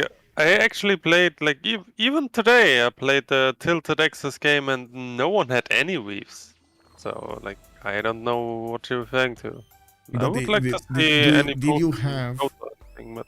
Did you have the naval civs though? Yes, of course. Like, All of them? everyone on Tilted just plays... Yeah, it was 5 and 5, so I think we had a total of 6 or 7 naval civs on the map. Okay. Yeah.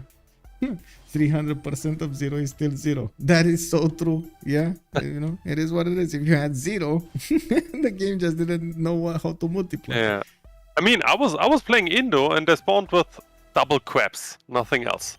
Oh, you got the crab treatment. I was so sad.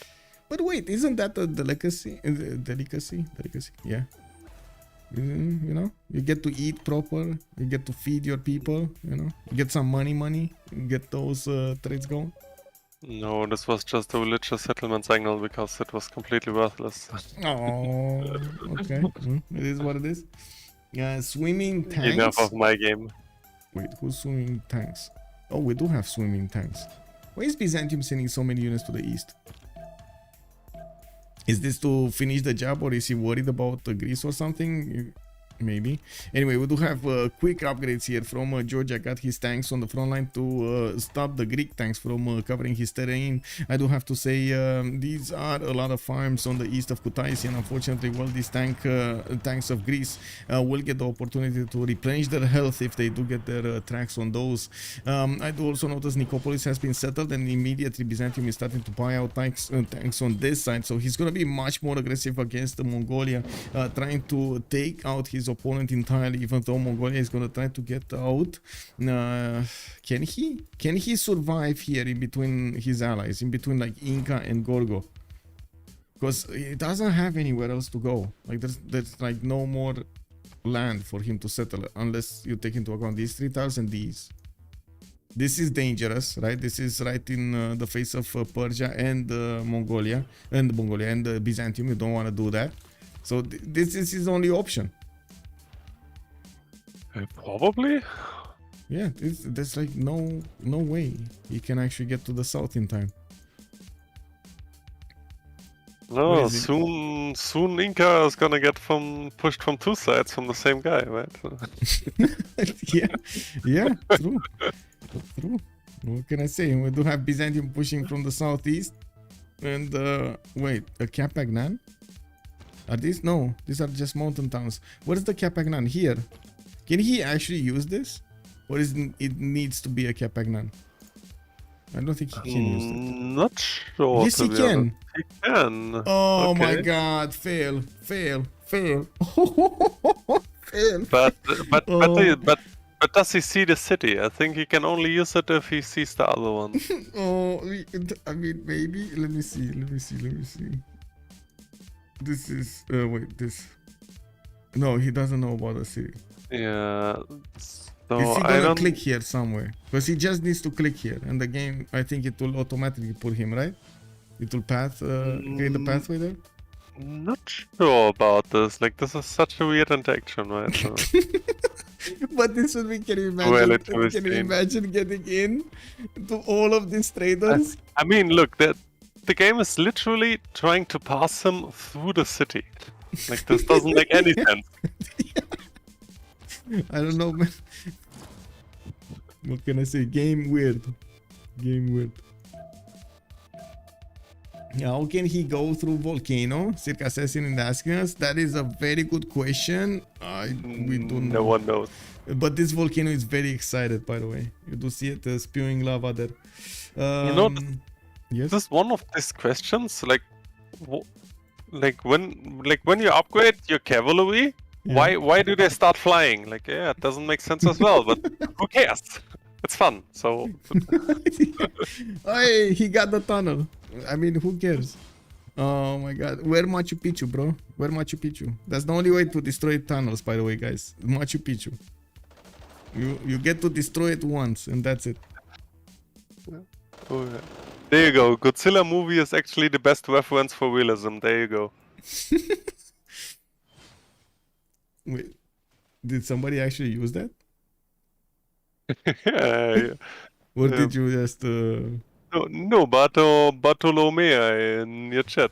They went through a volcano in Godzilla movie, so it should work here. Yeah.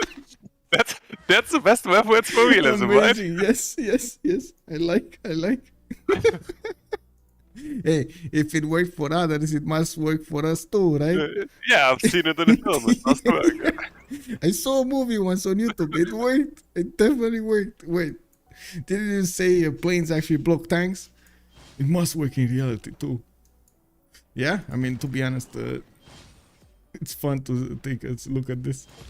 Yeah, we do have Inca getting these helicopter cores, and well, they do have a bit of a problem. The tanks of Persia are a bit too strong, but maybe he's actually gonna get to pass around them. Oh wait, he doesn't have the technology? No, he does. He can't go into deep water or something, but yeah, whatever.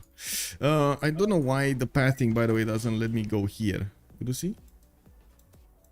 I can go here and here, but I can't go here. This is so weird. Like this whatever. Wait, he probably doesn't have cartography, but He knows does. about the ocean in the top. Oh, wait. Like this That's a is good- probably invisible for him. So this is it's why the invisible. game will. Yeah. Yes. No, it is visible. Oh, this is invisible. Yeah, So you- yeah. You can't click on the tiles who are visible ocean for Yeah, him, yeah. but Got it, you got it, can got it. click on the unknown tiles. Yeah. Yeah. The pathing, man. The pathing. Anyway, it is what it is. Mongolia is probably gonna lose Urumqi soon. It's starting to get the walls, but that's not really gonna happen. Byzantium did deploy a few battleships, and Mohenjo-Daro did get liberated. We do have 4 more turns until the next World Congress, and it looks like Titiits does have 400 points on his side. But he's getting pushed very heavily here by Greece. And I gotta say, Greece has one of the nastiest timings. What I should say, the nastiest damage when it comes to fascism attacks. The problem is, she's not even close to fascism, is he? What is he? Gorgo is natural history. Oh, my Yeah, God. he's ages away. Yeah. Yeah, but at least he's doing the damage, to be honest. Like, he's doing a lot of damage against his opponent here. Tanks are dying left, right, and center. We're gonna see some tanks from Byzantium come from the north, but it looks like Hazaggi might actually have this in the bag when it comes to taking over Titiits' empire. Well, there still is Theodora that's just getting bigger next to Lege, and they have no answer to Theodora at the moment. Titiits should get his own fascism in 2 or 3 though, right? Like he just got ideology? Yeah, I guess so. My main worry here, does he have the yeah, there you strength go. of his empire, like his production capabilities plus his faith capabilities to replenish the units he's losing without fascism? This remains to be seen, but in 4 turns he is gonna have another +5 for himself, so may Yeah, turn the table if we can stick to some units. yeah. Gorgo has a Nash fascism timing, just not in this game. Yeah, he played it totally different, by the way. Also, Dingo, you both also discovered strange things. Yeah, thank you. If he can hold on, he can go democracy and fascism probably will hold. Yeah, let's see if he can. It might be also a last ditch effort for them to do anything in this game, though. They might be trying to take down Titiits. This was my thinking here as well. So they're struggling, so they may as well try and push out. Right? Like if it fails, you just CC. If it works out somehow, you just play on. Yeah, that's fair enough, right? Yeah. I gotta say, Hazaggi did come back to his usual stance of being an aggressive player. He had quite a period in which we saw some amazing big brain sims from him. He was just not worrying anybody. He preferred to do the simming, and now he's back. We got Hazaggi back. Yeah. Let's go. Like in an ideal world, I would say you're completely unpredictable as a player. Like whatever Ideally, you yeah, pick, I guess. yeah, and then. Because then it's actually so hard to tell what you will do. True. Can be a huge advantage as a player if you feel comfortable doing both. Very few players actually can do that, though. Very few of them. I think you can even like count them in like, how to say, maybe 10, 20, maximum 20 in the whole community that can do that. Perform well with most civilizations, if not anything their team needs, basically. Yeah, I totally agree. But the low oil is an issue, though. Like, how much is it? Usually, like something like -7 on the. Sorry, what? On first, Hazaggi is in low oil. How much is it? 1 second. Need to wait for the screen to change. No loyal here. -10. Oh, Well, that's gonna slow him down. Yep. Yeah. He starts to suffer big time here. Yeah. Doesn't even need to wait for Georgia fascism. I think this pushes over just because of low oil. Well, he's Like getting his artilleries, but yeah. Yeah, it's like I mean he caused armies up, etc. But I don't know if he can fix this anytime soon. Like he has really a lot of units. What's the oil situation? Oh, they have no oil. It's Astikos on 14. He needs it for his own tanks also. Lege is barely on 2. And then 0-0 on Phyrsos and Hazaggi. Oh my god, look how much oil gobbling units Inca has. Which he's not really doing anything with, by the way. He's trying to push back into Persia, but...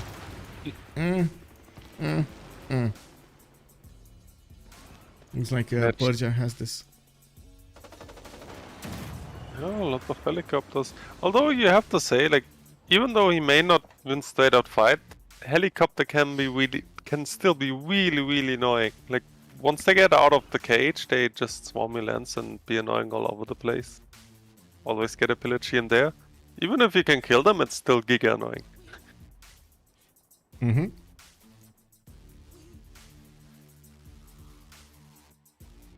Bartolomeo is also pointing out Freritos has a huge oil surplus. Yeah, well, to be honest, the total encampment count is much higher on Freritos. They have prepared for the war accordingly. Yeah, the economical setup on Freritos is just better pretty much all game long. They had a bit less gold, like considerably less gold actually than Ulyss, but they managed to pull through and now they're doing fine. We're gonna get another golden age here, or another era in next turn, I believe. And then we're gonna have, of course, the post for the Congress. Looks like Theodora went golden, Titiits normal, UnderTheGun is Dark Age, Pompi normal age, we have Astikos a Dark Age, Phyrsos is in a Dark Age, Hazaggi Dark Age, and then Lege is Heroic. I think you don't have the +5 anymore, right? This is the fourth one, so you don't have the +5 anymore. I forgot how it's called. The one from the Dark Age card. No, but you get 2 arms, so you can have +10 against city center. Against cities, but not units, yeah. Yeah, I mean, most of them are dark right now, so... Hey, can they take Kabul and liberate? No. By that tank's army's damage, no. Okay, that's a bit unfortunate because next turn is the World Congress and they would have needed to actually keep it. Oh, wait. They put most of their Diplo favor on Phyrsos.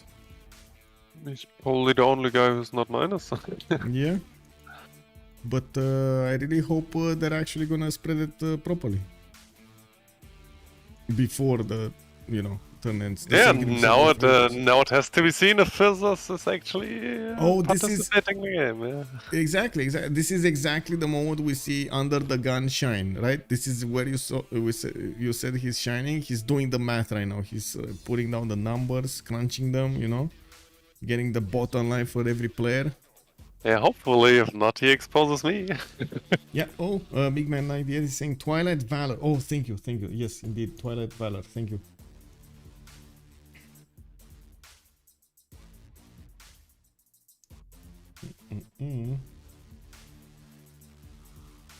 Okay, there you go. Split on Ulyss is done. And also there you go, all the favor on UTG. He is distributing it as well. Yeah. Oh, and instantly he did the math. Oh my god. He's like an AI. Good job by the teams. Yeah.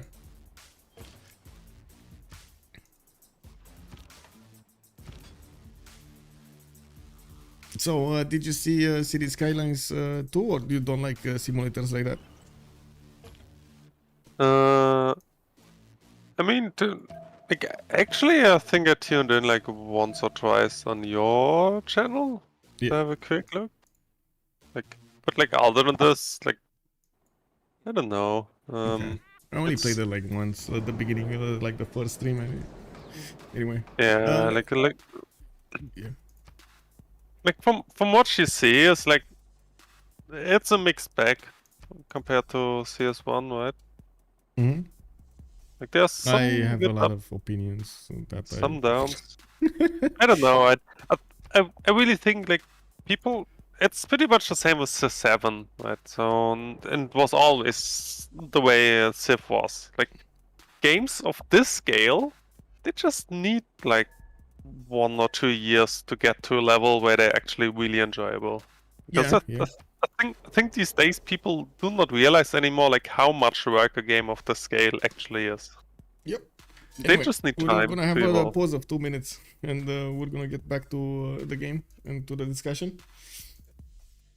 Yeah, sure. Be right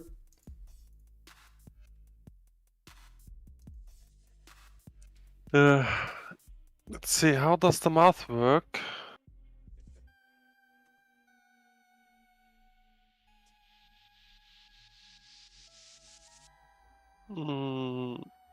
Yeah, pretty much what Alex Svastakan is saying here, yeah?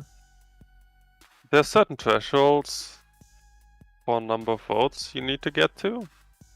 And this needs to be split across the team.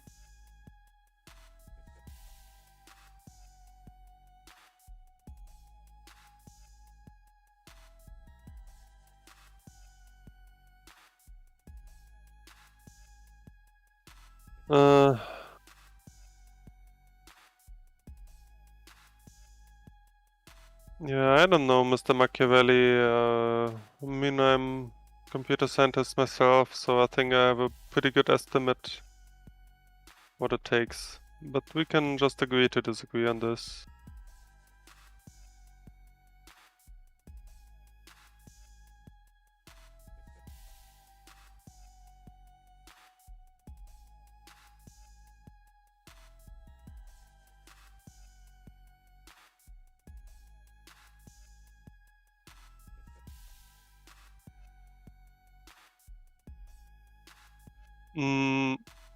Actually, I know for a fact that Civ developers at least asked Mr. Potato McWhiskey for some feedback on stuff.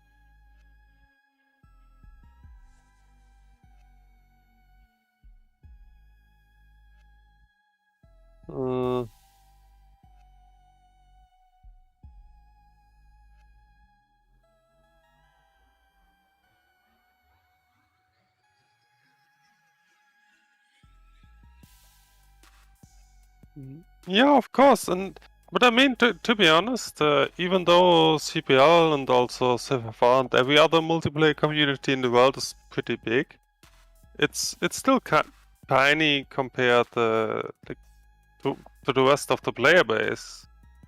But I guess that's a completely other discussion. Okay, sorry about that. It took me a bit longer than expected. By the way, we have here great generals, no points. And wait, did anybody manage to get that one? It's Samori Ture, the next one. So they did manage to roll a few of them. John Monash on Greece, Dandara on Scotland. Alfred Nobel did get picked up by Scotland. And Napoleon Bonaparte on Byzantium, Jose de San Martin on Georgia. So both Georgia and Gorgo do have a general over here. And I think it will be advantage actually for Georgia in this case. Kabul has been taken over and Greece did not liberate it yet. Okay. Phyrsos did gain the 2 diplo points, by the way. They managed to push this through. Whoa. Whoa. Got outclassed over here. I don't think they cared though. Yeah, nobody cared about this. Yes. They don't really care about that. No. What did they care about? Merchants? No. Great generals. They cared about the great generals. Interesting. Okay. What do we have here? Some helicopters from Inca are getting in, and it looks like they're going to be stopped by Byzantium tanks. We do have tanks being deployed to the north, finishing up the cities of Mongolia, and it is up to Gorgo or Inca to actually defend them. We do see him getting Magnus inside of Korakoto, and of course his units are basically one shot to the Byzantium tanks. Now we do need to see how fast Byzantium can actually get some planes up in the air. He's getting his research lab soon, and he does have a lot of 1,000 production plus the 230 faith per turn with 368 science and 449 culture. It's still a Lege that does have the advantage when it comes to the science, 665 on his side, but I think the gap will be closed with Byzantium is going to get his own research labs.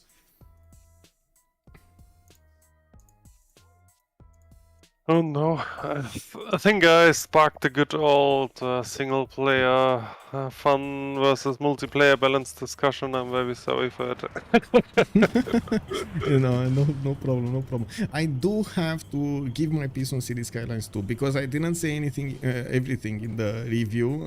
I didn't want to keep the review clean and stuff like that, and just not drill subjects on problems. But oh my god, man, that game doesn't have a working budget. Like like one of the most important things of the freaking game is not working.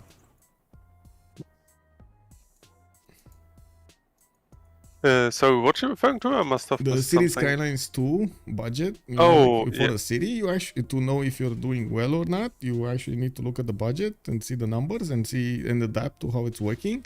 Well, somehow it's not working. Like there's somewhere a problem over there. I did try to force it, and you just still get money. Oh my god, this is so genius! He bought out the tunnel tile and put down Machu Picchu on it to delete the tunnel. That's what I said earlier. Machu Picchu is the only way to go. I mean, I know it's genius, but yeah. Didn't I say that? Oh my god. Did you say it before? Sorry, I completely missed it then. Yeah. I did. Oh my god, and I'm the one that's spacing out sometimes. Yeah, sorry. I didn't want to take it away from you. I just thought it was like, oh my god, that's genius. Yeah, it is. I mean, it is. I think we did see this in a game before, and it is the only way you can actually kill tunnels. The only way. Yes. Yeah. But anyway, that's good. That's good. And it looks like Persia. Maybe did he try? I don't think he tried. I think he didn't ever click on a tile on the west to get through. To try to get through somewhere. Yeah, I'm not sure if he could if he just clicked there, but whatever. As in, if the exit of the tunnel is not visible, you can't get there? That's a very good question. Yeah, I'm not sure about it. But there's definitely bad news for us now, though, when like no more traveling through volcanoes anymore. So sad day. Yeah. True. Oh well. Anyway, Persia is gonna need artillery if he actually wants to Cusco. We do have Inca putting his helicopter cords in the water, and we do need to see where is he gonna go for. I did see, by the way, Statue of Liberty has never been actually built. It's just sitting there, got put down and just sitting there. That means we will see war. We will see some explosions going down here. Some nuclear bombs from somebody. Pompi is gonna get his industrialization. We do have Lege 2 turns away from getting plastics, and the ideology is 9 turns out. Or did he finish it? Well, he's gonna get the boost anyway from Hazaggi if he didn't. Also under the gun, cartography in 3 turns. Titiits getting his banking, Cold War, and his he already has fascism, right? Yeah, he does. Okay, so now this is the moment where Greece doesn't do any more damage. On the contrary, he's gonna start taking damage. Oh well, it was a good run. It was a good effort. I'm actually very curious what Byzantium is gonna do in the next part. How is he gonna try to take down Lege's empire first of all? Because already Lege is banking out on some advantages. Is he commercial projects? Is it diplomat in time? Commercial project. Where did you see commercial project? Oh, I see. Commercial hub. Yeah. Great people. Yes, it is diplomat in time. And it's actually quite cheap. 425 points. Are you kidding me? Oh, this is gonna be so big on Byzantium. Yeah, if this gets stacked on top on the taxes. Yeah. And you do see where his infrastructure is going. Like there's. Yes, sure, he's sending units on the other side of the map, but I think this is gonna be his main attack. Like, this is gonna be the main highway. Let's see how is he gonna try to push through, because, I mean, to be honest, like, these one-tile chokes and everything makes it so hard to push through this. Maybe this is exactly why he's choosing this one. It's exactly the point where probably Lege never expects it. I mean, Byzantium is... he got radio return, so advanced light in 2, and then probably then probably the plane fights will start. Yeah, but where planes? I think that's the biggest question. The aerodrome barely gets out of Cherson in 2 turns. He never built another one. Oh no, he did. There we go. We got one here, another one here. Okay, 2 of them. So he has 3 in total. Okay, not bad. It's gonna need some more. 18 pop capital, by the way. What happened to Mongol safety settler? It got settled on Korakoto. Also, Bartolome settled that as far as he could make it, do not end up near the coast. Yeah. And Korakoto is actually very, very close to Byzantium tanks. It looks like Byzantium actually is just gonna ignore him and gonna go for Hazaggi. You want to break Hazaggi before he gets too strong.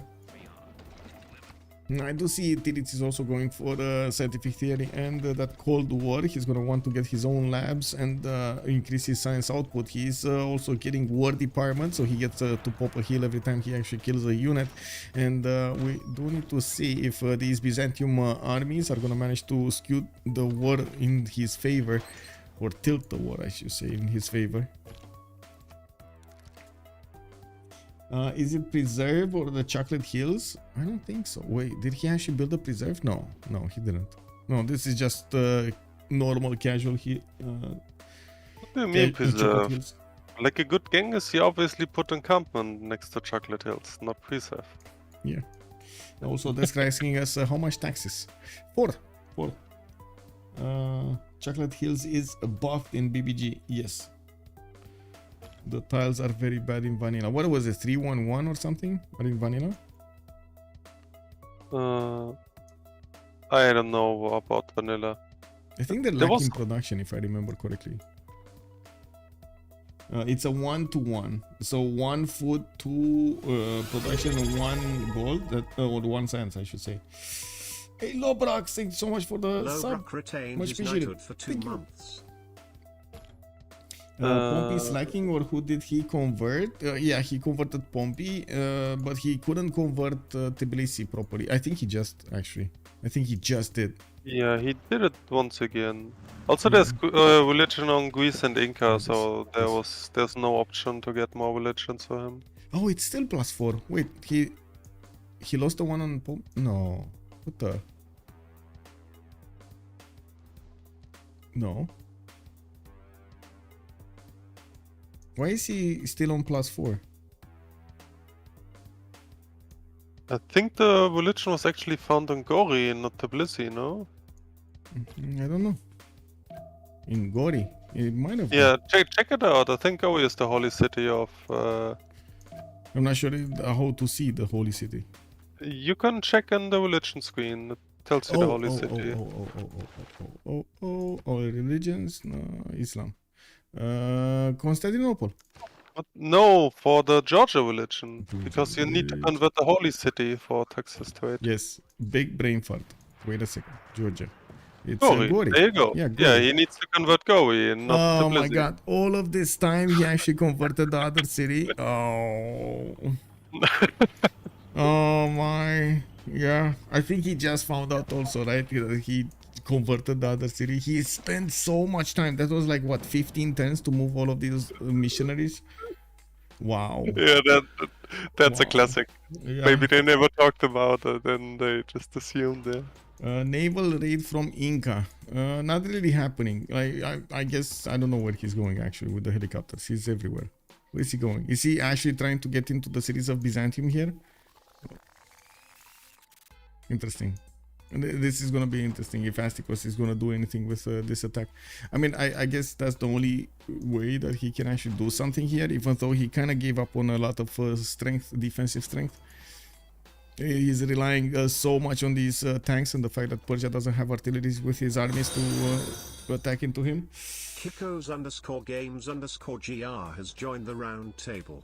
Hey, Kitsakos Games from Greece, I guess. Hello there, sir, and thank you so much for the follow. We got 2 more. Wait, whoa. 2 more. Wait, is it 3 more? 3 more follows. 3 more follows. 2 more follows until 6,800. Woo, let's go. If you didn't click that follow, you better do it now.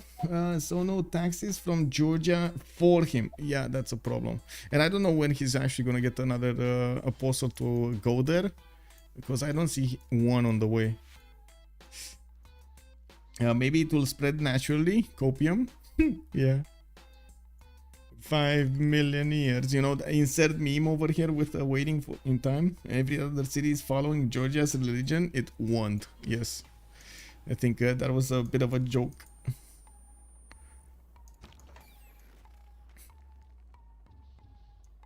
So, how excited are you for Dune 2?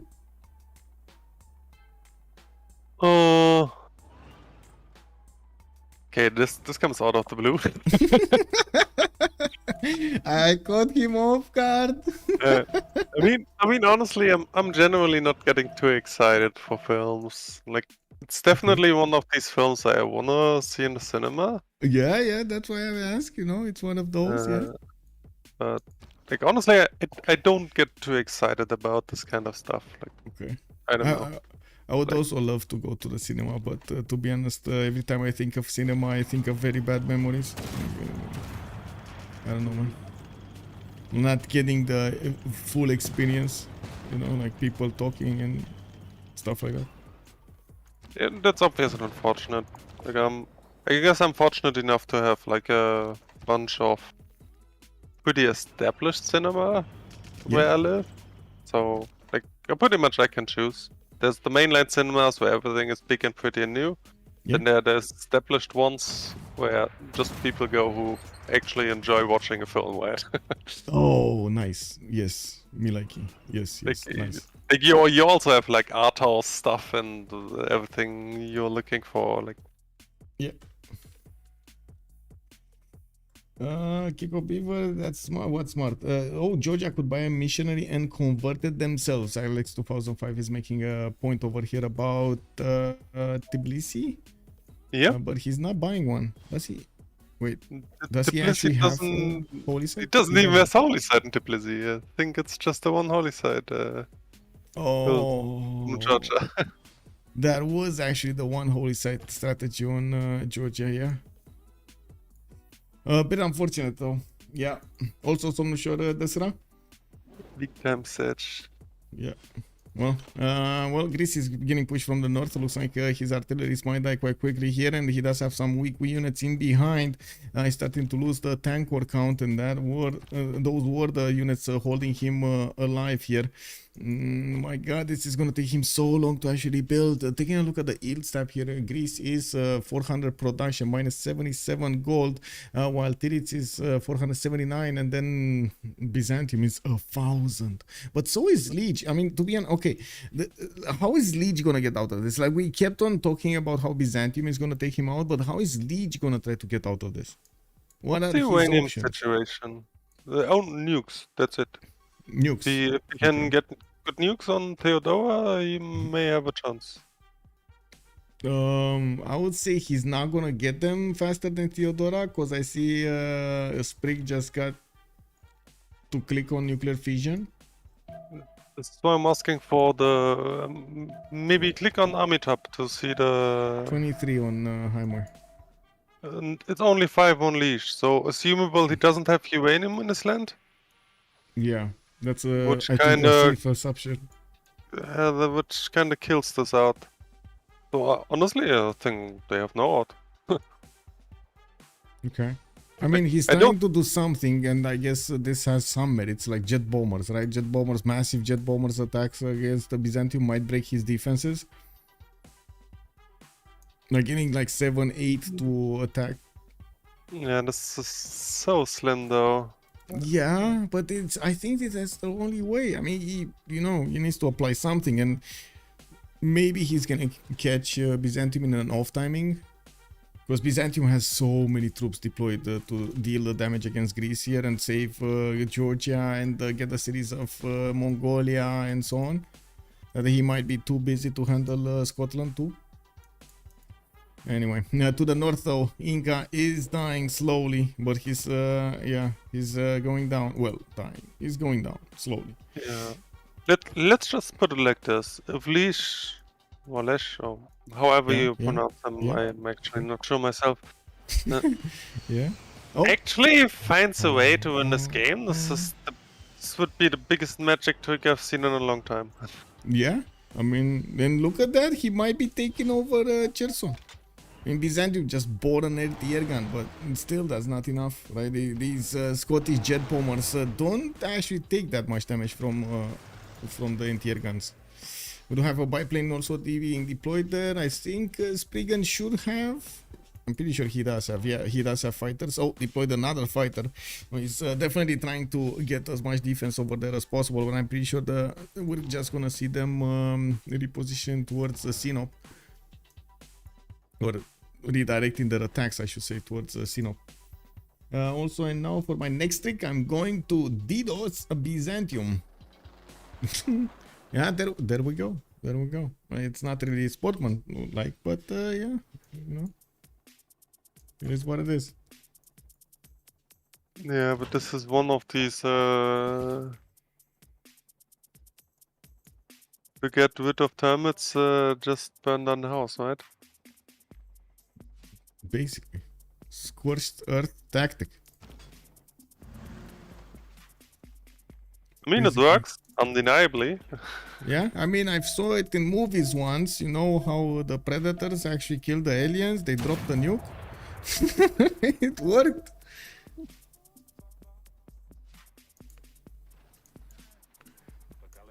And I gotta say, for some reason, after a very long time since I watched the Alien series, I felt the need to rewatch them again. What, the Alien vs Predator films? All of them. Alien 1, Alien 2, Alien 3, Alien 4, and you know, all of them. Prometheus, with the Covenant. I'm still waiting for that third one, which should have actually been a long time ago. I don't know what happened to it. And also the AVP ones. I don't really like Requiem. I watched it, but I don't really like it. Felt weird, very scary, very weird. Yes. I just think like the Alien vs Predator series is completely different from like the more traditional Alien films.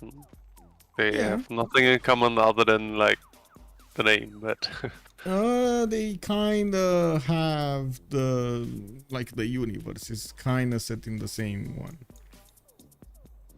yeah, but this is like saying, okay, Michael Bay films are actually realistic because they show Earth. I don't know.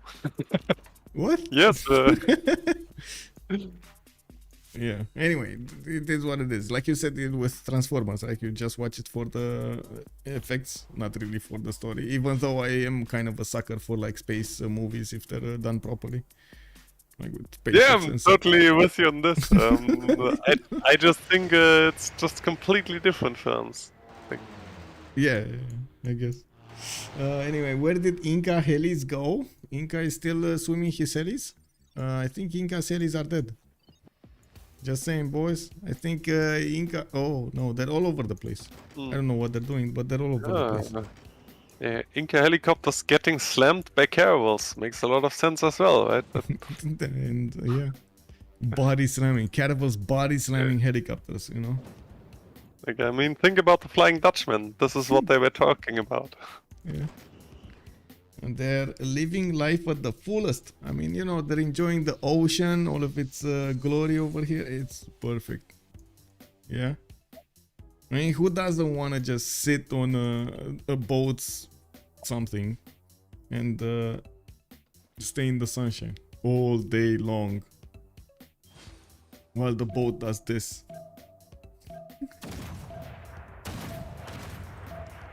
Oh my god. Ooh. Anyway, look, Flying Dutchman. Flying Dutchman, yeah. Chico, hello, that's how are you doing, man? This is actually way more funny than it should be.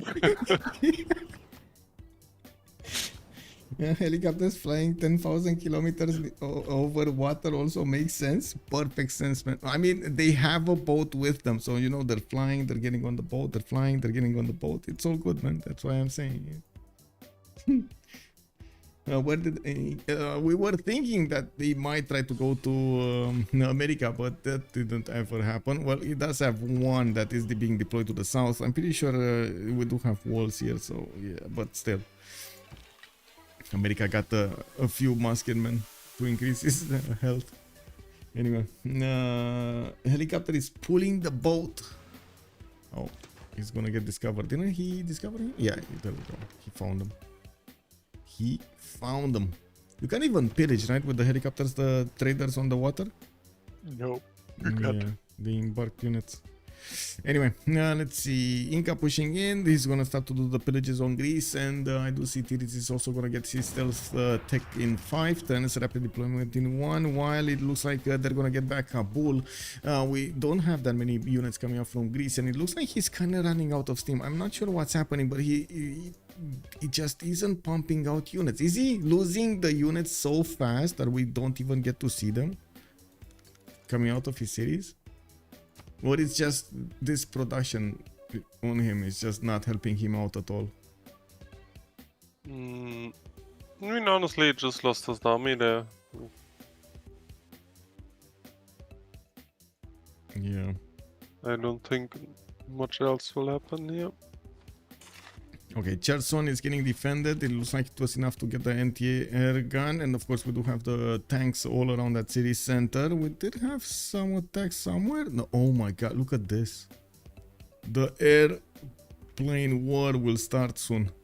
We got so Uh-huh. many of these airstrips prepared for an attack on Scotland. When nukes though? I think he finished, right? He finished it. When nukes? Where is he? Oh, 510's Manhattan project in Nicomedia. He's probably gonna take another like what 3, 4, 5 maybe to build a nuke, the first nuke. And Yeah. we need to see the jet bombers. But the Or big thing here is he will have a nuke eventually, while Scotland doesn't, because he's on one uranium pattern. yeah, No? well he's nuclear fission, I know, but yeah, the one uranium Yeah, they is a just problem. he just doesn't have any uranium, and everyone else Yeah, dying or not there, and will probably not get there. So yeah. Does I don't anybody think we know? will. Does anybody know if Lege is aware that he doesn't have uranium?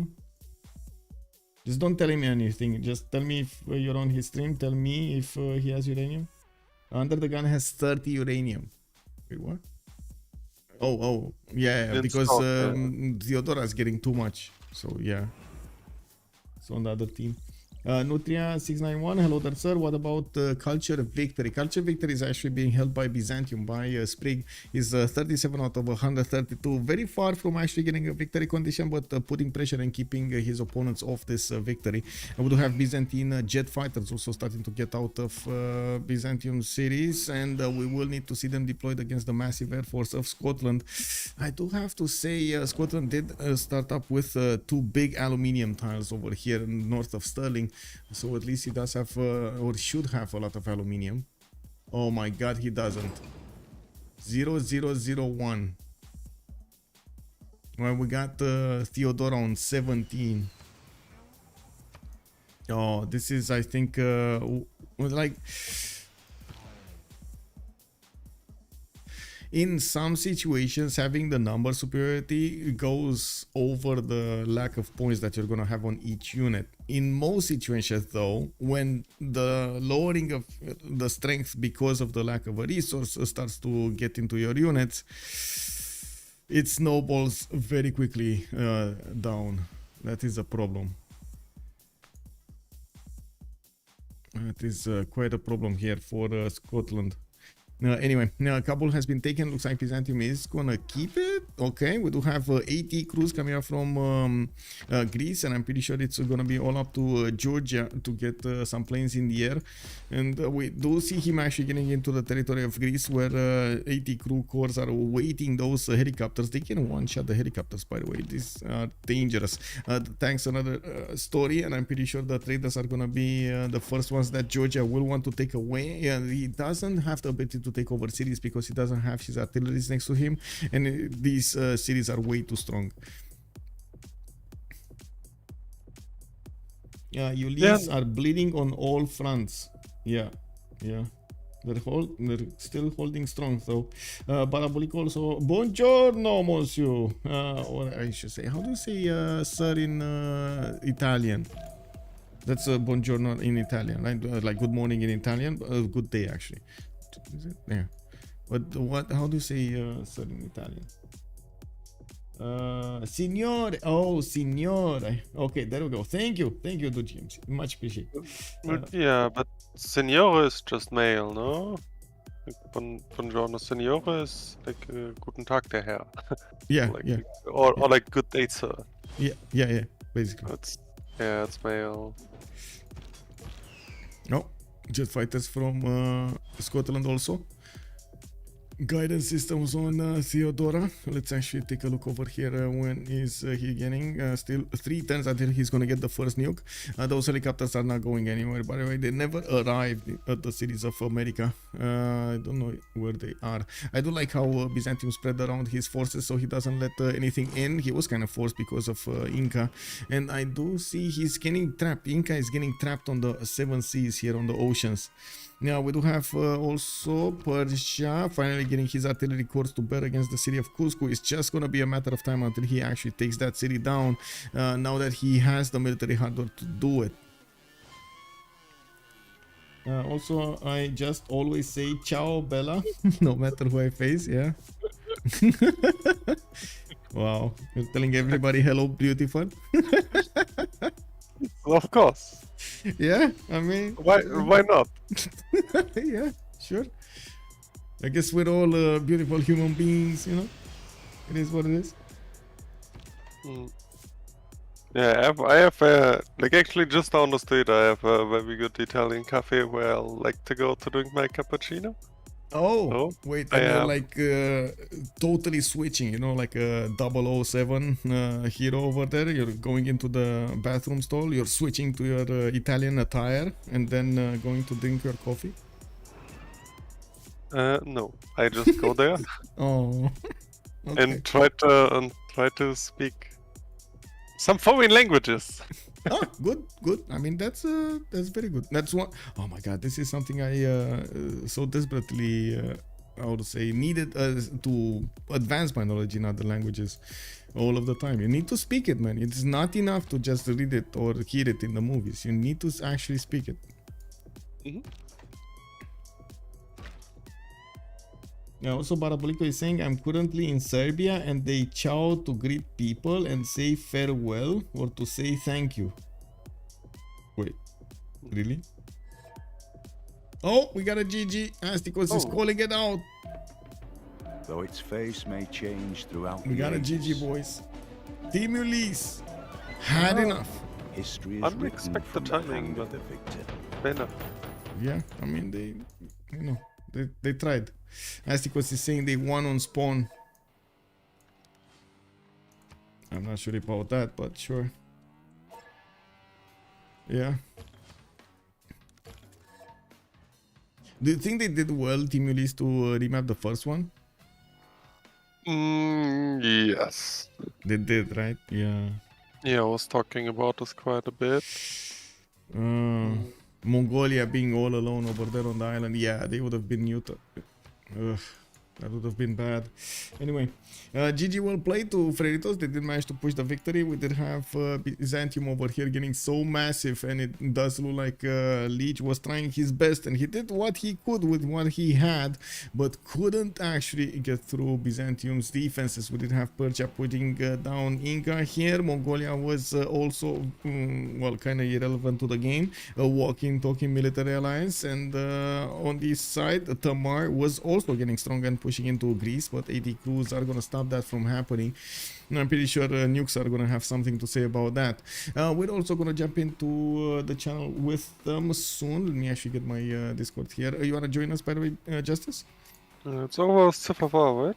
Yeah, it's on CivFR, but usually I don't get to ask that many questions since this is the French community and they have a French speaking caster on the game. But we do get to hear their thoughts and so on. So. Yes, but then, yeah. Yeah, it's 4v4-1. Let's go there. Et bonne nuit à tous, bien joué. Bonne nuit. Bonne nuit. Bonne nuit. Mais ouais, pardon, vas-y. GG well played, by the way. C'est quoi ce qui est parti? Ouais, la c'est tempo, cool. hein, Spriggan. Ah, Jagotsone quoi. T'as déjà eu une tempo comme ça avant? Oui. Ah ouais, parce que Il te dit ça simple. si Il te dit parfois, ça tranquille. attends, on note, hein, Ouais, je si suis en Japon parfois, lieu 100, je m'en souviens. T30, t'avais 6 villes, 4 lieux saints terminés, 4 hôtels terminés. Et c'est civil posé, hein, pas en route. Hein, Mais ça après, c'est le joueur, non? Le joueur. Moi, je te dis, de ma position, j'étais là en mode. Enfin, ça m'a fait complètement dévier de ce que je devais faire. Genre, j'étais là, mais le mec, il est trop haut en termes de stats. C'est pas normal. Mais c'était n'importe quoi. 44 2 fois par tour. Enfin, c'était un scandale. Mais ça, tu vois, c'est ça aussi qui est trop bien avec Theodora, c'est que ça permet ce genre de high roll parce que t'as pas besoin de faire tes monuments et t'as pas besoin de faire chorale. Bon. Ah, c'est d'accord, moi j'adore cette cible. Parce que le minimum que t'as high roll, tu peux exploser une game. C'est ça, je suis totalement d'accord. Que ce soit du high roll sur c'est du comme Gandhi. positionnement, des huts ou autre. Ouais. C'est soit tu peux tuer quelqu'un si t'as high roll à minimum ton spawn, soit tu peux vraiment out-sim assez facilement en portant full culture.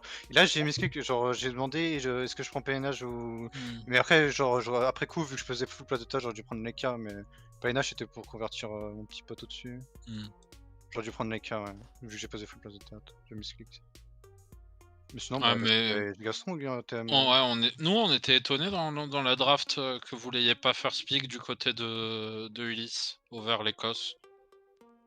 Bon, on met beaucoup de prio sur Theodora, c'est vrai, mais l'Écosse aussi, tu vois. En vrai, dans cette draft, je pense qu'il y a certaines équipes qui auraient pris Gorgo, d'autres Theodora, Ouais, d'autres non, je Écosse. suis d'accord. Je pense que c'est totalement propre à chaque équipe, mais j'aurais tendance à dire que dans la méta actuelle, l'Écosse va être beaucoup moins stable que Theodora. Genre, elle va avoir des potentiels de high roll qui vont être un poil plus conséquents, mais dans la majorité des rôles et des games, je pense que la Theodora aura plus d'impact. Parce que là, vous étiez quand même sur une version assez high roll d'une Écosse, dans le sens où, si je me trompe pas, t'étais en plus 3 T1. Ouais, mais je l'ai perdu assez rapidement, avec la Ok. ville la Cagro à 4 de pot très rapidement du côté DR. Donc je l'ai perdu, je l'ai eu jusqu'au tour 15, un truc comme ça, et puis après je l'ai retrouvé plus 5 avec les parcs urbains et les trucs de golf là. Terrain de golf, ouais. Il y a 2-3 trucs que j'ai bien fait dans la game avec le trade externe, c'était pas mal, les scientifiques, quelques ingés. Ouais, bah les quelques personnages vendeurs. ça s'est bien passé, c'est la force de l'Écosse pour le coup. Mais bon, il y a eu 2-3 autres trucs, c'était pas terrible. Le grid de l'archer dans la choc en bas. Bah le grid, j'arrive pas à le taper parce qu'il a déjà plus 2, donc il me two-shot. Ouais, mais pour moi en fait, à partir du moment où la ville elle est posée là, tu peux plus avoir un archer, il te faut au moins un poney ou quelque chose de renforcé dans la choc. Ah ouais, Parce bah que oui, mais on n'avait pas de strat. je suis d'accord, À ce moment-là, on n'avait pas de strat. Et donc du coup, je pense même un à... lancier. Voilà, je pense à un Pas lancier. cher, tu vois. Non, mais je pense à un lancier, et go piquer et mettre dans la choc sur mon encens. Mais je pense que ça change pas grand-chose parce qu'il est sur son campement, donc bah, il va pouvoir me shot avec un arbalin, un archer, un mur. Oh là là, mais Sinob, mais Sprigou quoi. Oh, mais quand j'ai vu ça, j'étais là, mais Sprig, putain, je vais me casser les couilles. la même. Hein. Ouais, nous on s'est dit au cast, quand on l'a vu, on s'est dit ouais, il a une putain de tempo, une grosse game, normale quoi. Mais ouais, en fait, genre juste si t'as une unité là, ça te coûte tellement cher de les déloger ces 2 chevaliers derrière avec tous ces bonus. C'est horrible, hein. Ça fait trop mal. Parce que tu t'es retrouvé à prod quoi, 2 arbas, 3 chevaliers. Mais moi, en fait, ce que je pense, c'est que si je fais un cava, je l'enlève des strats de Ulyss, lui il fait 2 archers, il m'enlève mon cava en 2 tours. Et après, il fait un cava. Ouais, non, mais voilà, non, mais d'accord, mais il y a toujours le lancier avec les 2 archers, tu vois, ça ne change pas. C'est toujours chiant, on est d'accord. Bah ouais, donc qu'est-ce que je fais? Bah. Moi, je pense que je dois go piquer directement. Je pense que Hazaggi, il avait la bonne réponse à ça. Je dois go piquer, avoir ce lancier, mais l'avoir et je up directement piquer le plus rapidement possible. J'ai pas pensé à faire ça. Parce que ouais, quand t'as pas de strat, le lancier, c'est la tech. Hein. L'autre jour, c'était il y a pas si longtemps, mais l'autre jour, on a fait un teamer avec Floppy.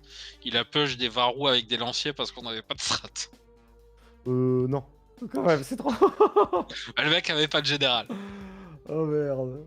Bah, ouais, les lanciers, mine de rien, ATM, en early, ça arrête beaucoup de choses. Hein, s'il n'y a pas des archers derrière pour taper dedans. Ouais, je suis d'accord.